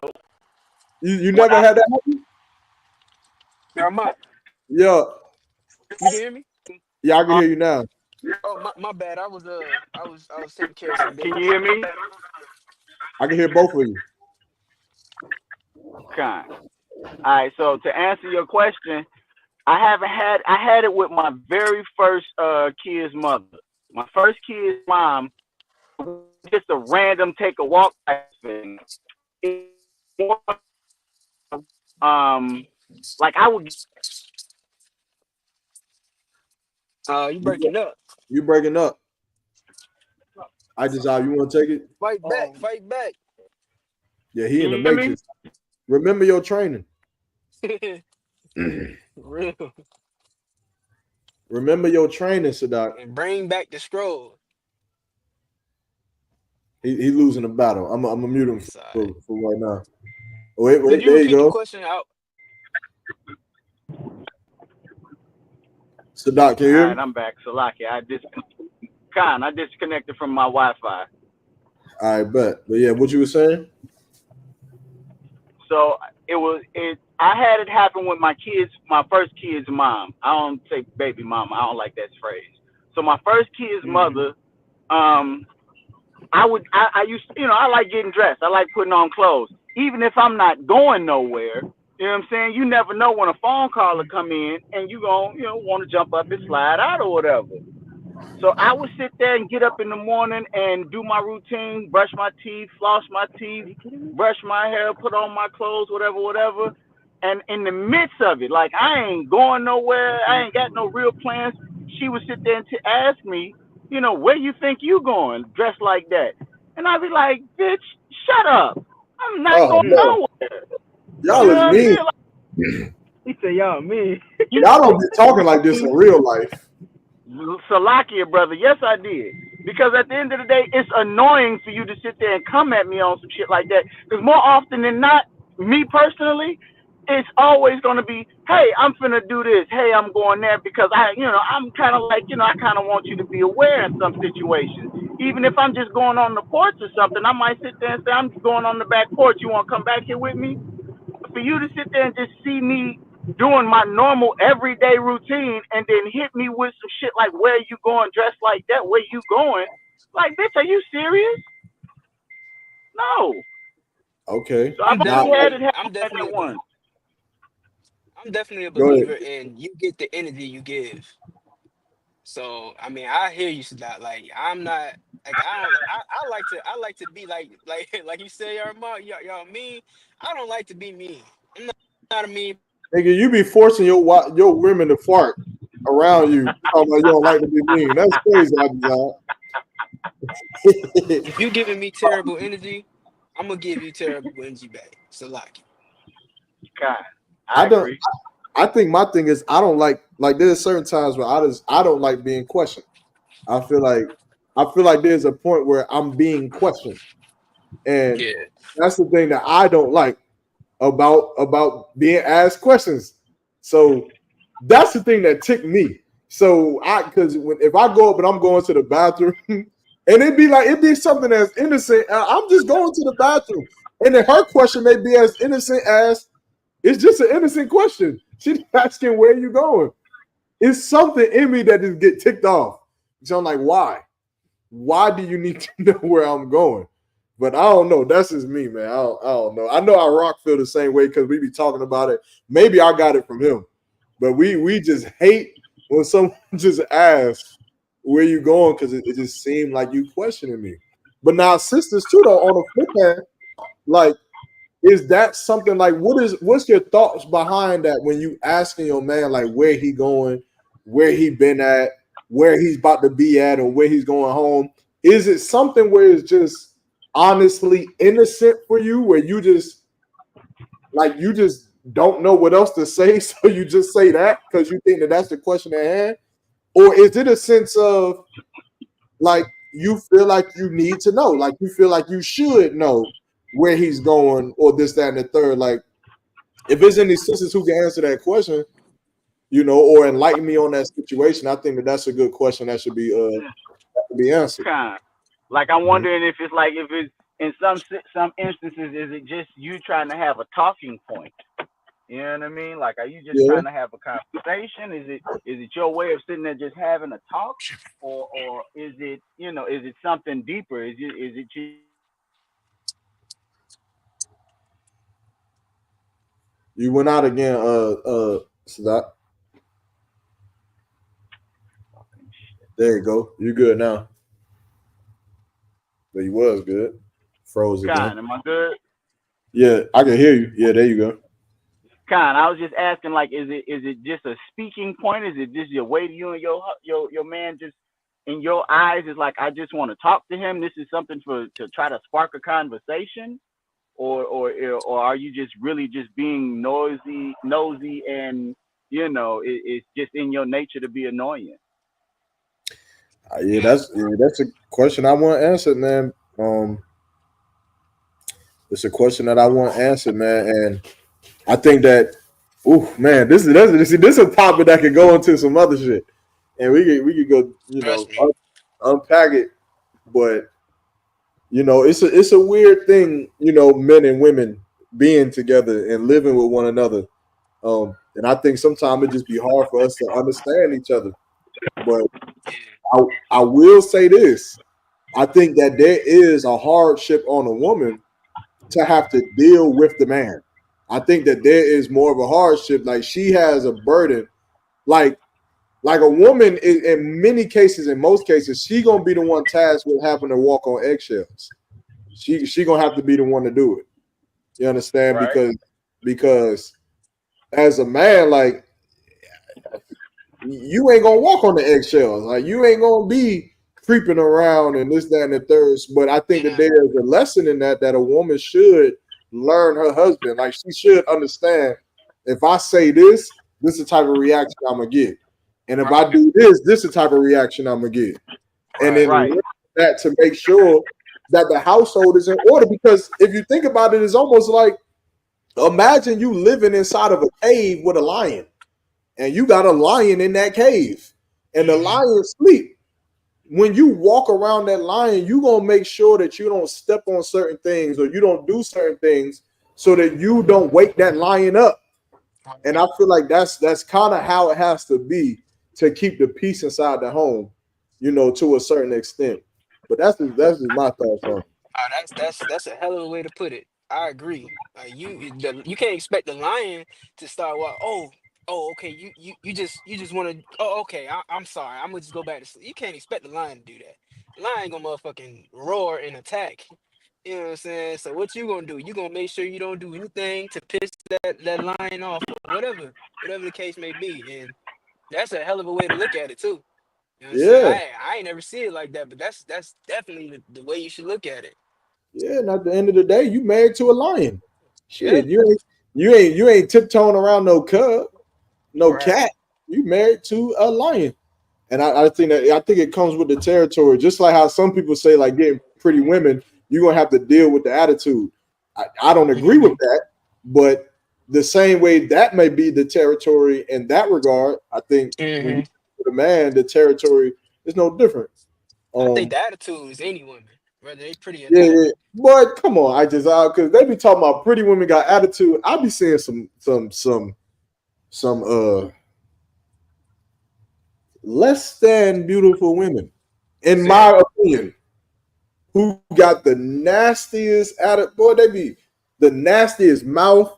They be it. Mm, talking to their children. I seen some woman, man. She looked like dirt out of mm, food line, and she had like 3 kids. Her kids was, being kids coming out the food line, and she looked at the kids and said, "Can y'all shut the f up?"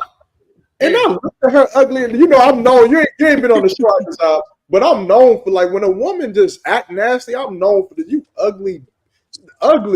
And that's what she looked like, man. Like, why would Yeah, you talk to your kids like that? yeah, Telling them yeah, to shut the F up. Like, that yeah. That's crazy to as me hell. is crazy. That's I'll never crazy as talk to fuck. my kids like that. It's I a couldn't. Salaki, kid. It's a Salaki, goddamn I'm finna kid. weigh in on that right now. Give me 1 second. Yeah. Now you look like Up doing that, opening the door like Yeah, that. that's what. And then said, what you brother, what y'all young boys talking about? I'm gonna come back. I'm finna dominoes over here. I'm gonna come back.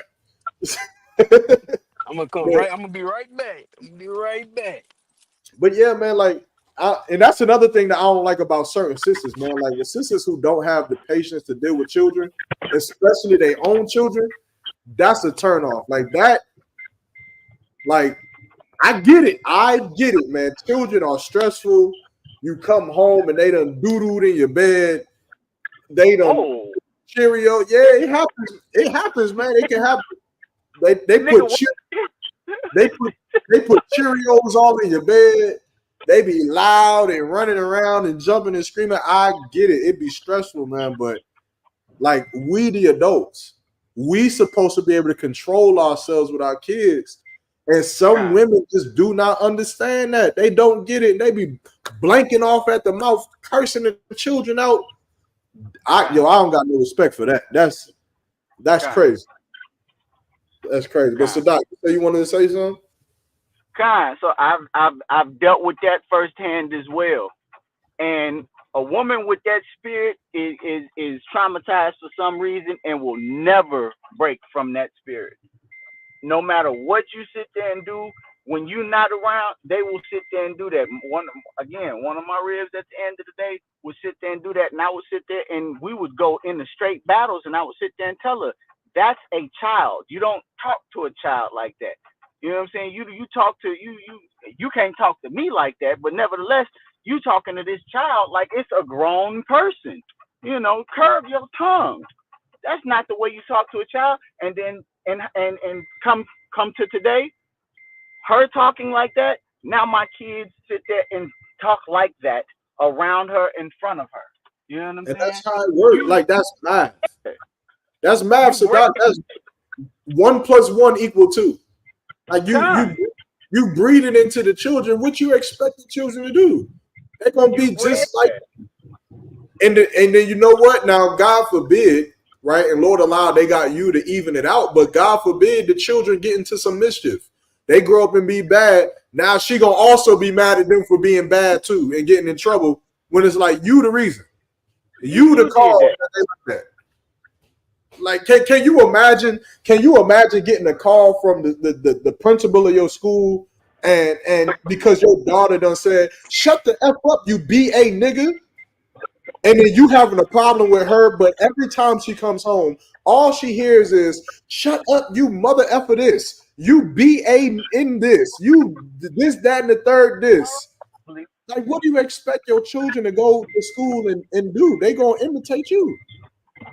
They gonna imitate you. So now them kids, the kids I seen that Food Lion, I already know for a fact that they at whatever school they at or whatever daycare they at school saying shut the F up. I know they saying it because they mommy say it to them. And that's sad, man. That's And do terrible. you know what else they sit there and breeds? That Mm-hmm. breeds that idea or mentality that you have to be your kid's friend. You know what I'm saying? So now you're your kid's friend and you talk crazy with your kids talk crazy around you. But now when you trying to sit there and stand on business with your kids, they're gonna sit there and talk to you any old kind of way and walk on, damn near walk over you.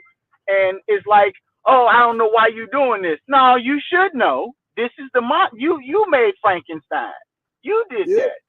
But and then the thing is this, I'm thinking like we're not even standing on business with our kids. Like we not raising our children.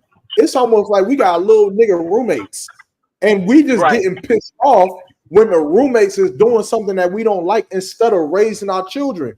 That's why you see a lot of times like the woman, she won't catch the attitude when the child isn't doing the homework properly. She won't catch the attitude when the child isn't speaking like women will. I mean, not just women. And if you brothers doing this too, then this go for y'all too. But you'll have a child that'll be underdeveloped in their speech.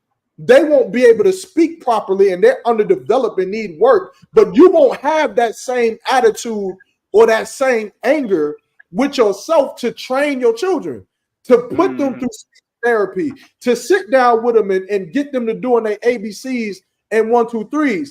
But the second that your child spills some milk, or the second that the child spills some food that you're gonna have to clean up, which inconveniences you, now that child is a little black mother effer and need to learn how to eat because you don't got to sit there and teach the child how to eat. You expecting them to do it on their own, but teaching them how to talk, no, that's something that you got to do. That inconveniences you. You ain't gonna do that, and you ain't That's gonna have that. because Come my on, bad, not to cut you off. That's because that mother is selfish, and the only thing that matters to her is her. yeah, It's the same reason why that woman puts a man on child support because she don't want to be inconvenienced. She don't want to spend her hard-earned check to be a mother, to be a parent. So she wants that man who she called ain't shit, who But to add to that, you know what that ends up being? That's uh-huh. the same woman that sit there and tell you she don't need a man. Yeah, she don't That's need the no. same woman that don't need a man for shit. But then at the end of the day, you got it. You see the video that's being shared on Facebook where supposedly that kid is sitting there popping off at his mama with the Scully mask on. I mean, I You don't see know which that? one you've seen it, but I've seen it 1,000 times. I've seen it. Yeah. I mean, I don't think that one is real, but the scenario is real. Yeah, That's the same woman that don't sit there and need a man for shit. But when this little nigga decide that he bigger than you, he gonna sit there and buck up. You can't tell him what to do. You understand? Now what you got? You got an over feminine, over emotional ass boy that you got to sit here and halfway have a fist fight with. When if you had a man, if he had his father in the house where he's supposed to be dealing with the issues, helping train him up, helping to discipline him, you wouldn't have this. But you right. so damn ignorant and you so damn selfish, you know what I'm saying? That you'll sit there and kick him out and try to raise a whole boy. And either Right. you're gonna come up with this disrespectful little bastard, or you got some little soft, halfway effeminate little boy that that you gonna love and accept because that's your baby. So you ruining the world 2 times over, not having a man. Yeah, man. And brothers gotta be strong. We talked about DJ Envy earlier, allowing his daughter to dress up like Lil Kim for Never. Halloween in a goddamn whatever kind of revealing outfit she had on. Which is disgusting. Never. And men gotta be stronger. Like even with my child, like I gotta think very clearly about how I discipline. Like I can't just pop off, right? Every single time they do something. Sometimes you watch your child do something and you just say stop, and you gotta let them do it again. And sometimes you gotta let them do it again, and then when you pop, you understand? You check them, and then you explain to them why they got checked. But every Right. time, you can't just go and beat your children. They don't understand what they're getting beat for. All they gonna recollect from that, the only thing they're gonna retain is whenever daddy get mad, I get hit. They not Right. really understanding what it is I did wrong. That's why Right. you like raising, like, I know I'll be pissing General Mahiman off.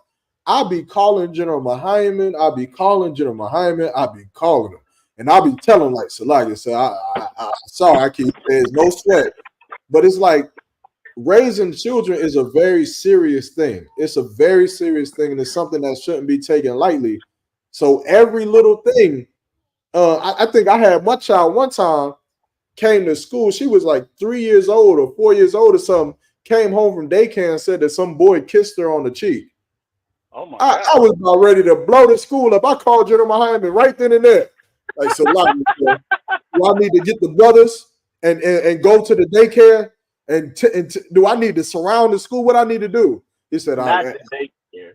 he said at 3 years, he said at 3 years old, the kiss wasn't intimate. It's not an intimate kiss. It's not sexual at all. It's just the little boy. He goes to school. He gets kisses from his mommy, and he imitated the same thing. That's all that happened. He said, "What I would do, just tell the daycare teacher to keep a close watch." That's the type of counsel that we need to have to be able to raise these children. Because without that counsel, I would not think to do that. I would have not thought that on my own. And along with a long list of other things that without the counsel, I would have never thought to do it on my own. I would have just tried to blow the school up. Some 3-year-old boy kissing my daughter on the cheek. I just blew the whole thing up. Everybody gone. You feel me? I'm playing, of course. But, raising children should not be taken lightly, man. And I think that brothers and sisters alike got to take a little bit more, got to be a little bit more radical on learning how to raise children. I think we've been patience and compassion, and just, I think that at some point, knowledge. I think that we like, before you become a mechanic, you got to go and learn. Before you become a doctor, you got to go to school. Before you complete any job or profession, you got to be trained in it. But it's like the one thing in the Black community that everybody feels like we don't need no prior knowledge for is raising kids. We all feel like, yeah. Salaki, I don't mean to cut you off, but at the same time, let's take it back a little bit further. Remember, I don't know if you had this, but I had it where my block, I grew, in Chicago, you grow up on blocks, and your block is a community. You understand? I couldn't go out and do something and get caught on the block doing something wrong, and they not reprimand me or bring me straight to my mama for being to be reprimanded. You understand what I'm saying? Like, communities at the end of the day sit there and were they grew that way. You know what I'm saying? Where it was like, you do something, you know what I'm saying? Everybody knows about it and everybody is a part of it. We all family in the sense where everyone deals with it. It's not like that no more. You know? Now it's as if you got to sit there and come and talk to, the parent with kid gloves on when your kid just bust out my window. You know what I'm saying? I can't sit there and snatch this little nigga up by the neck and drag him to the crib and say, hey, Daddy over here doing dumb shit. And then she sit there and take hold, or he take hold and, deal with the kid. No, it's, you don't touch my son and he ain't do this. And, it's a whole wrong type of defense. That even goes into the school system where now these kids are sitting there talking crazy in the school and the mama and the daddy come up to the school to defend the kid. When vice versa, in the day, it was mama took the side of the teacher. Also, the teacher just ganging up on you. Yes, it's not you in the class being a damn fool. I'm finna beat your ass. Yeah, and that community aspect, it used to fill the gap. So, like, even if a young mother had a baby at 16, didn't necessarily have the experience in certain places, you had older women, older brothers who was there to fill those gaps and things that she may lack. And that community is something that it broke, because nowadays you see a child doing something wrong because of drugs in the 60s, because of crack, because of weed and all of these alcoholism. Now you may think, I should grab that kid up and you really should whoop his ass because he need it. But now you got to think like this. Now, if I do that, he gonna have some crackhead daddy come over here trying to shoot my house up and kill my kids because he gonna be offended because I disciplined his son for breaking windows in the neighborhood. So now everybody just says, you know what? I'm just mind my business. I'm gonna mind my business because I don't even the parents need to get they a whooped, and you know, and it ain't gonna help nothing. So it's like black people, and this is the truth. We've allowed our oppressor to come into our neighborhoods and just get us all off of the same page that we was on slightly back in the 40s, back in the 50s, in the beginning of the 60s, the same page that we had. Drugs came and just wiped us off of that page. Like now, it ain't about the growth and development of our youth no more. Like that ain't even important. What's important is getting bitches. I mean, getting bitches, getting high, getting fancy cars, and if it ain't that, then you know, and then kids come along and it's just little knuckleheads that you know they'll make it. You know, and I feel like it's just not serious, man. And yeah, go ahead. Yeah, but look, so going back into ask your original topic because my wife is here and I want my wife to sit there and kind of chime in because I don't know if anybody in the chat is chiming in on that original question that you asked. But since I got my wife here, I would love to sit there and let her, you know, add her 2 cents. If I could though, real quick, I know I had dropped out a little second ago. I just wanted to make sure my point was made clear, if I may. Like I was saying, like what you was explaining earlier, I know we probably passed that, but what you was explaining earlier about that woman who treats her, you know, children so evilly, you know what I'm saying? Like that's the same type of woman who's, you know, a selfish monster who, you know, she'll put that father on child support. You understand? After calling him a F nigga this and a F nigga that, and you know, you ain't this or you ain't ish, and I don't need you. You know what I'm saying? Now all of a sudden she needs that man to support the child that they made together. You understand? Right. And the whole time she's treating everybody like, you know, every man that she's ever, you know, been with, every man that she allowed to humble her, you know, she treats terribly. But of course that boss that she humbles herself to, he's God.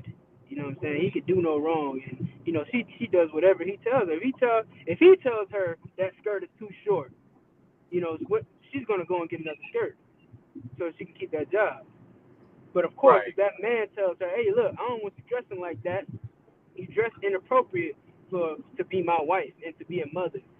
Of course, he's you know, all types of names, and you know he's the worst person in the world. I just gotta throw a punch wrench in there because I think across the board there's a certain type of woman who just lacks respect for authority. Period. Like I know, and I get it because we use the woman will go and listen to her boss thing all the time. A lot of time these bras don't listen to them either. Like they be talking bad about their boss too. Like they just don't want to be told what to do by nobody. Nobody at all can tell her what to do. Like because the boss might be right. The boss is trying to run a business. He's telling you and the rest of the employees what to do so that his business can flourish, so that it can flourish for everybody.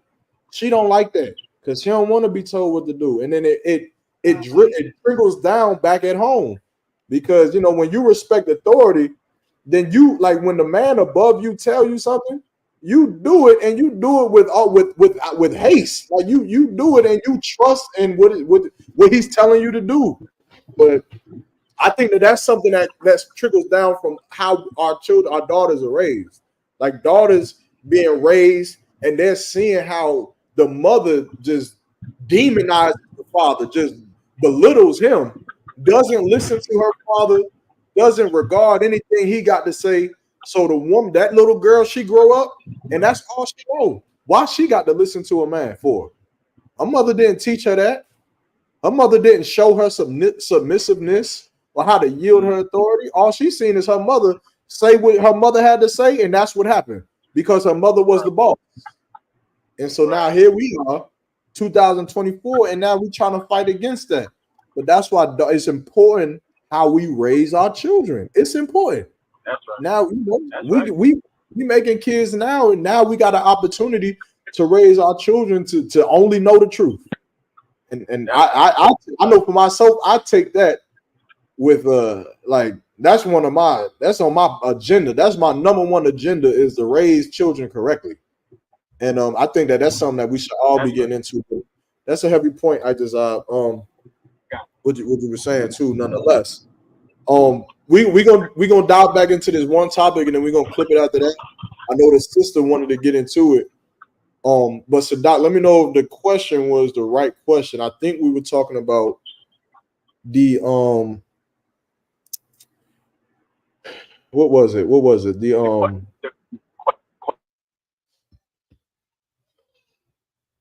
about going like if you get up and go into the next room, that whole scenario. Oh yeah. Now this is a funny topic. This is funny. Okay. The right. I think the question was, I guess like when a woman is very ask a lot of questions. Like not that's a bad way to put it. But a man gets up, he about to go to the bathroom, and he about to go do whatever he about to do, and the sister asking like, "Where you going? What you about to do?" And what I said was that it's annoying sometimes when it's like, I'm about to just go to the bathroom. Like, why do I have to answer where I'm going when we watching a movie? I'm just getting up to go to the bathroom. I don't know. For me, I'm just funny about that. Like, I don't want to answer that question. I just leave me alone. I'm going. It's my house. I'm walking in my house. Like, do I got to tell you? Oh, I'm walking over there to the corner to the light switch. So I can kill a road. I don't know. Like, so that was the initial question, but then it kind of led into a more serious topic, which is like pretty much like a man feeling like he's being clocked by his woman when she's pretty much asking where he's going, what he's doing, why he's doing this. And is that something that we should be doing, or is that something that we should not be doing? That was pretty much the question. So, Doc, correct me if I'm wrong. I know I said it differently before. So it was. So I think the way that I sat there and reposed the question is like when you sit there and ask that type of question, where are you going? What are you doing? Is it a talking point, or is it you just really being nosy and that's just the way that you are? Is just to ask a bunch of unnecessary but what you feel like are inquisitive questions. Right. Yeah, yeah. I get it now. I remember now. Like, was it a talking? Like, do you just not know what else to say, or are you really concerned with the question that you're asking? So here's my rib now. I don't understand because What Shalom said? She jumped. You about to do. Come on with it. I think. Okay, if I'm getting it right, like if y'all are just watching TV and you just get up and go to the bathroom and somebody says, yeah, I mean your rib goes, where are you going? I don't know, because that's never happened to me. I never, if you got to get up and go to the bathroom, just get up and go to the bathroom. I don't understand why that would be questioned or whatever. Not unless you got up and you were gone for like a long time and we were watching TV and you left with no explanation. Then I might go, hey, where you go? We were watching this movie. Do I need to pause it, or you going, or should I just keep watching without you, or what? Or if you got up and you just left, you went to the car, you left, and you didn't come back. Then there's a question. But just my husband getting up to walk off. I mean, shoot, I get up and walk off. So I don't understand. But that would be the thing, because it's like if you get up and go to the bathroom, I know for me, I ain't gonna say nothing. Like sometimes I'll just pause the movie without you saying anything. But I think that a lot of times for people who go through this, I think that the problem is that we just don't know how to talk to each other. Like if I go, like you mentioned, going to the car. If I walk out and just go to the car for an hour or two, and I come back in, there's just certain questions that is just going to tick me off. Like if I come back in the house and you say, "Who was you talking to?" I'm pissed off. You about to piss me off if you ask me that. So why? I don't know. Like it's like because it's like you clocking me. Because who said I was talking to anybody? Okay, oh, okay, I get what you're saying, but then like, don't get pissed off. Just say, well, who said I was talking to anybody? I mean, I think it just goes both ways. It's Yeah. like, oh, the communication. I mean, you shouldn't walk in the house and the girl be like, well, who were you talking to? You know, like that. You know, like. And they I may mean, not but do it. I would ask, like, if we were out, if me and him were sitting and watching a movie, and you know it was our time, that was me and him time, and he gets up and he just walks out with no explanation, I expect the explanation. You know what I'm saying? Because you know I wouldn't do that to him. I wouldn't But just get up and walk and stay in. It's not that I'm clocking you. It's just that I thought that we were spending this time, you know, Mm, and it's just a consideration thing. It's not a, you mm. know, could you be a little bit more considerate, you know, because my so feelings count too. so If I my could, go ahead, I just go my ahead. I know you got something. I know you got something heavy to say, but I just feel like women have a different mentality when it comes to these things. Like in a man's mind, and I think you kind of like we were saying before with the dealing with a lion. You know what I'm saying? A Mhm. man's mind, even though you might not look at it like, oh, I'm not clocking you, in that man's mind is like, damn, like you gonna ask me if I took a piss today too? You gonna ask me if how many times my heart beat this morning? Like goddamn, like you know what I'm saying? It's like it's kind of like I guess boundaries. I guess that's the word that women like to use, boundaries. You know what I'm saying? Like for you to ask, even if it's a nice way, like, oh, who are you talking to? Like, why is it your business? And I don't mean this towards you, sis. I'm not talking Yeah, about but you and your marriage, but it's just like, okay, why are you even asking me who I'm talking to? You know what I'm saying? Mm. What business is it of yours who I'm talking to? You get what I'm maybe I saying? want to say Or hi. You said what? I want to say hi. hey, You trust said me. that, Look, and then I said, you hey, said trust me. I told her hi. I told her hi for you. I told her hi. I told them hi, whoever it was. You know, Mm, so like my I just feel like if I come back into the house, if my woman just says, "Is everything okay?" Perfect. Perfect. That okay. opens the floor for me to either tell you what happened or to not mm-hmm. say shit at all. But when I feel like you try, like there's something, obviously you see me storm out the house. Obviously I was gone for an hour. Obviously we can all assume what I was doing. Just say, Okay. am I okay? Then I Okay. can say, I you know just what? think. Sadat called me and this nigga tripping, yada, yada, yada, yada, yada. Or I could say, I'm cool. Let's watch the movie. Okay, I see how you're saying, but then again, like the way you put it, then it's like you walked out the house in a certain way. You know, you stormed out of the house and everything, and you know, then yes, I am concerned because you stormed out the house and everything. But if we're just sitting here watching a movie, your phone goes off, and you know, this is my time because women are territorial about That's our it. time. Because you got to think about this. We Mm-hmm. have to share you. You do not have to share us. Oh, but So okay. therefore, okay, so therefore, our time I feel like should be our time. Your time, like when Sadai had another wife, if he was over there with her, I did not call.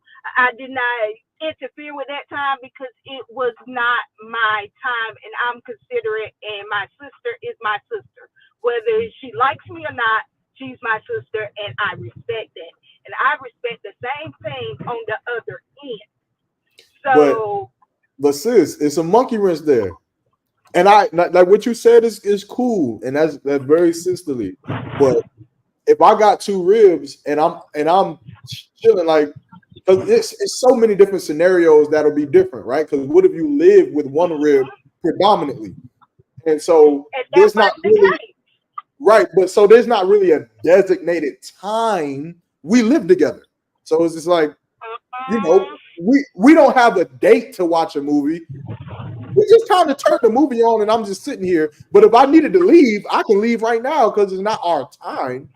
This is just my house. But I would just say, if I did have those times where I'm with another rib, it doesn't mean that my duties as a husband to my wife ends just because I'm on another woman's quote unquote time. So if you need me, I still have to be readily available.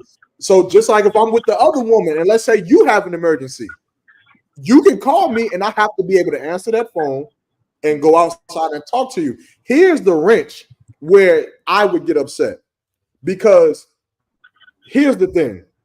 If Sadat calls me while I'm sitting here in my rib, she knows that I'm going to answer the phone and I'm going to say, Shalom, what's going on, Sadat? And Sadat going to say some old stupid shit and I'm going to say some old stupid shit and we're going to be laughing on the phone. I'm going to be like, all right, man, I ain't going to hold you. Yada, yada, yada.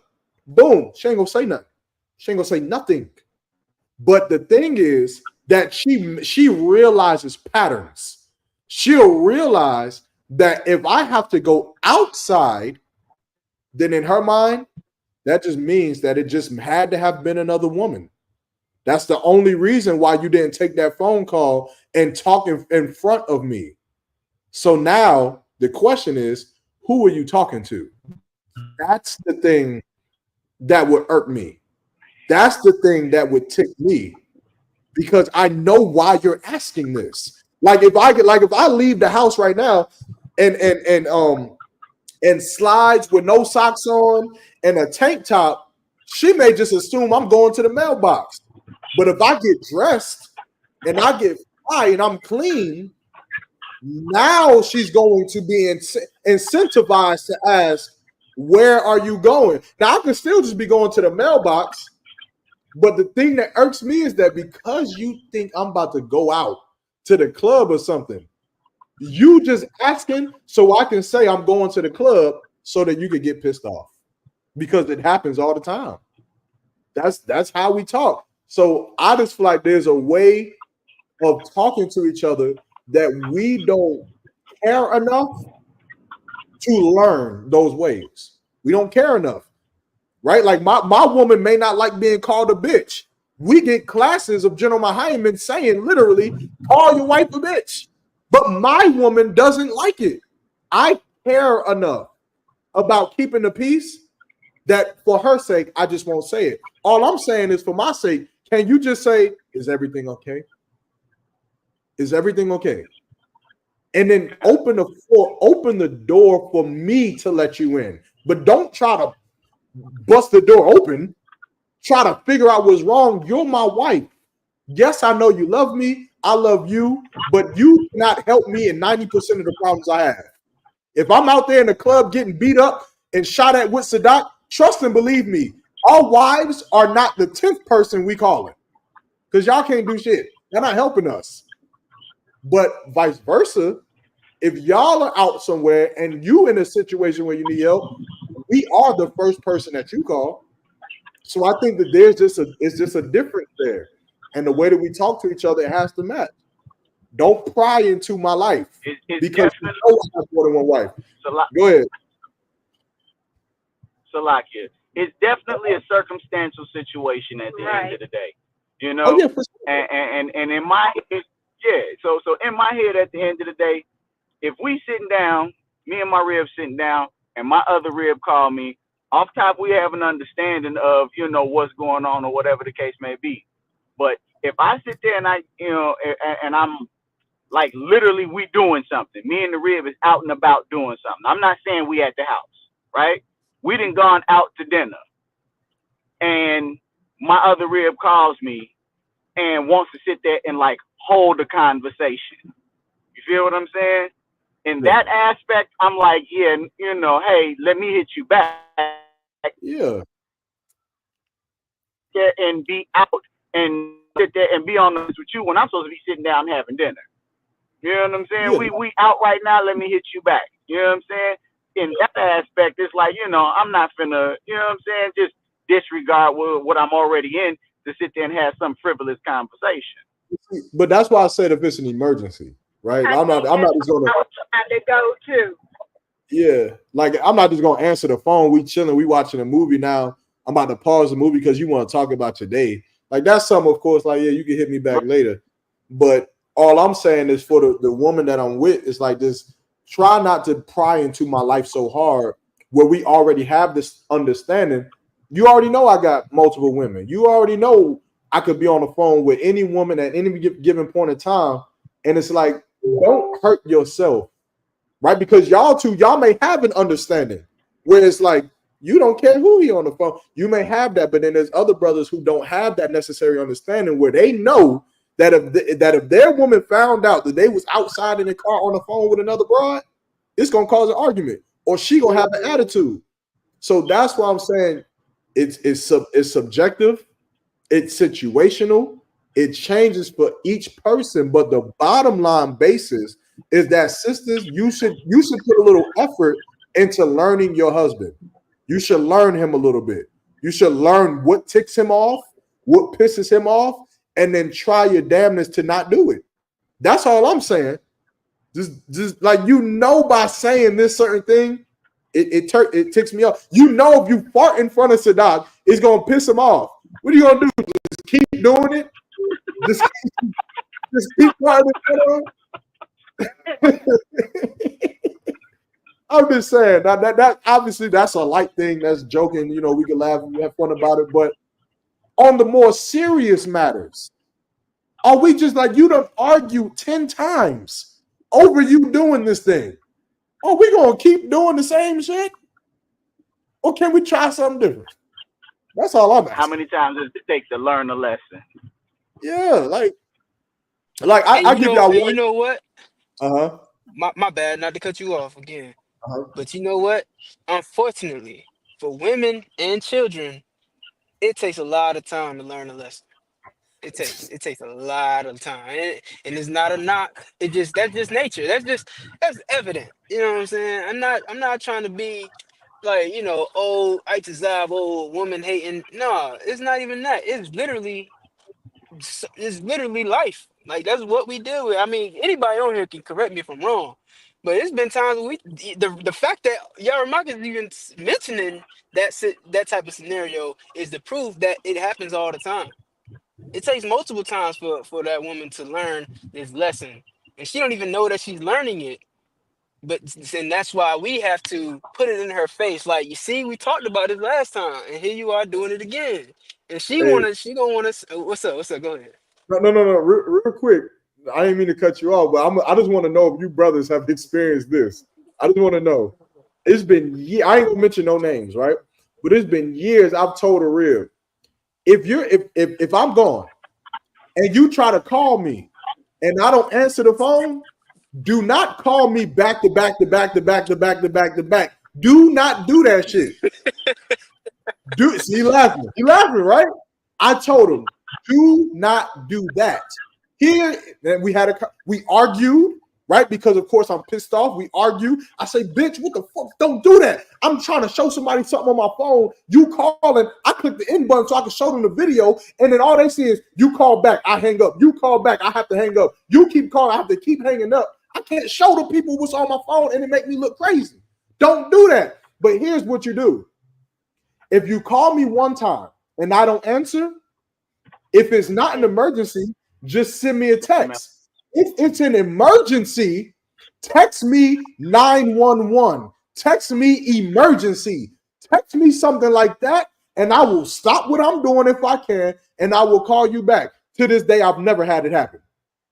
To this day, somehow I still have to say the same shit over and over and over and over again. That's an issue. That is an issue and an example that happens between black people in these relationships. Why do I have to keep saying that? Why can't the sister just say, you know what? I called him once. He didn't answer. If it's an emergency, let me type 911 or emergency. Let me do what he asked me to do so that we can have peace in the household. Again, that just leaves just goes into learning a person at the end of the day. That goes right into learning a person, and the whole idea of how many times do you have to sit there and fail a test before you sit there and pass it. Rock says 68 missed calls and then 8-foot messages. That's because he know he do shit. He know he do that shit. Oh, man, because come on, man. And I've had this happen before. You've never been on a date. Say you on a date with a new chick, right? And you got the Apple Car music joint up there on the thing, and you listening to music trying to be cool. It's already kind of cringy because you trying to be cool and shit. And then all you see is wife call, and you're like, man, hold on, man, you hang up. And then that shit, then they call again, hang up. Then they call, then she peep and she like, is everything okay? And then you finally call like, what's up? And she's like, I just wanted to talk to you. Where are you at? Oh my God.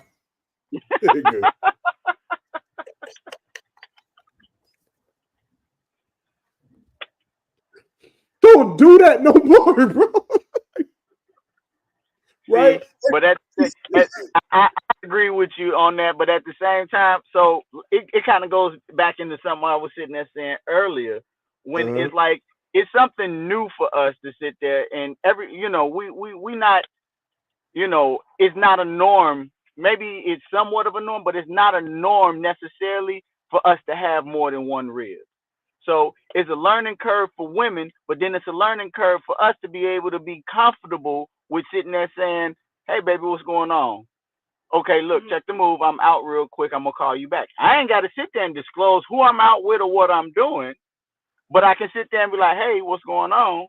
All right, I'm going to hit you back. Salakia, if I may. Uh-huh. I think what the problem is like he said, it is a learning curve for both people. And the thing is, like with children, things are like, if you're gonna have another baby or whatever, you don't exactly like hide it from the kid that you're gonna have another baby. You just bring the baby home and be like, oh, here's your sister. You know what I'm saying? Mm-hmm. Oh, well. So the thing is, what we got to do is make it more normal. And even though, like, he might tell me that he's dating somebody and I might get mad, but who the fuck cares if I get mad, really, to tell you the truth? Because if you keep hiding it from me, I will never, ever get the feeling that this is normal. I'm going to get the fact that you hide stuff is normal for me. It's like, this is just me, though. But a lot of sisters share that sentiment. Mm-hmm. No, I would say a lot of sisters feel that same way. So, I've heard that exactly what you're saying before, right? I wasn't cutting you off. I was just agreeing with you. Yeah. So it's like, in order for me to feel comfortable, I'll never feel comfortable if he don't tell me, like, if I call him on the phone and he don't say, hey, look, I'm out with this sister right now. I'll call you back in like an hour. Is everything okay? And I go, yeah, everything's fine or whatever. I'll call you back in an hour or so or whatever. You know what I'm saying? I'll never get comfortable if he just, like, I call him and he decline my call. And not only do he decline my call, he don't even text me or whatever. If you see I'm calling you back to back, something should be wrong. It better be something wrong. And the fact that somebody is calling you back to back like that, they already know that you hide shit. So that's why they're doing it. They hide it and they're looking for you to say, hey, this is what I'm doing, instead of, hey, stop fucking calling me, Use my language. You're right. You're right. But there are times, right? There may be times where we trying to freestyle. I think Sadaka's been there before. We trying to freestyle. I'm the playing on the beat. You call me in the middle of the freestyle. Hold on. I'm trying to text you. But you know the problem? I can't send the text message because you keep calling back. You keep calling back. I'm trying to tell you what we're doing, but you keep calling back. Wait a second. And that's the thing where I'm saying You being a bitch because you're not calling one time and then waiting a couple minutes, calling again, sending a text message saying, "Hey, babe, I'm calling." You purposefully are doing this, so now you're just pissing me off. Now I'm getting pissed off because I already told you not to do that. That's not a female thing. That's an age thing. Because I ain't never dealt with that shit. I ain't never dealt with that. After a woman gets a certain level of maturity, she don't usually do that no more. Look, now that she just petty. But I hear sisters, right? Sister said, "I feel, sis, I want my husband to just be real, creates a stronger bond, like that a person cares enough to say, hey, I'm doing X, Y, Z, I'll hit you up later. Makes you feel like you care." But I'm gonna tell you something, like, and I pulled the scripture that General Q pulled earlier. General Q pulled this scripture for this topic earlier. I'll read it one more time. Right? It says, "Trust not in a friend, put ye confidence not in a God. Put ye not confidence in a God. Keep the doors of thy mouth shut from her that lieth in her bosom." A lot of sisters, the lieth in her bosom means that she's just emotional. That's where she lies. It's in her emotions. So a lot of times, I hear you, sis. Like, it's like, I fucking hear you talking about, yeah, just let me know that you on a date with a new woman that you met at the club last night. Let me know that. I fucking hear you. I hear you. But it's one or two things wrong with that. For one, I may not trust that you can handle that right now. And for two, it may not be fucking worth it. After this date tonight, I may not ever talk to this woman again. Why would I even cause an argument off of something that she ain't even worth it? That's all I'm saying. Believe me, I've had that exact situation happen. Well, I've sat there and gone out with a woman. I'm like, yeah, I'm not finna sit there and mention this bitch ever. You know what I mean? Because it's just not worth it.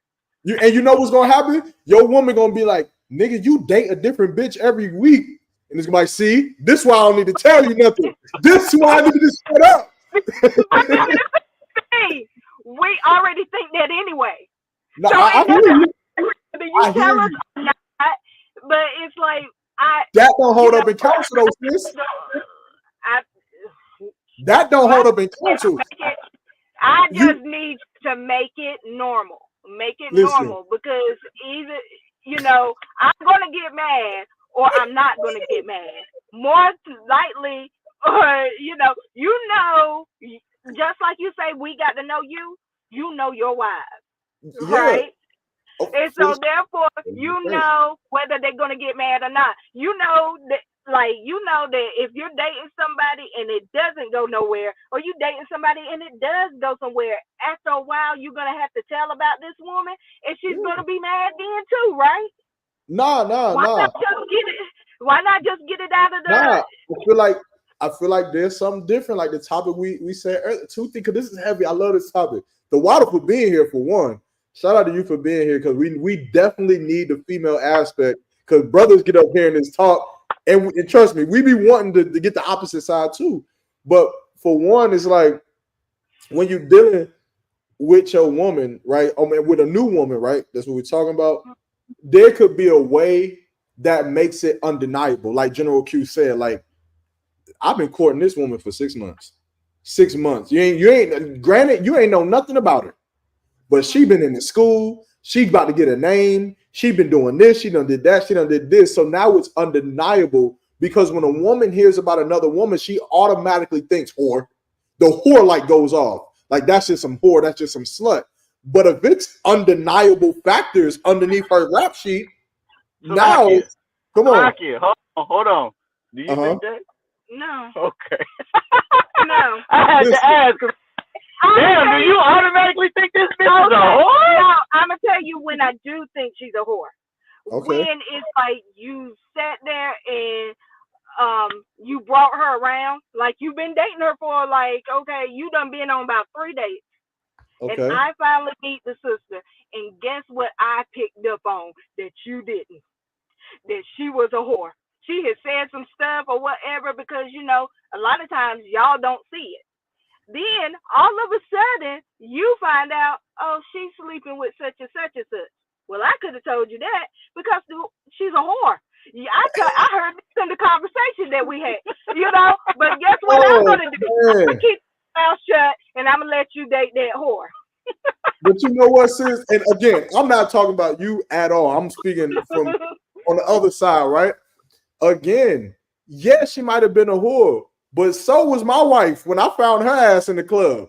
She was also a whore up in that club, and I gave her the opportunity to come in here. So is it wrong to give this other sister the opportunity to change her life? She said she was interested in the truth. She came to class. Yeah, 3 months later, she whored. That's unfortunate. But damn, I mean, it's Well, not like we come on. I'm sorry. Did you have to wife her? Or could you just let her come into the school and found out 3 months in that she was a whore? If my wife said that, I would say, did I have to wife you? Or And could I I would have said, no, you didn't. You could have, and that is one thing that I feel like women, okay, I will say this, and I don't even know if I ever said this to you. I Uh-oh. feel Hey, like first time on the CBP, she gonna say it. So Doc ain't never even heard this before. Oh in shit. a way, I feel like I was cheated because I feel like it was more important for me to be wife than for me to find the truth. Because I feel like I would have rather, I mean, and this is just me, had come into the truth. I feel like I would have been a better wife. I would have been a better everything to my husband had he pushed me coming into the truth more than pushed me being his wife more. Well, I'm gonna say I two feel things to that. like that cheated both of us. And I'm I, you know, two things to that. hmm I hear you, right? I hear you. Um, Finding your husband was finding the truth. Like I wouldn't bank. Like if I was a sister who got married in the world, I would not bank that my life or my seat in the kingdom on the fact that I would have just found the truth on my own. Finding your husband was finding the truth. And here's the good thing about Christ and his and what he did. He died for us, and that he died for us. You can still be that perfect wife. Like tomorrow, you can start. You can start it tomorrow. You can learn everything that you wish you would have learned before you slept with your husband. You can learn it now and then become that same perfect woman, and you could do it tomorrow. That's the beauty being baptized in the truth. And we all have that opportunity each and every single day. Now, this is going to take for us to forgive one another and to learn that we all are growing for both men and women. Because I think it's harder for men to do what you just said than it is for women. Niggas will accept a woman changing and being a righteous woman over time gradually rather than a woman accepting her husband becoming a new man. Because that nigga who you met 2 years ago that slept with that hooker, that's the same nigga you think you sleeping with today. He a whole different rank. Nigga got whole different responsibilities. 2 years that went by. And the second he goes outside to gets on the phone with some woman, you know what you're gonna think that woman is? You're gonna say that that's some slut. no, that is not true. I hate you use the word hooker though. That's not true. But what I've left. I just have been coming and going. Pause. He arguing with his rear for farting or for not farting on the phone with him. Go ahead, sis. No, I don't necessarily ever think a woman is a whore until I see her actions. Yeah, I see her, and it's not even always that I Well, ever neither think do they're us, whore. sis. Neither Sometimes do us. I do. I think that they are ghetto and uncultured and whatever. But like, no, I mean, if that's his choice, that's his choice. But I hope he don't expect us to be friends like that. She's my sister, but I don't know. I think ghetto kind of cute sometimes. yeah, okay. So, but I think what it is, like, I also had told Sadat this: if you don't want me out here looking a certain way, why do you pick up women that look a certain way? We had that conversation earlier, didn't we, Mark? Go for it. I tell you why. Because you see something that I'm not even gonna speak for Sadat. You see something that you like. I'm gonna be honest. Right. I'm gonna be honest. It is what it is. You see a woman, and as a man, it's like a feeling of conquering. Like you want that thing. Now, does that mean that you want that thing to be dressed like how it's dressed when it's yours? No. But it ain't no different than conquering a fucking kingdom. I see that kingdom. I want it. Does it mean I want it to be ran how it's ran right now, or dressed the way that it's dressed right now? When I conquer that kingdom, I'm gonna change everything about it, from bottom to top. It's all gonna change, and I'm gonna put my spirit on it and my name on it. That woman is no different.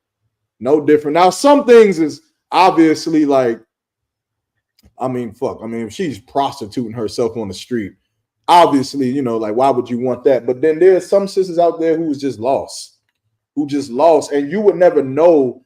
You would never know the potential a woman has without talking to her. You'll never know this sister. There's something to this sister. She's a stripper for sure. If she's doing this, this is not something she wants to do. But this is not something she wants to do. And you know what? I've met sisters like that, and they've said, like, you wouldn't date me because I'm a stripper. I'm like, for sure not. For sure I couldn't. But you will meet some sisters who is about that stripping life. They do that shit. But then there's other sisters who is like, I don't want to do this. I feel a little embarrassed. I don't understand. And then you show them like this. There's another way of life, sis, and they might be interested. Now it's rare. It's rare. I ain't gonna say that happens all the time, but it's possible. But all I would say is that we can't bash another sister, especially another sister. Shouldn't bash another sister without giving her that open opportunity to change her life the same way we all had to change ours. Right? Another one. That's like I be trying to tell Sadat that, like, he be looking at niggas coming to the school and he'd be like, man, that nigga there is homosexual, is LGBTQ. And I'll be like, well, Sadat, like, you gotta give him a chance to change his life like you changed yours. That nigga was gay.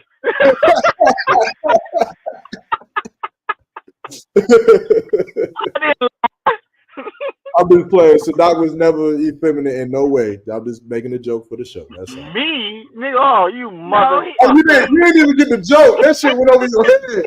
Yeah, he didn't listen to the joke at all. He said you need to give him a chance to change his ways like you changed yours. You motherfucker. That's why I was wondering why you were laughing. No, because I wasn't taking it like I changed my, like I was gay. I was taking it like I changed mine because I was in these streets. No, I meant the same thing. But he was about to start tearing up too. He was about to start crying like, I remember them days. I can't stand your black ass. Man, but this is a heavy topic, man. This is a beautiful topic. I love this topic. Always. I wish we had more sisters to chime in more often. Did you say all praises? What? Did you say all praise? No. What you said? say? I wish, nigga, never. Bro, you said before that. I wish more sisters chimed in like this. It was before that. You said something like all praise. No. Right. You just being you, nigga. You just trying to sit there. But no, I wish more sisters sat there and chimed in and would, like, because I know at the same time it's kind of intimidating. You know what I'm saying? Talking to a bunch of men that you know have a different perspective than the niggas that they meet in the world. So they want to sit there and hear the perspective, but they scared to ask the questions sometimes. And I wish they would step out of that shell and ask the questions, because, you know, you might be asking the question that somebody else has on their mind. And that's what the CBP is for. That's what the CBP is for, so that we out here taking all the questions, man. And also to the sisters, like, you know, like, I'm somebody who I lived with two ribs at one time. So it was easy to be like, oh, I'm on a date with so-and-so, or I'm doing this with so-and-so, right? Because they knew each other. But again, it's all circumstantial. It's not always going to. I can't read that. What is it? All right, what you talking about? You got a comment on the screen. I can't read it. Oh, the comment on the screen says it's from Queen Janae. It says it creates a stronger bond. Like you just know the person cares enough to say, "Hey, I'm doing X, Y, Z. I'll hit you up later." That makes me feel like you care. Like Queen Janae, like I said, we can talk about this all night. But it a lot comes into play when you've been in a relationship for 2, 3, 4, 5, 6, 7, 8 years. Like it sound good right now. It sound like everything sound good when you're in the courting stage. You're like, yeah, babe, if you ever need me, just call me and I'll be there. I'll be there. It sound good. It sound good, but then she get to calling you too much. Then she calling every night. Every hour she calling you, and then it's like, all right, chill out with calling me. And you like, but babe, you said every time I needed you, you would be there. You sung Michael Jackson to me. We were drinking the beers. Don't and women love keeping them dates, don't y'all? Y'all love you go back into the notes. You remember back in 2022, you were singing Michael Jackson, I'll be there. And you said that anytime I called your name, you would be there. And we be And like, you had black shirt with that black hat, and you was the sitting black right shirt with the white hat. It was 7:38 in the evening. Time, Let me place, let me temperature. let me tell all the sisters something that got the notes on a man who made all them promises. Let me help you out. Let me free you. We lied. We lied to you. We was lying. Right, you did, and that is the whole purpose of us having those time dates, because we know you lied. Yeah, we We know lied. you did. We were trying to get so simple as. We were trying to get it. We wanted And you. look, this is what it is. We know you lied, right? So really, what we're saying is, remember that day when you lied? Believe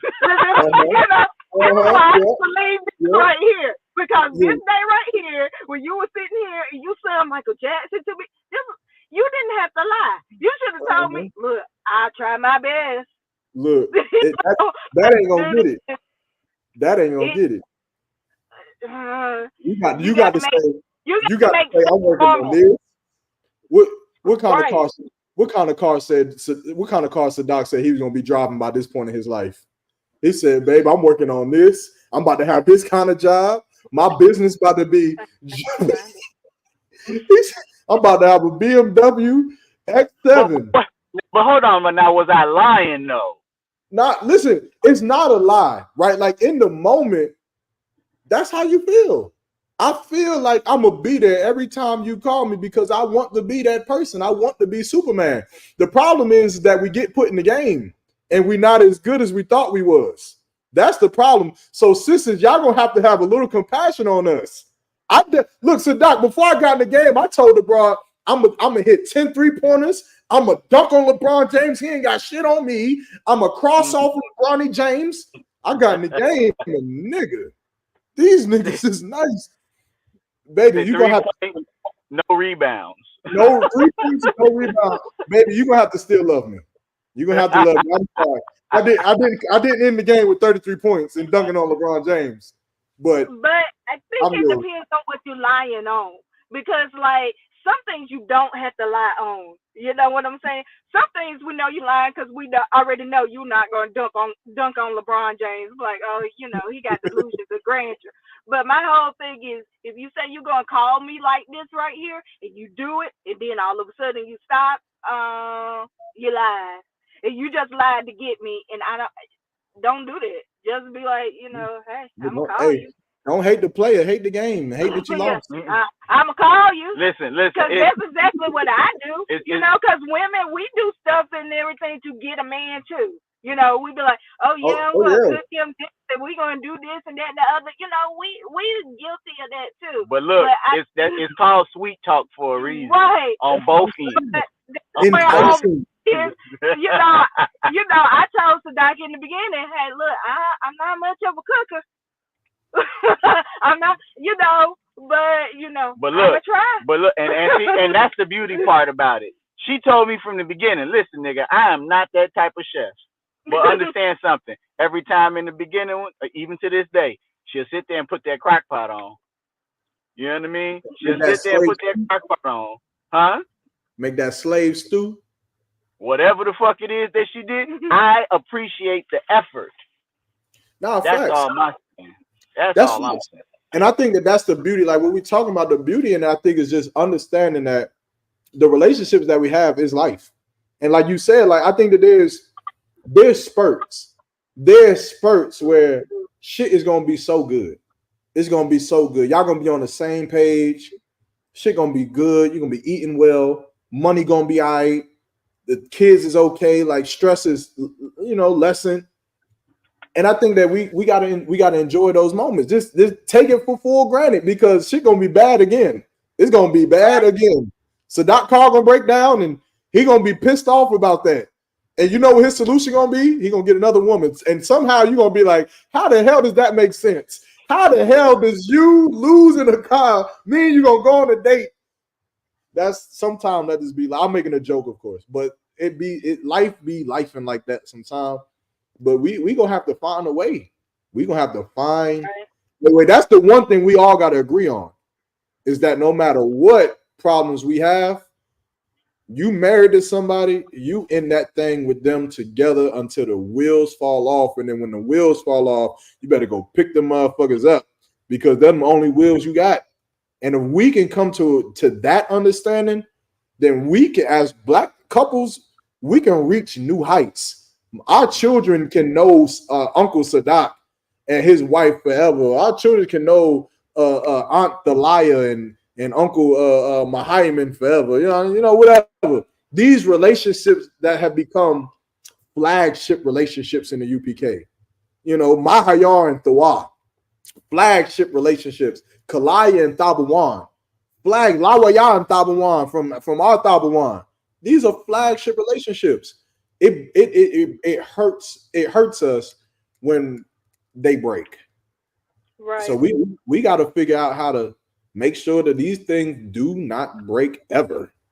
You understand? And Hey, the look, first thing and, you and, do and is that's what you got to say to Water, the Commander General Yohana, the water for Commander Jimmy Hunter. when it broke, he sat there and still held it together. Hell yeah. And the first thing you got to do is if you with Itazar, make sure you fart around him. You got to do it around. It's 5. We've been on 5 hours, nigga. We have been on, man. I rock. I don't know what you. Shalom, Shalom, Salaki, Lord in Christ, and sisters about Wadah. I don't know. I rock. Was you? I don't know if you were saying she wanted to get in, but we about to clip it up right here. So I don't know, but the water for everybody tuning in. I didn't get to do the roll call, but we're gonna skip that for now. But the water, if you've been tuning in, the water, man. We're gonna get back into it. Just a little quick announcements again for episode 100, which will be 10 episodes, well, 9 more episodes from now. We're gonna plan a big episode. So if you're in North Carolina, plan to be in the city of Durham. We're gonna throw like a party during the show. We also gonna do a javelin giveaway. I'm gonna probably announce how to enter on episode 95. So stay tuned for that. Stay tuned for Javelin season 4 is coming out. The water. Shout out Officer Sadak for the patches. You will see these on the Javelin season 4.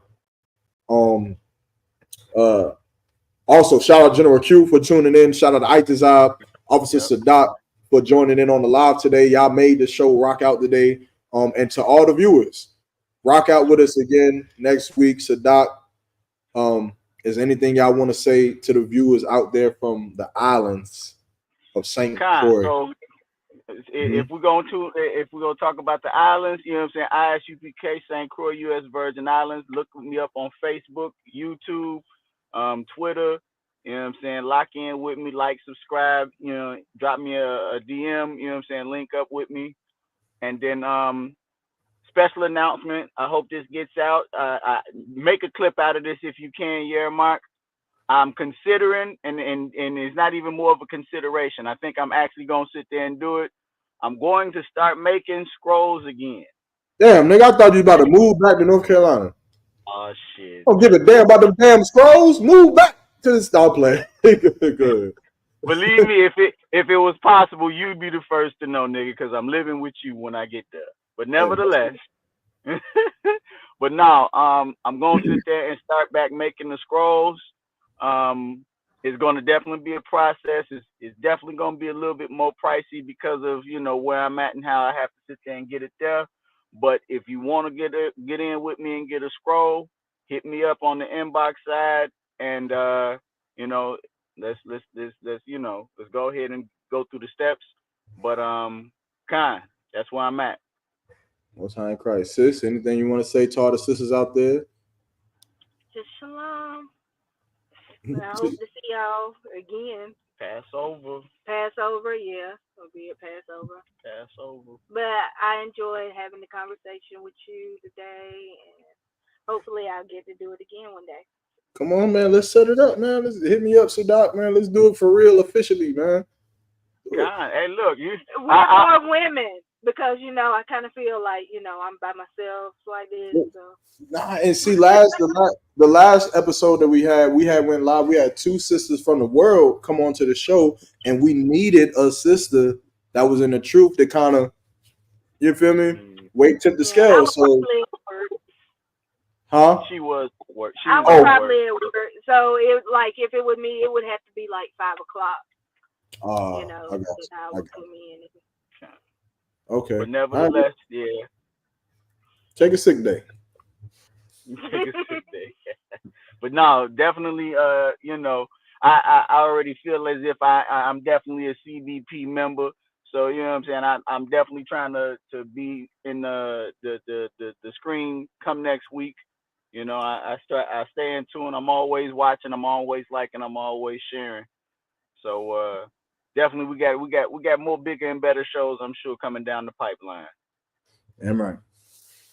Well, all right, man. Y'all heard it here first, man. It was a hell of a show. Very 2 hour show. A lot of in exclusives, inclusive that you got to see here. A lot of guest speakers from the big dogs all the way down to the bigger dogs, man. So we're gonna get ready to rock out. To the brother Shalom, Lord Christ, and to the sister Shalom. Likewise, the water for tuning in, man, and just stay up, man. It's, make sure you take care of your husbands, man, and husbands take care of your wives. Shalom.